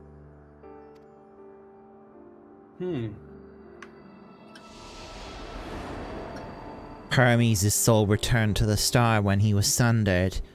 His memories got returned to him, but the other two did not. Hythlodaeus became part of Zodiac and Emet-Selch survived. After all, you and I. So, We still have a right long now way is Hermes playing along? It's like, is he pretending right now? Hermes is not pretending. His memory has been erased, just like the others.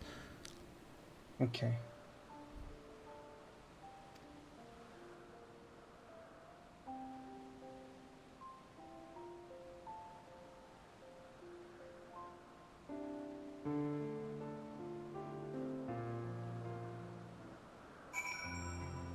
So I'm going to stop for a moment. So basically,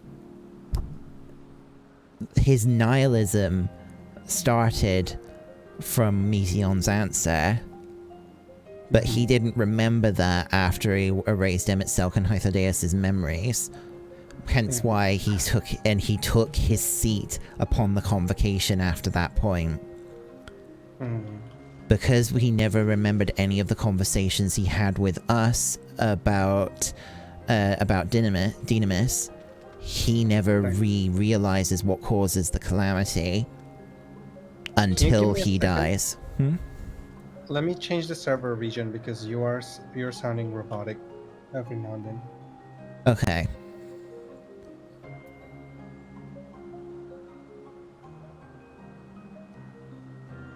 Okay, I've changed it now. Alright. Well, I'm going to talk to the nut now. Are you feeling all recovered? I understand that your exertions were more than purely physical, but resting one's body, if only for a moment, is never without merit. As for Hermes, I think it unlikely he will create more Entelechies. He poured much of himself into Meteon, and now that she and her sisters are gone, dissipated in his mind, the grief must be unbearable. Knowing the world is going to end and she can't tell anyone? Yeah. He will blame himself, he will believe that. Had he never acknowledged his dissatisfaction with the world, then the Meteor would never have been born to suffer and die. The offer to join the 14 will be a welcome distraction, and one day hence he will face the advent of the final days in the role of Fandaniel.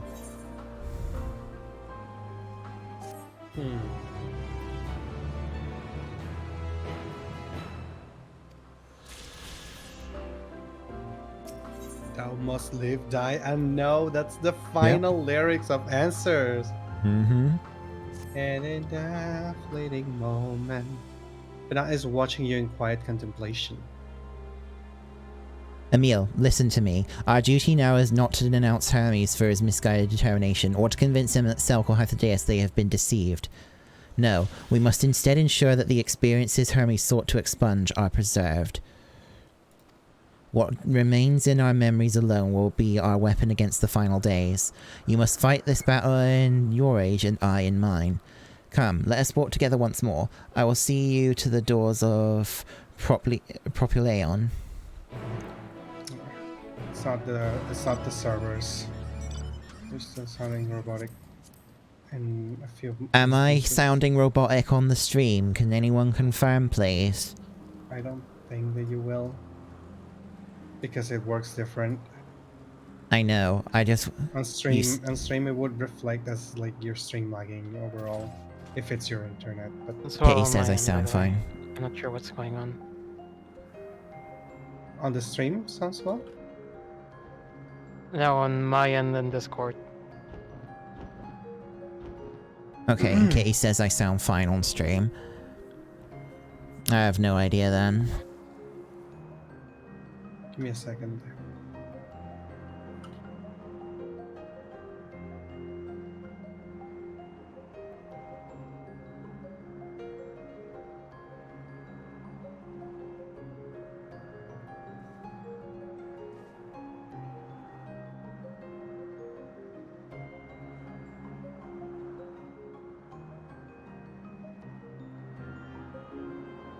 Or am I sounding robotic to you guys? No, you sound fine. Because I don't...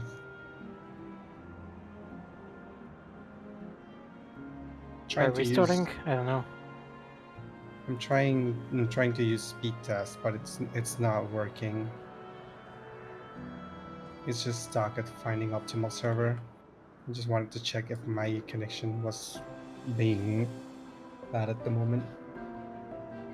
Something might not be right, but I can hear you fine, and as long as the robotic isn't too bad, I don't think there's going to be much that can be done at the moment. It is kind of annoying when you are reading.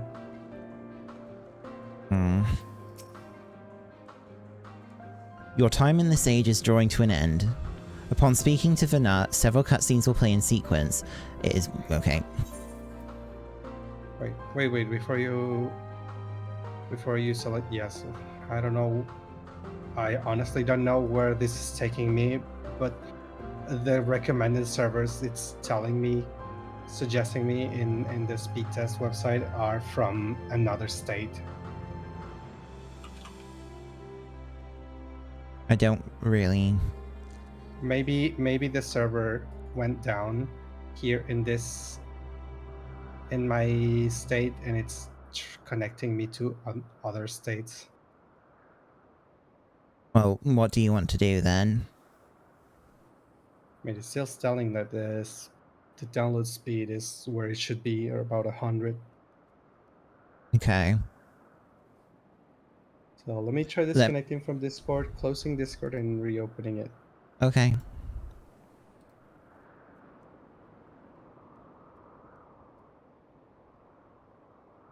We're in for quite a lengthy part now. Okay. Oh, we still got time.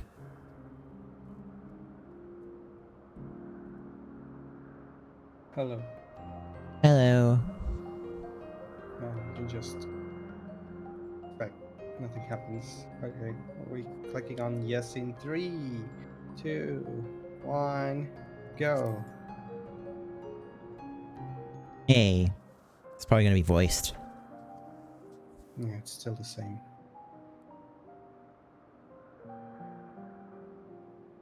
So, it is within. The portal that brought you hither. and we'll take you home.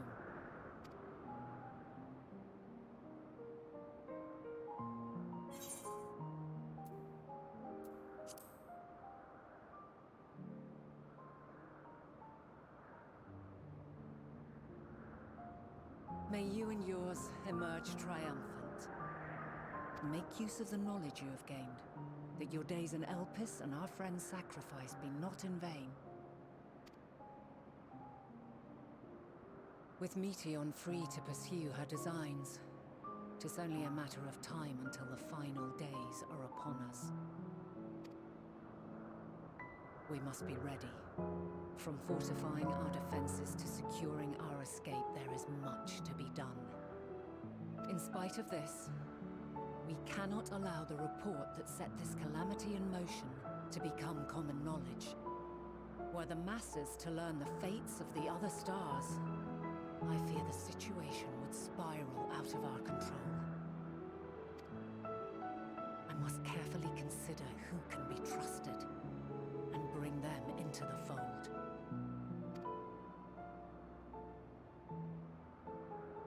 Ordinarily, I wouldn't hesitate to call upon the 14. However, it was the desire for a fair determination that drove Hermes to attempt to erase our memories. Were he made aware of his actions, there is no telling whether he would remain a friend or become a foe. Alternately, we might try to alienate him from the convocation. Yet in doing so, we would deprive ourselves of a brilliant mind who would be invaluable in the crises to come. Quite the dilemma. Which is why I must work independently of the convocation. Regardless of how we proceed, if we are to permanently avert the final days, we must be equal to Hermes' challenge. We must prove that mankind is worthy to exist. And this hinges, I think, on how we confront the all-consuming despair that accompanies a senseless and seemingly inevitable end.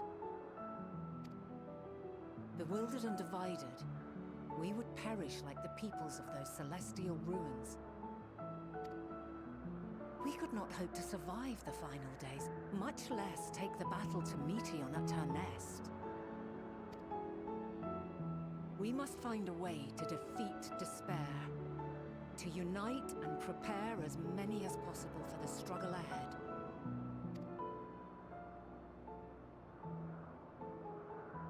Heavy will weigh the burden of guiding this legion of souls. Yet I have faith in mankind's potential.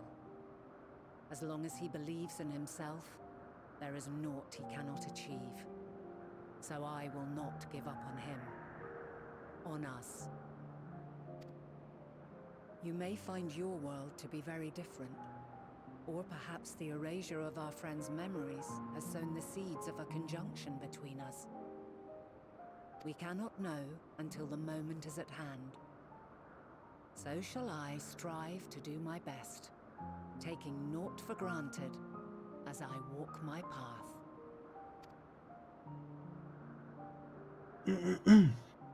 And I pray you walk with me to the end. As you move forward, so too will I, as will all, resolved to fight for the morrow. And when mankind has found the strength to stand against despair, we shall silence the song of oblivion. She who sings it will learn our journey is far from over. This I promise.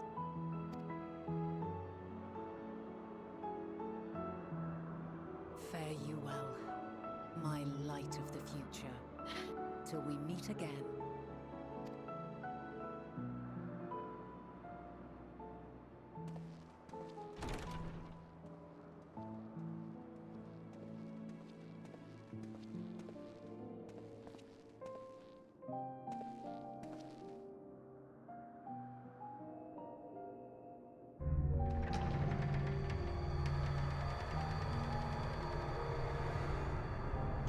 Goodbye, Elpis and Vanilla.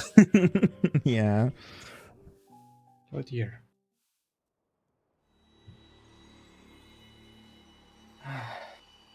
We. Back to the first we go. If there is a first. From this day forth, I shall strive to bring honor to the seat of Vandania. Hmm.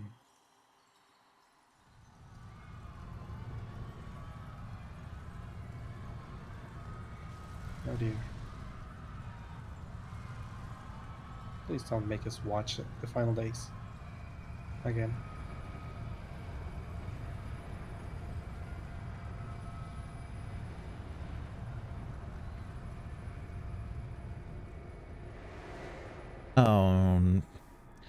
Well, this is probably still cutscene territory.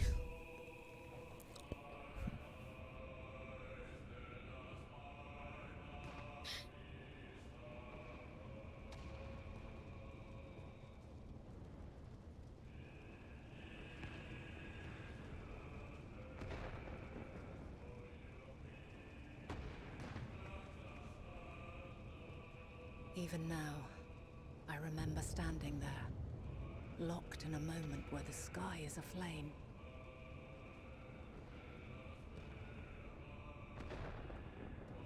Where stars fall as tears, and screams darken the seas.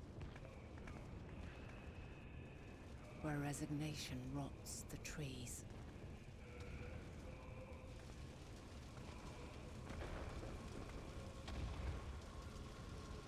Where terror twists magics into abominations.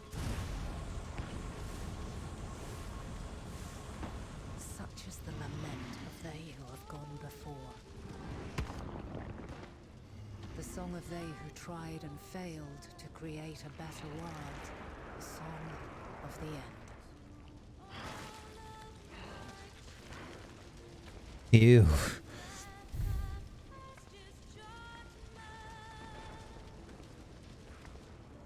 That which hides at the edge of the universe is no longer hope's creation.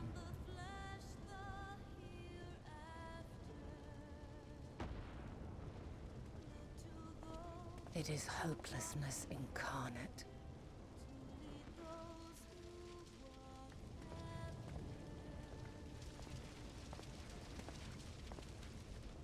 That day, mankind saw half of its number sacrificed to Brynhildr Zodiark.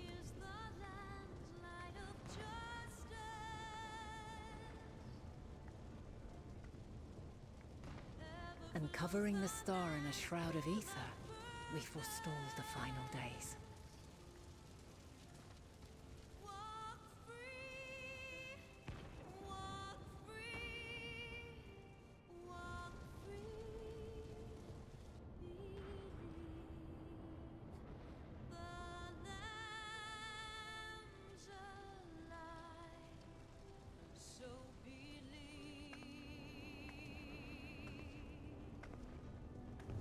Yet the cries echoed still. We wept for innocence lost, wailed for death inevitable.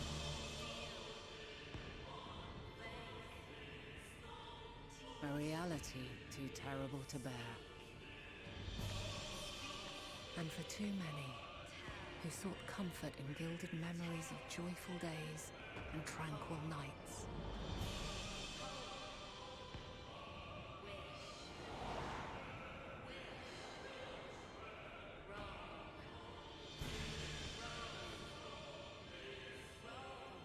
This is all wrong. Why must we suffer so? It needn't be like this. No. There must be a way to restore things to the way they were. To reclaim the perfect paradise we once had. No, my friends. Suffering exists, and we cannot pretend otherwise. No civilization, however great, could eliminate it. If we would live, we must accept it as our constant companion. Let us not seek to forget this tragedy. Let us carry it in our hearts, that we may grow stronger and know true happiness. We can't accept it. We won't accept it. It will be ours again. A world free of sorrow. No, it will not. For there has ever been sorrow. Mankind was but spared its biting sting for a time. So please, open your eyes. To try and reclaim those lives we lost by sacrificing yet more isn't wisdom. It is weakness. No paradise is without its shadows. If we cannot accept this truth and learn from our pain, then our plight shall be repeated.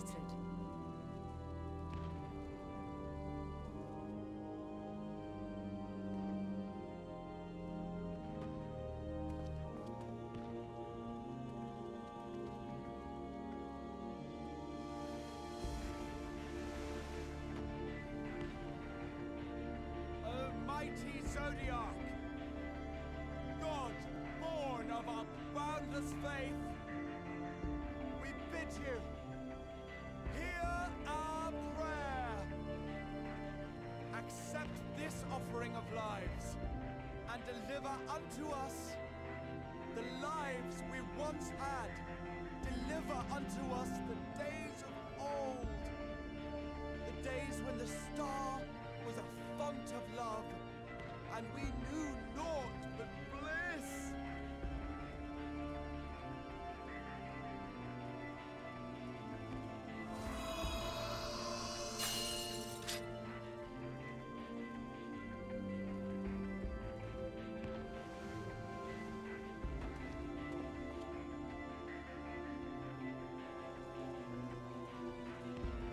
You would destroy it? Our beautiful world?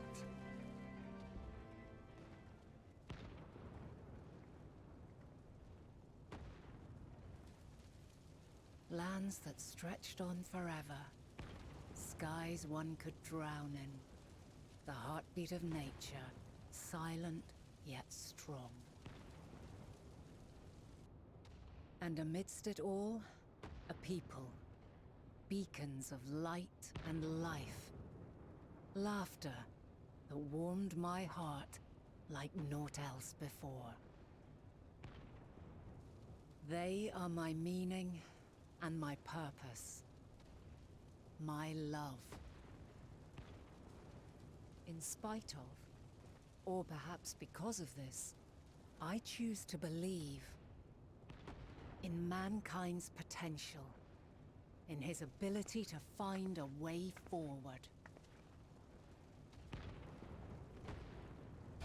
So let there be no way back. From that temptation, I sunder us. No more shall man have wings to bear him to paradise. Henceforth, he shall walk.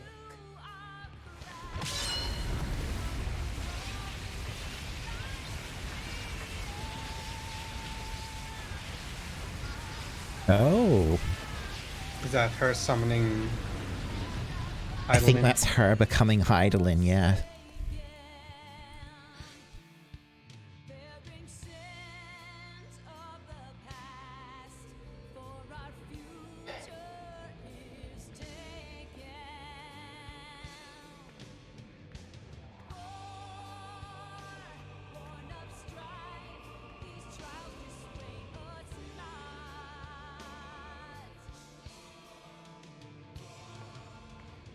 All is excruciating pain. I breathe fire and torment.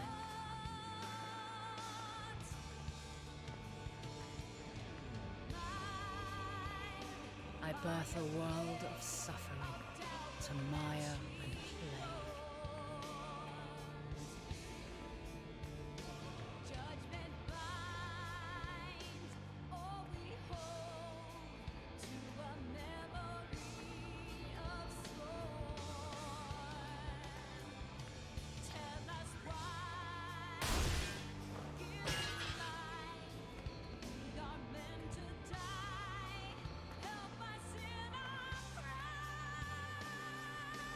In one fleeting moment, lives come and go, ever moving towards the unknown. And in that fleeting moment, they cry for the answer to the question. Why, given life, are they meant to suffer? Oh my god. To die?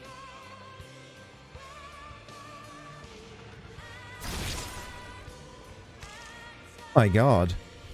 That's literally the lyric of the song. Imperfect beings.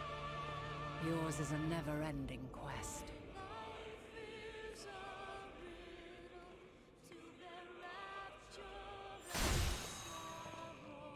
A quest to find your purpose, knowing your end is assured.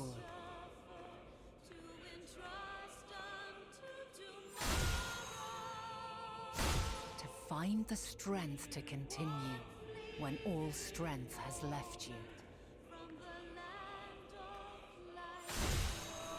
To find joy, even as darkness descends.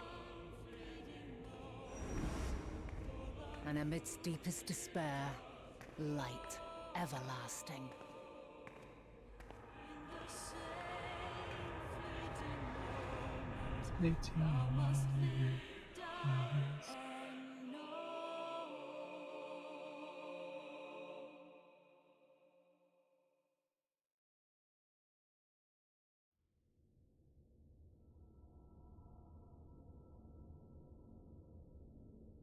A conjunction has begun to form, an intertwining of your time and mine.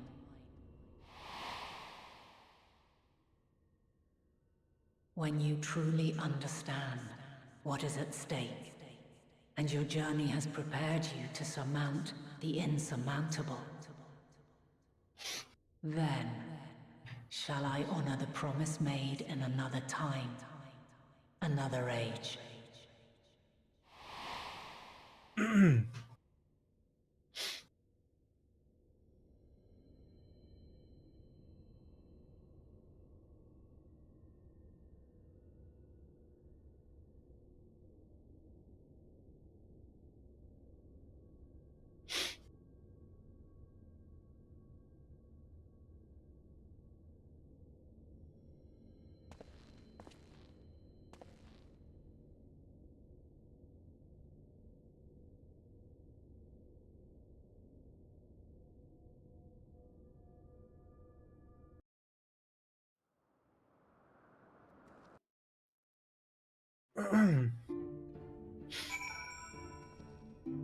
Wow. Wow. Right. Okay. I'm going to the Crystarium. Not Crystarium, Baldessian Annex. Alright. So... I'm Hmm? I'm very glad they finally give the meaning of the song. Yeah. And we now know why Hydaelyn decided to sunder the world. She knew that Zodiark's solution was but a temporary stopgap. It wasn't the solution, just a band-aid. And they would have just continued to live in blissful ignorance of what was happening beyond their star. And wouldn't have found the answer to the question of if their lives are worth living. So she forced it upon them. Okay, gonna talk to her now.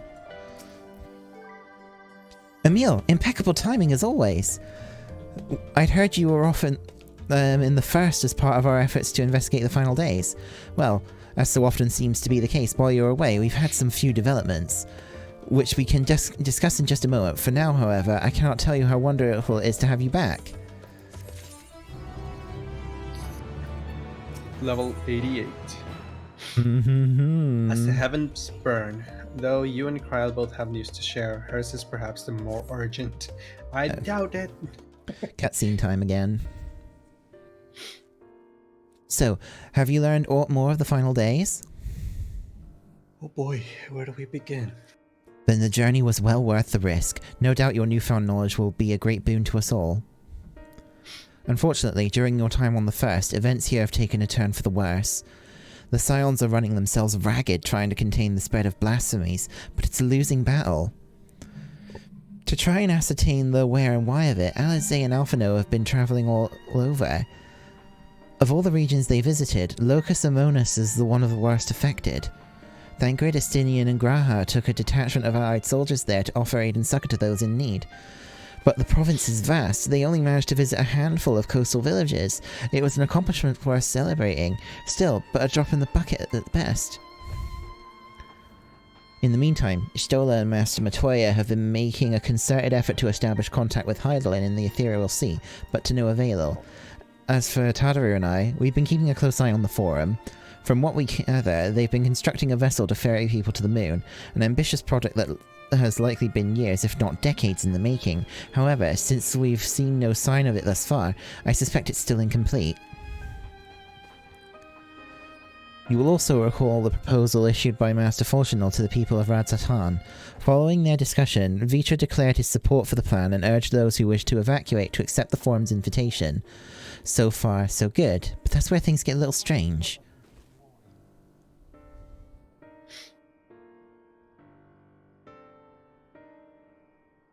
Apparently, the Forum caught wind of the lunar teleporter in the Tower of Babel, and decided to use it to deliver people to the moon instead of their mysterious ship.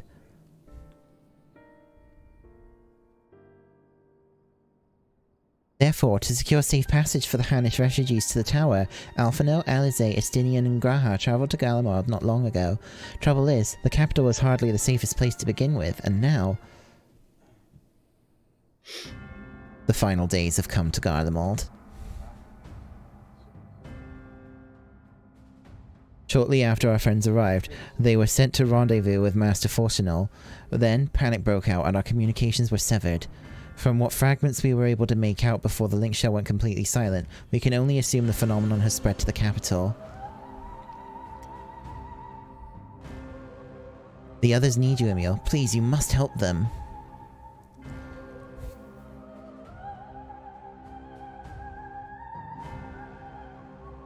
Having you there will make all the difference, I'm sure of it.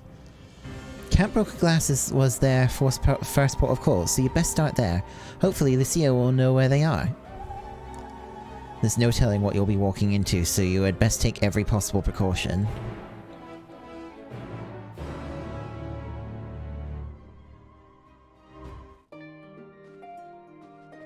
Oh, we are going back to Garlemald.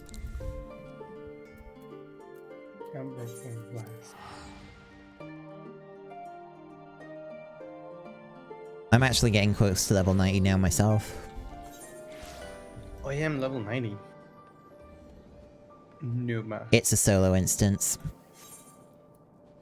God dang it.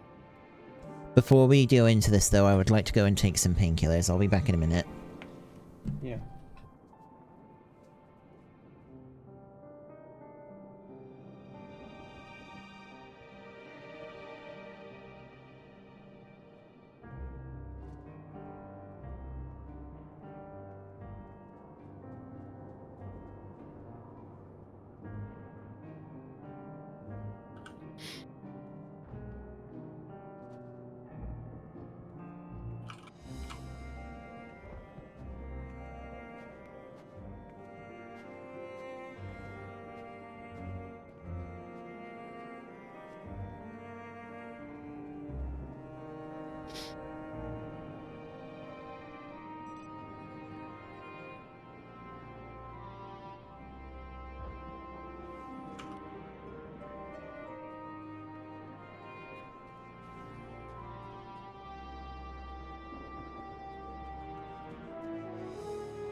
I'm back. Sorry about the wait there.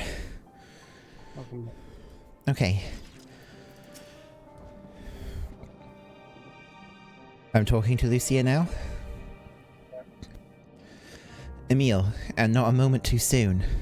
The skies are over Garlemald are ablaze, but it's the events on the ground that concern me. As you will have heard, your fellow Scions arrived ahead of you. We cut the customary greetings short after we received word from our troops on the Manga Glaciers that the Forum's airship has landed. It was then that the heavens began to burn. I dispatched your friends at once to ensure the refugees come to no harm. I would have you join them immediately. Additional support is en route, but we will discuss them later. I trust you are ready to depart.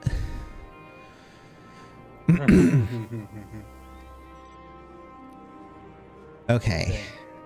Proceed in 3, 2, 1. Go. Boom. Good luck. Hope they don't make us do other characters because I hate those. Mm.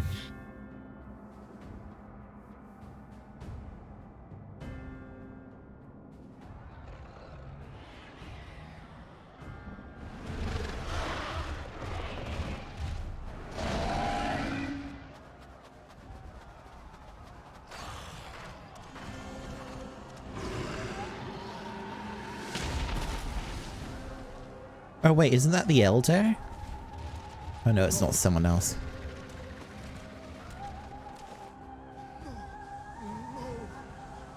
We were promised an escape. Not on the same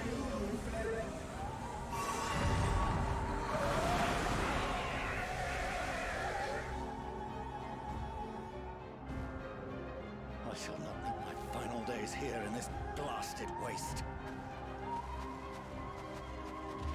Calm yourselves. Your panic is our greatest enemy. Come, we must build a line of defense.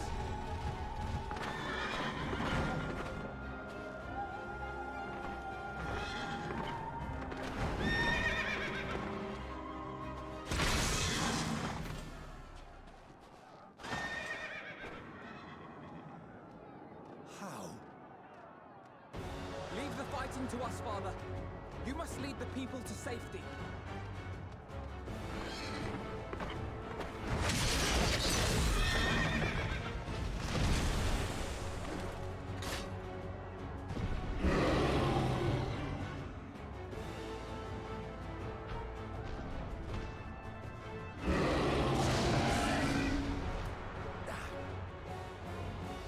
I can handle this pair.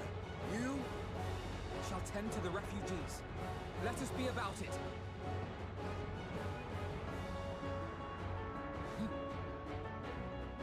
As you wish, my little lord. Oh, we're playing as healthy. Hope you've been practicing your sage skills. Indeed, I have. Oh, we have so many abilities.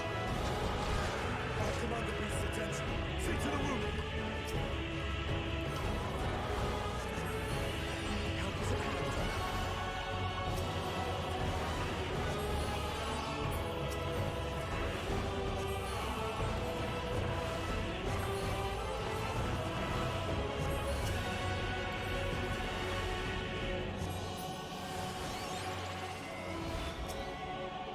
Level your broccoli. Leave it to me. Okay. Levilodosis 3. Are they all called Levier? No, not all of them.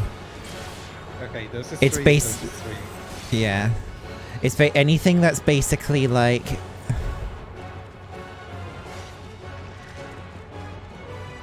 Oh dear.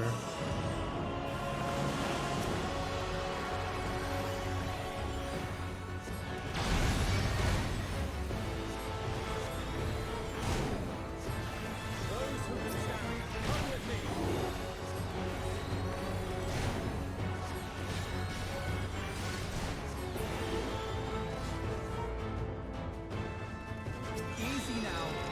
Deep breaths.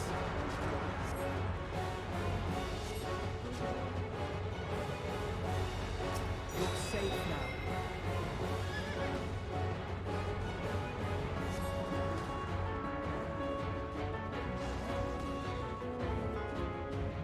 I owe you my life.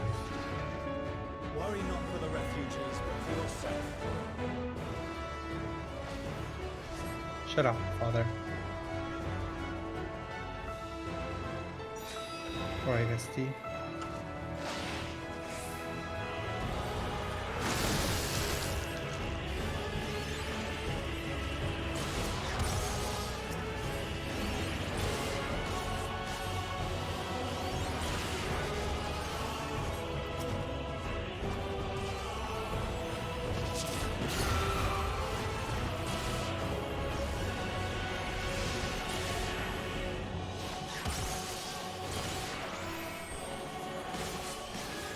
Oh, I can shield him.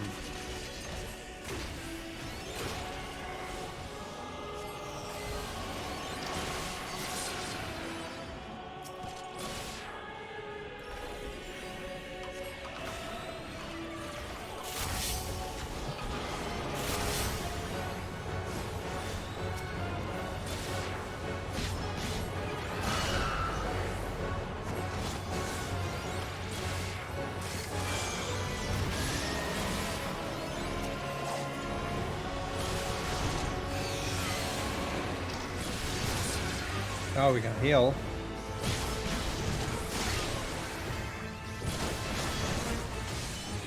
Okay, I'm gonna start spamming prognosis. Oopsie.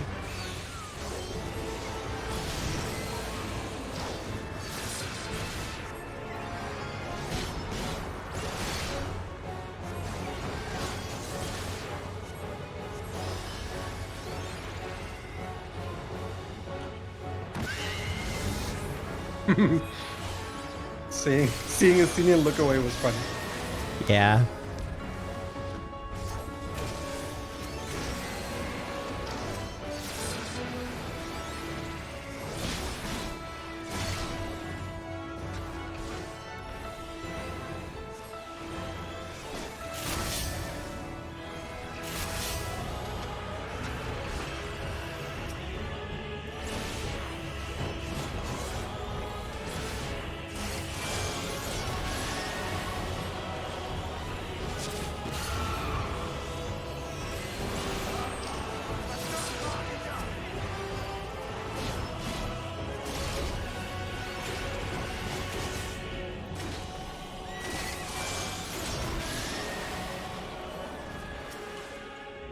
Oh boy.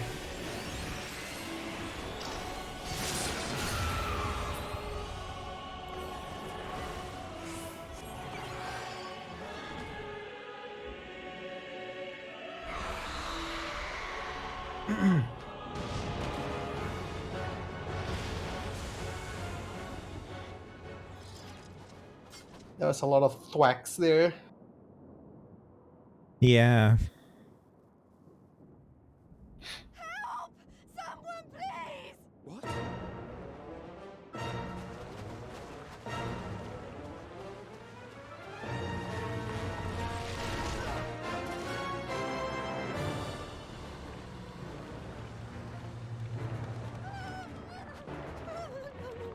Odin's theme, what? I don't want to die.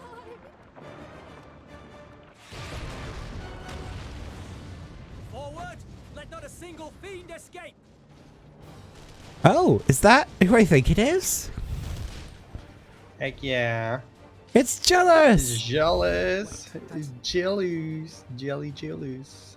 Euless and the army. So, you've recovered then? Time enough to be of aid. For once.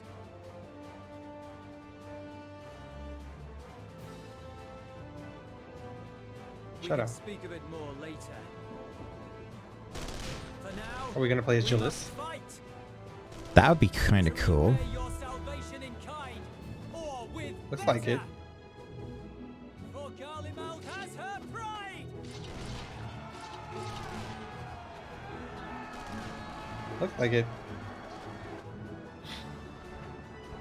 Or not. Of that I've no doubt.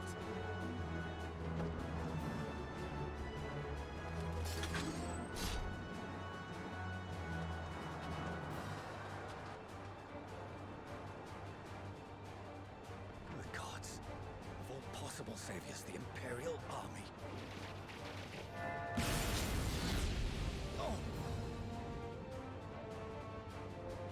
Someone LB3 there. No, that was Alizé. There she is. Yep. I had hoped to take all of them down at once. Think a withdrawal might be in order? You didn't click in the right place. Sod that. You know who would never abandon these people to their fate. To be devoured by their former friends. That'd be beyond cruel. These beasts must fall here and now. Well then, I'd say it's high time we threw caution Guess to we're the playing winds. as Graha's So sake. long as you spare me the heroic sacrifices. Hmm. Now, let's go. Oh no, we're playing Alizé. Cool. Good, I So I get to love be a red mage again for a little bit. What do we have? Hopefully there's not many buttons. Alright.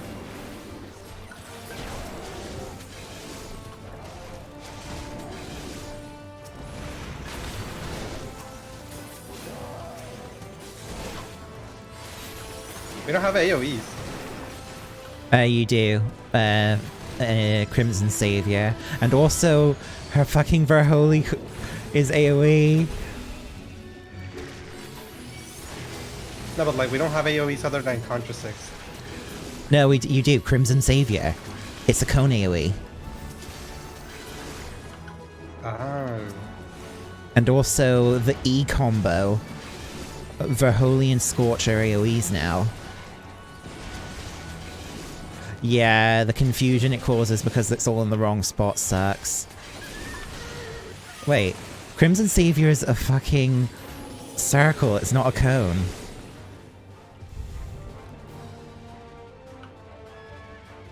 Also, she has Vercure.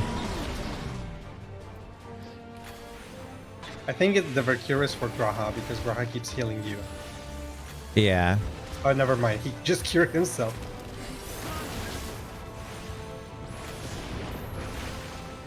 Oh, that's how she uses Verflare.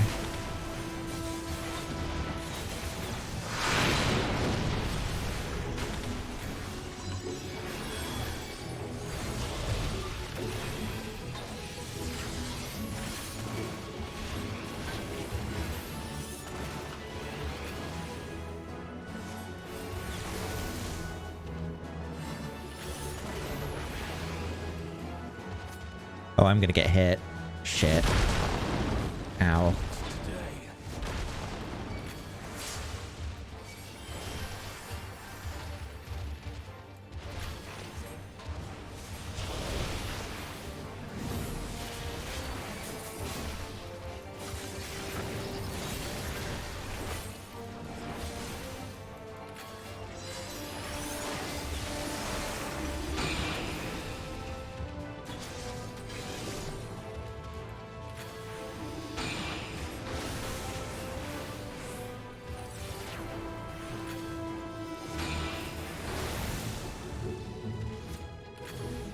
Oh, we have limit break.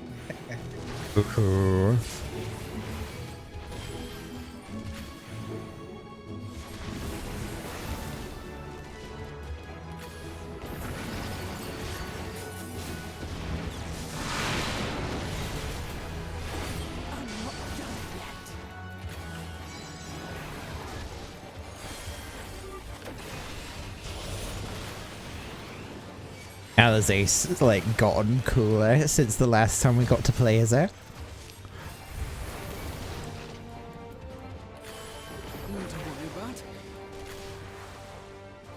Look at Graha being a cool level 90 Black Mage using Paradox. Crackles with energy. Find cover.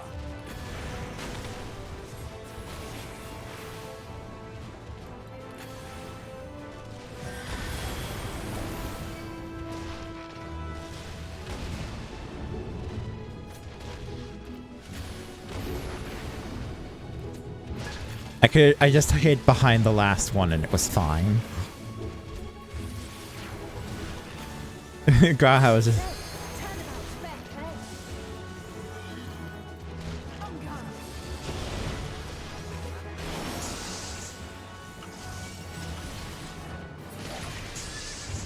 Nice. Oh, yeah, sure.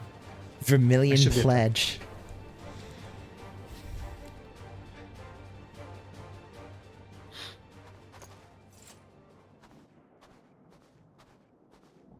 There we go. There's not the barest trace of ether. Maybe Oh, I thought he was gonna do more. Oh no, never mind. I did. Yay. Okay, fight is done. Oh, let me know when you're on the second line of dialogue then. Saving our lives once again.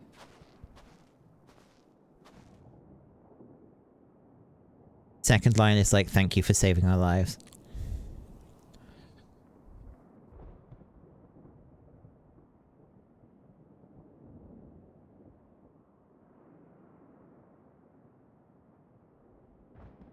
I am here. I remember you. Let's from go. Purusha.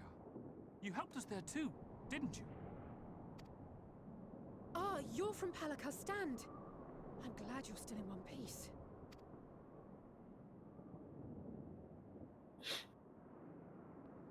Oh, you will be, once I see to that injury of yours.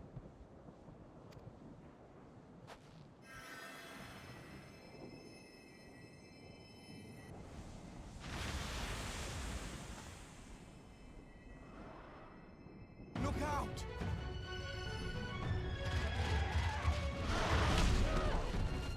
Oh god.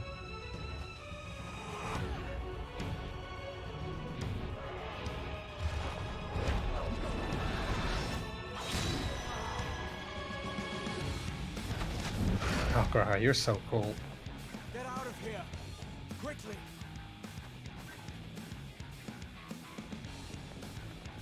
I won't lose them. Not a one. This will be a brighter future.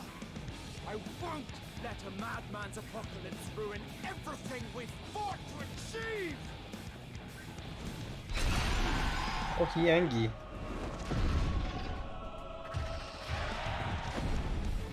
Not angry, determined.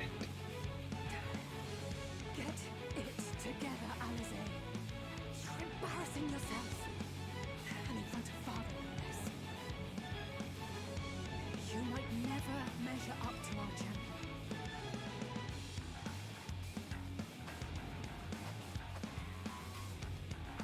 But we ask too much of him as it is. You mustn't let our sword in the darkness fight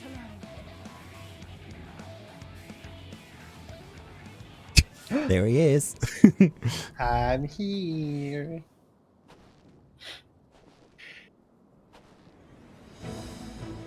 Can you walk faster, dude? We're kind of in a crisis here.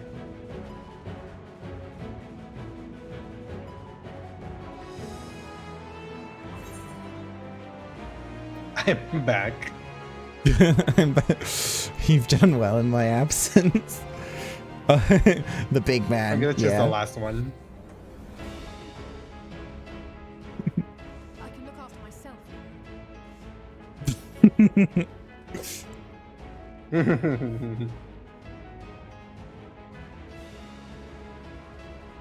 Everything's in order?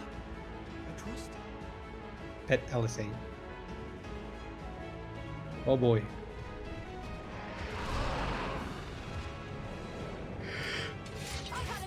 Let's fight. That's our characters, please. Finally. Hey, she said the line from the animated trailer. The way he spreads his thighs out. Wait, what are you doing? Rio for the ages.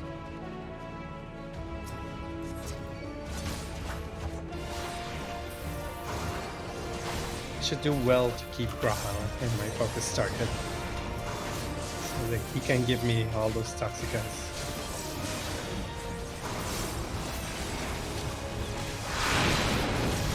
You gotta do what you gotta do. Oh my god.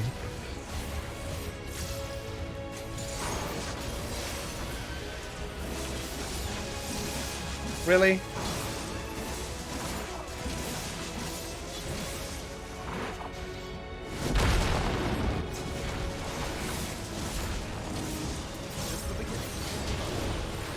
Ow. Graham, I'm sorry. Graham cleaved me.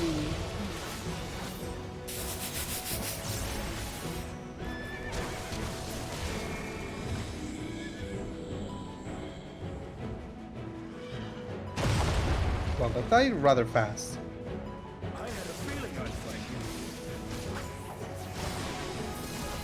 This should be the last of the worst trouble.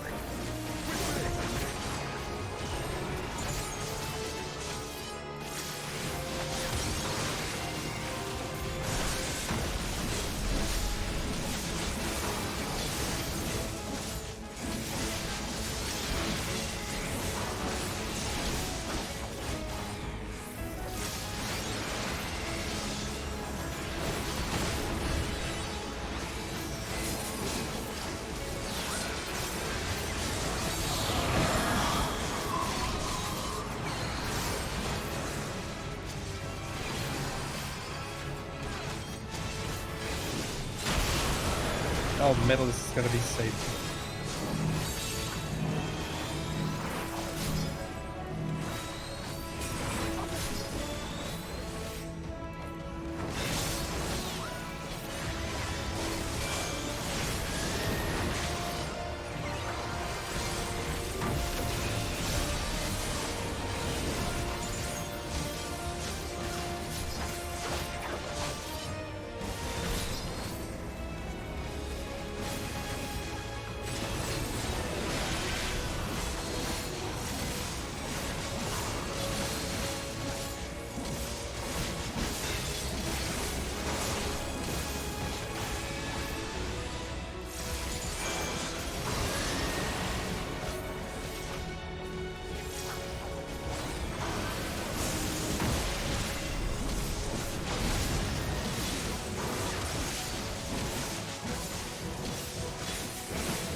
Did it.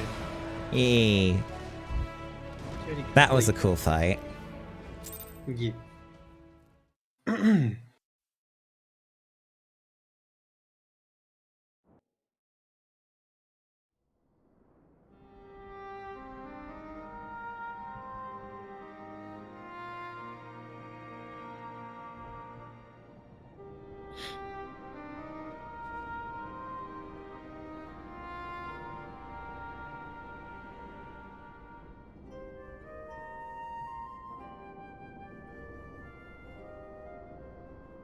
You must board without delay. The ship will depart ere long.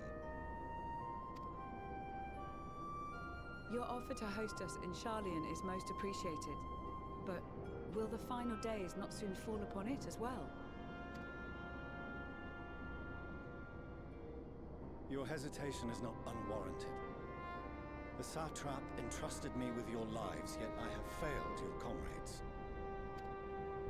Nor are you wrong to fear that this corruption will continue to spread. I cannot promise you complete safety, even in my homeland.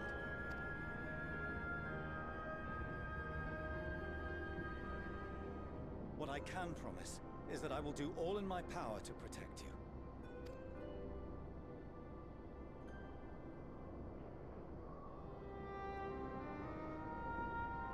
That power is not inconsiderable.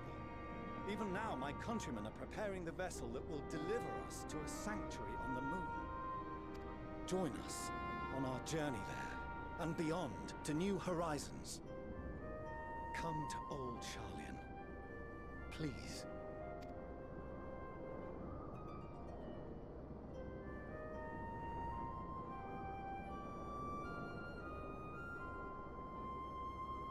We would be fools to refuse such a generous offer made in earnest.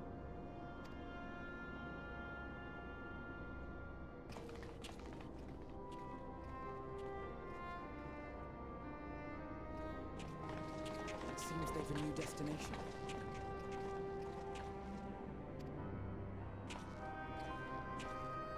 The people of Radzat Han have known too much suffering. The march to Garlemald will only bring them more, short though it may be. I quite agree. Fortunately, they have you to look after them. Yes. Well.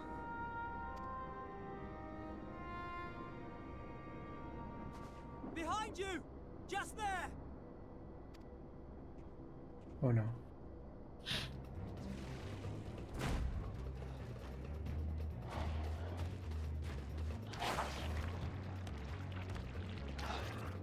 More of them. Oh? That was her Reaper? Yeah. What? That. Wait, it's Xenos.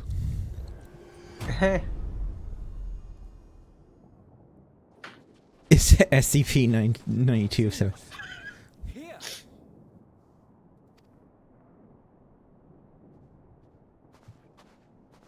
You'll be all right.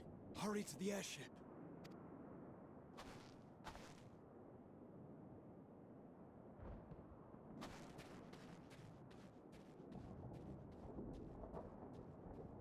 Hello, Xenos. Why did he help?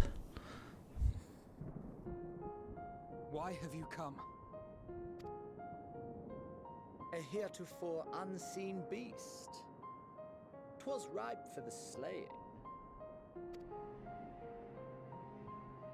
Poor sport, alas. Unfit to temper my blade. Oh, for the love of... You cannot still be on about a rematch.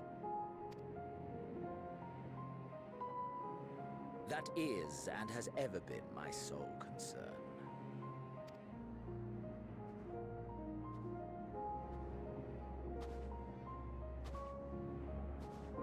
You, on the other hand, are fixated on a different quarry.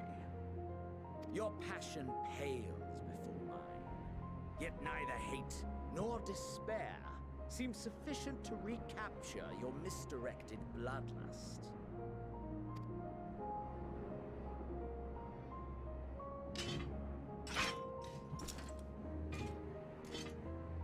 So, I hone my blade, and I wait.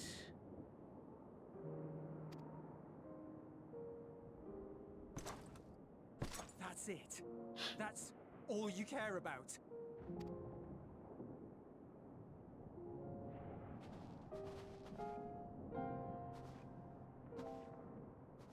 Garlemald is in ruins.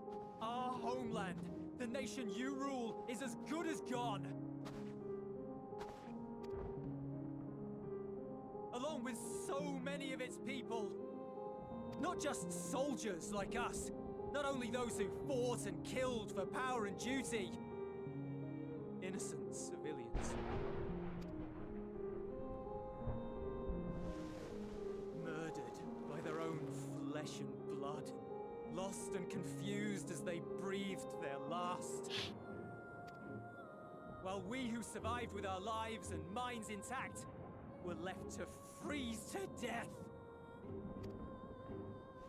The Eorzeans tell me all this was your doing! You slaughtered your countrymen! You did! For what? For nothing, in the end. So much wasted effort. You bastard! For your own sake, Eulus, you must control your anger. It will serve no one should it consume you and see you transformed.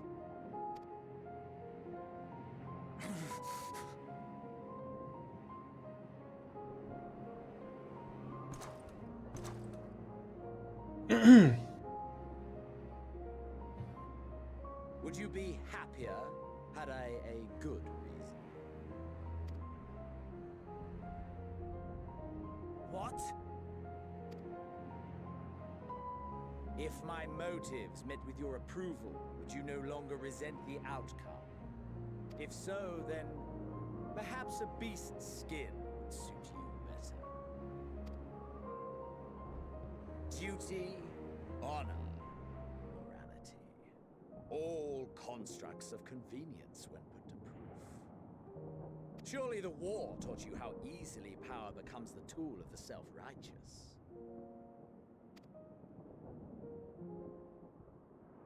How the people's justice was merely a means to their ends?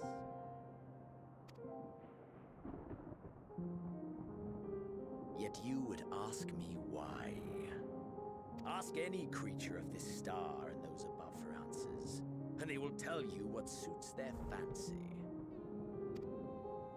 And they would be right to do so. What meaning there is to be found in the petty vicissitudes of your existence must be gleaned by you, and you alone.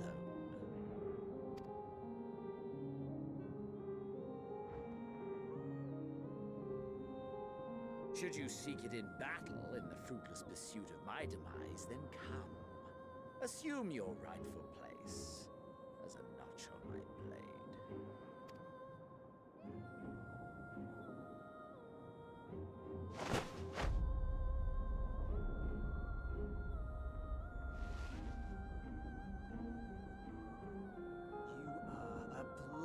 On the Garlean race, and there would be no more satisfying way to expunge it than by beating you to death.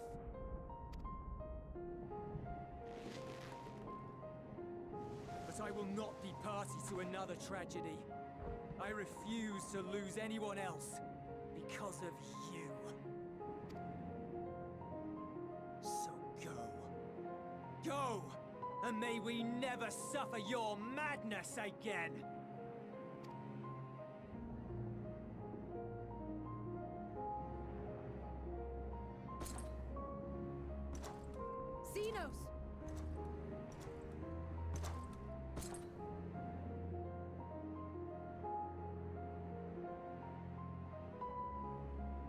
Perhaps you found meaning in living this way.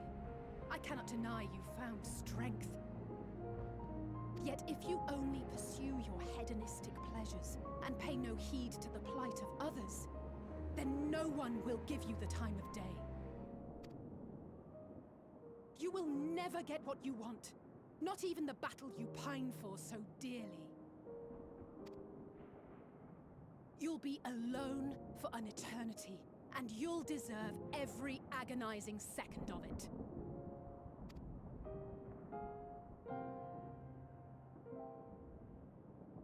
Unfazed.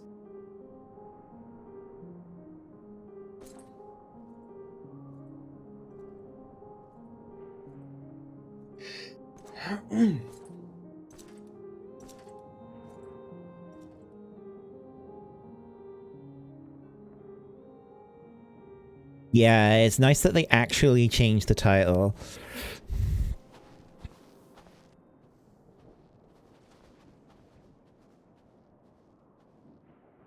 We're ready to depart. The refugee ships will be leaving shortly, but I've asked mine to remain for the time being. There's room enough for you to join me on it, if you wish.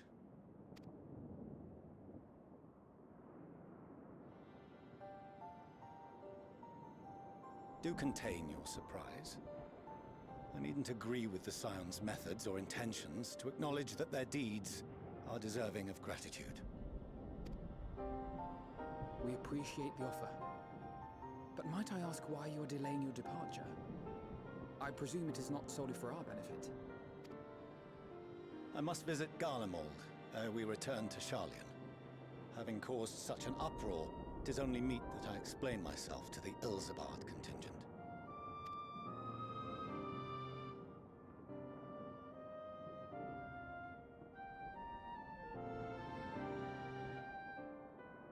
Allow us to accompany you then.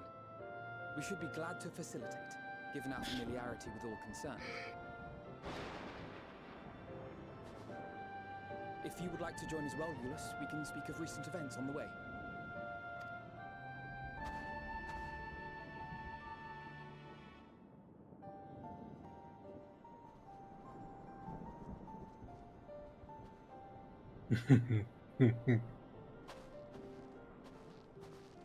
He'll be off to your seat on the forum next.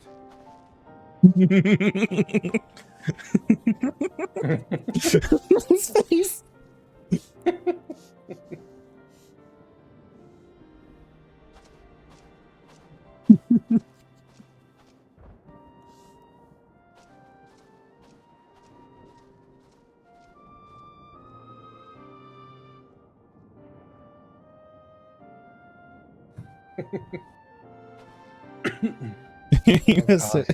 There must have been a part of him that was thinking, and honestly, you would deserve it.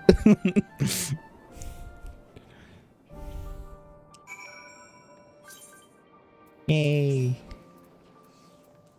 Oh, Alize. Talking to her? To see Xeno standing there, so uncaring and unrepentant. Gods, I don't know what came over me. I just blurted out the first thing that came to mind, but looking back on it, I stand by those words. I would say I hope they won't entice him to further villainy. But to be honest, I doubt even he remembers what I said. Anyway, enough about all that. It's good to see you again.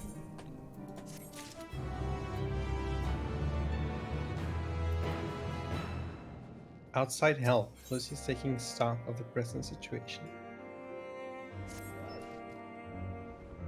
Wouldn't it be interesting if Xenos ended up being like an anti-hero? Could be. I still think he might be pushed into the normal raids or somehow. Hmm. I briefed the recovered soldiers and sent them on their way as quickly as I could, but nevertheless feared they would not make it in time.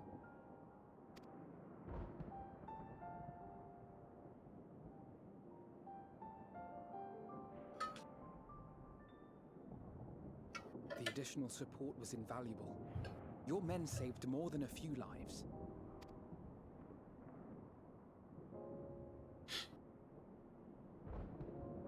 Though not all, I regret to say.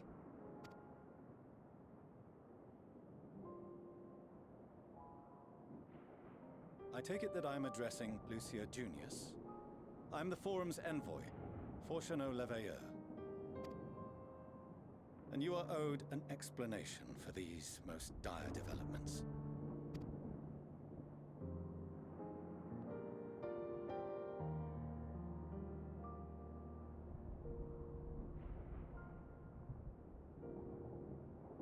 Another trial wrought by the final days. I was beginning to suspect as much. You doubtless feel some consternation having been forced to abandon your original plan. But trust me when I say you were right to send the refugees elsewhere. Beasts have been sighted within the capital. Perhaps it was a stroke of grim fortune that the population was decimated beforehand, as they've yet to appear in any great number, but in time. In any case, Maxima leads the remainder of the contingent in an effort to cull the creatures and evacuate the populace as we speak. Once the airships have taken to the skies, I pray your men can be persuaded to join him. You'll permit us to retain our weapons? I wouldn't have sent you after the Scions were I expecting you to stab them in the back. And I, for one, would not consider past transgressions more relevant than future contributions. Regardless of the circumstances that saw us at odds before, we need men of courage now, more than ever.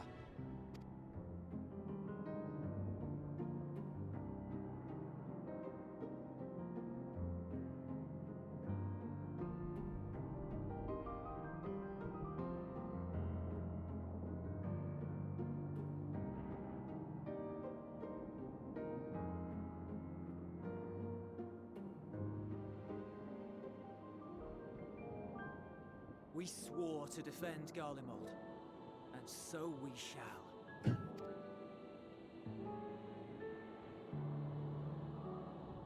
It seems you have everything under control. You will excuse me then, for mine own duties await. A moment, Master Fortuneau. You did desire to express your appreciation for services rendered, did you not? I did. Though if you intend to again ask that Sharlayan alter its course, you will find my gratitude insufficient. 'Tis nothing so onerous. I wish to hear the details of this grand endeavor of yours.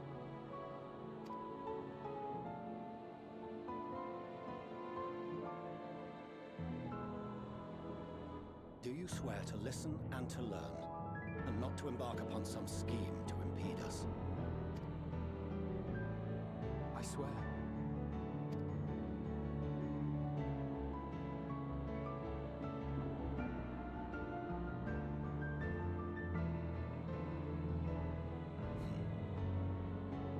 Any other I would doubt, but you I trust to keep your word. For not once have you broken it. Very well. I will request that the Forum make you privy to our plans.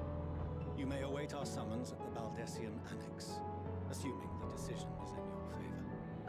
Does that suffice? I might need a couple of minutes after this. My dad is asking me a favor. Okay. Excellent. You can regale us with tales of your most recent sojourn to the First while we wait.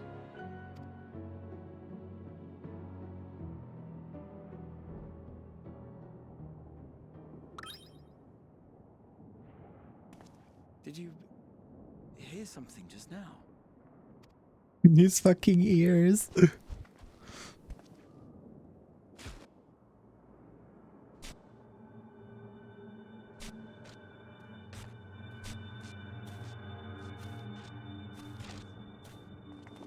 Wait. That's one of the...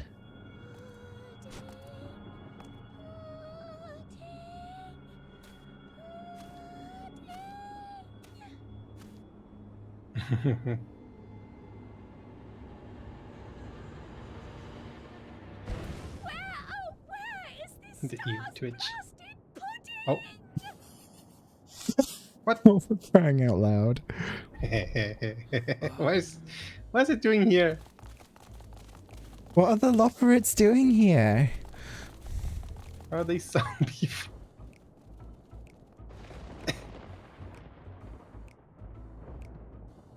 Dawn may banish even the darkest night. Wasn't the Loporrit called Pudding Way? Yeah, it was. Bring warmth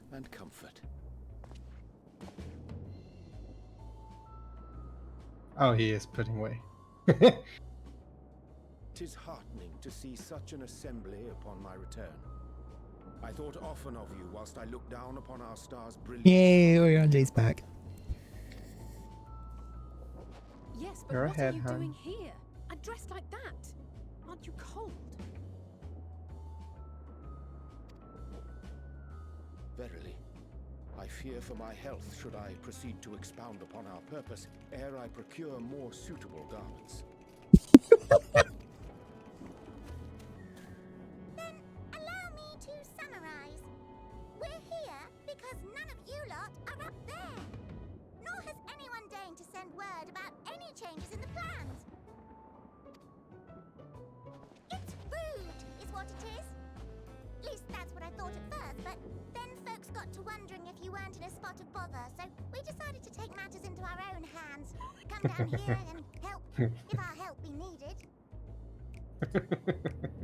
So she says, but it's also something of a convenient excuse to visit Aetheris.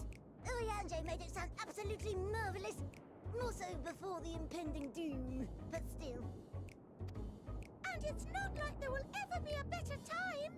What with the aforementioned doom? Marvelous, they say, yet not an ounce of pudding to be found. I must suffer Oriande's inferior works no more. Hey! Maybe consider the plight of present company before you go blathering on about pudding and doom?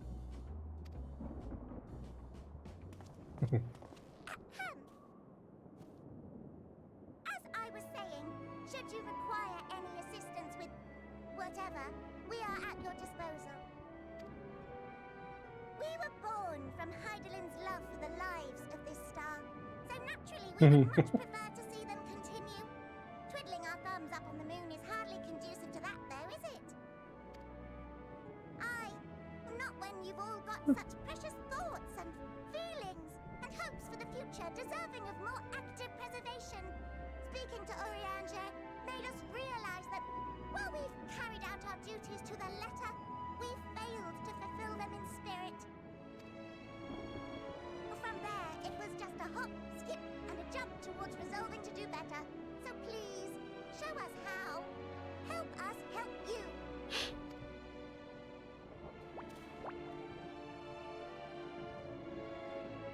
Forgive me, but are they...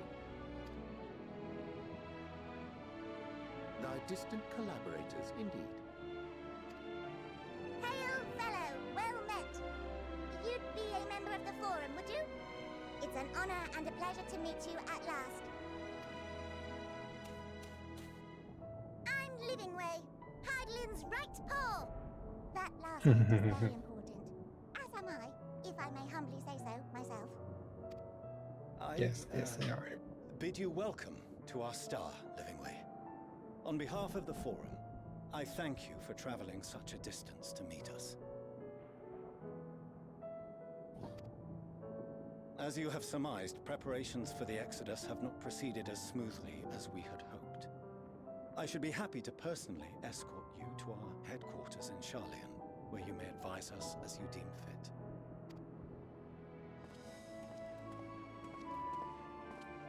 'Twas with reluctance that I set aside the great work of readying the moon for habitation. Be assured that I did so only after the Loperids made plain their earnest desire to come hither, and I myself felt a growing certainty that their contributions here would prove invaluable. 'Tis trite, perhaps, but I followed my heart.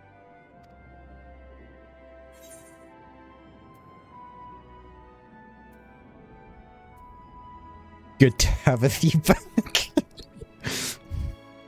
For a time, at least. Nevertheless, 'twas worth the journey to find present company well. Will thou attend us at the Forum and lend thine own wisdom?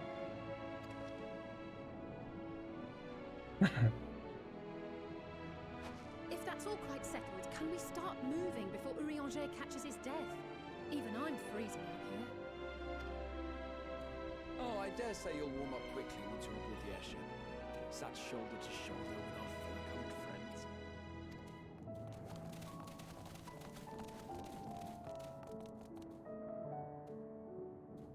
pudding where he was still a sponge.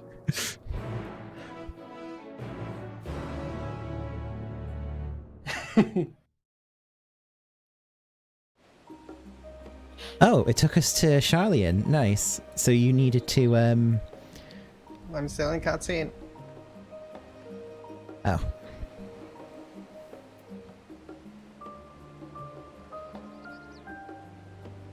I couldn't hear the last bit well.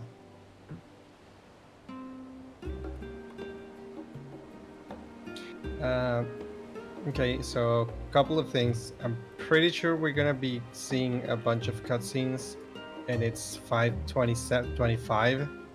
My dad needs help with needs my help. He needs to buy some plane tickets, so I'm not gonna take like 5 minutes, probably more. Do you want to just call it here then? Do you want to? Because it's almost midnight for you. If you're gonna be a while, then I think it's for the best then. Yeah, probably like 10 to 15 minutes. Yeah, I think this is a good place to stop as any. And Okay. I think we've made a lot more progress than I thought we were going to, because we're on level 88 now. We're actually getting fairly close, I hope. Maybe. We haven't been to the second part of Labyrinthos yet, but that and the final zone is all that's left. So, yeah. Oh, you gone back to the FC house? Mm-hmm. Okay, on my way back. I want to try out Numa. I need you to test it. Because it's a line AoE, but it also has a healing range. Okay. Get closer. You want me to wait, stand if here? I give you Cardion, it'll also heal you. Yeah. No, come closer. Come closer. I don't know how far it is. It's 20 yards. It's quite a nice 25. range. It's 25. But it- Casting. Ew. Yeah, but it's a quite an effective heal, and it's damage. It's a pretty nice spell, I think. Okay.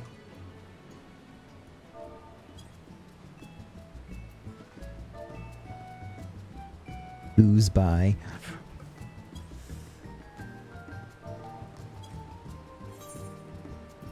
Well, thanks everyone for watching the stream today, and thanks again for playing today, hun. It's getting really interesting, huh? Thanks for having me. I will see you all again tomorrow, hopefully, and until then, enjoy your weekend, everyone. Have a good evening, all. Take care, and bye-bye. See ya.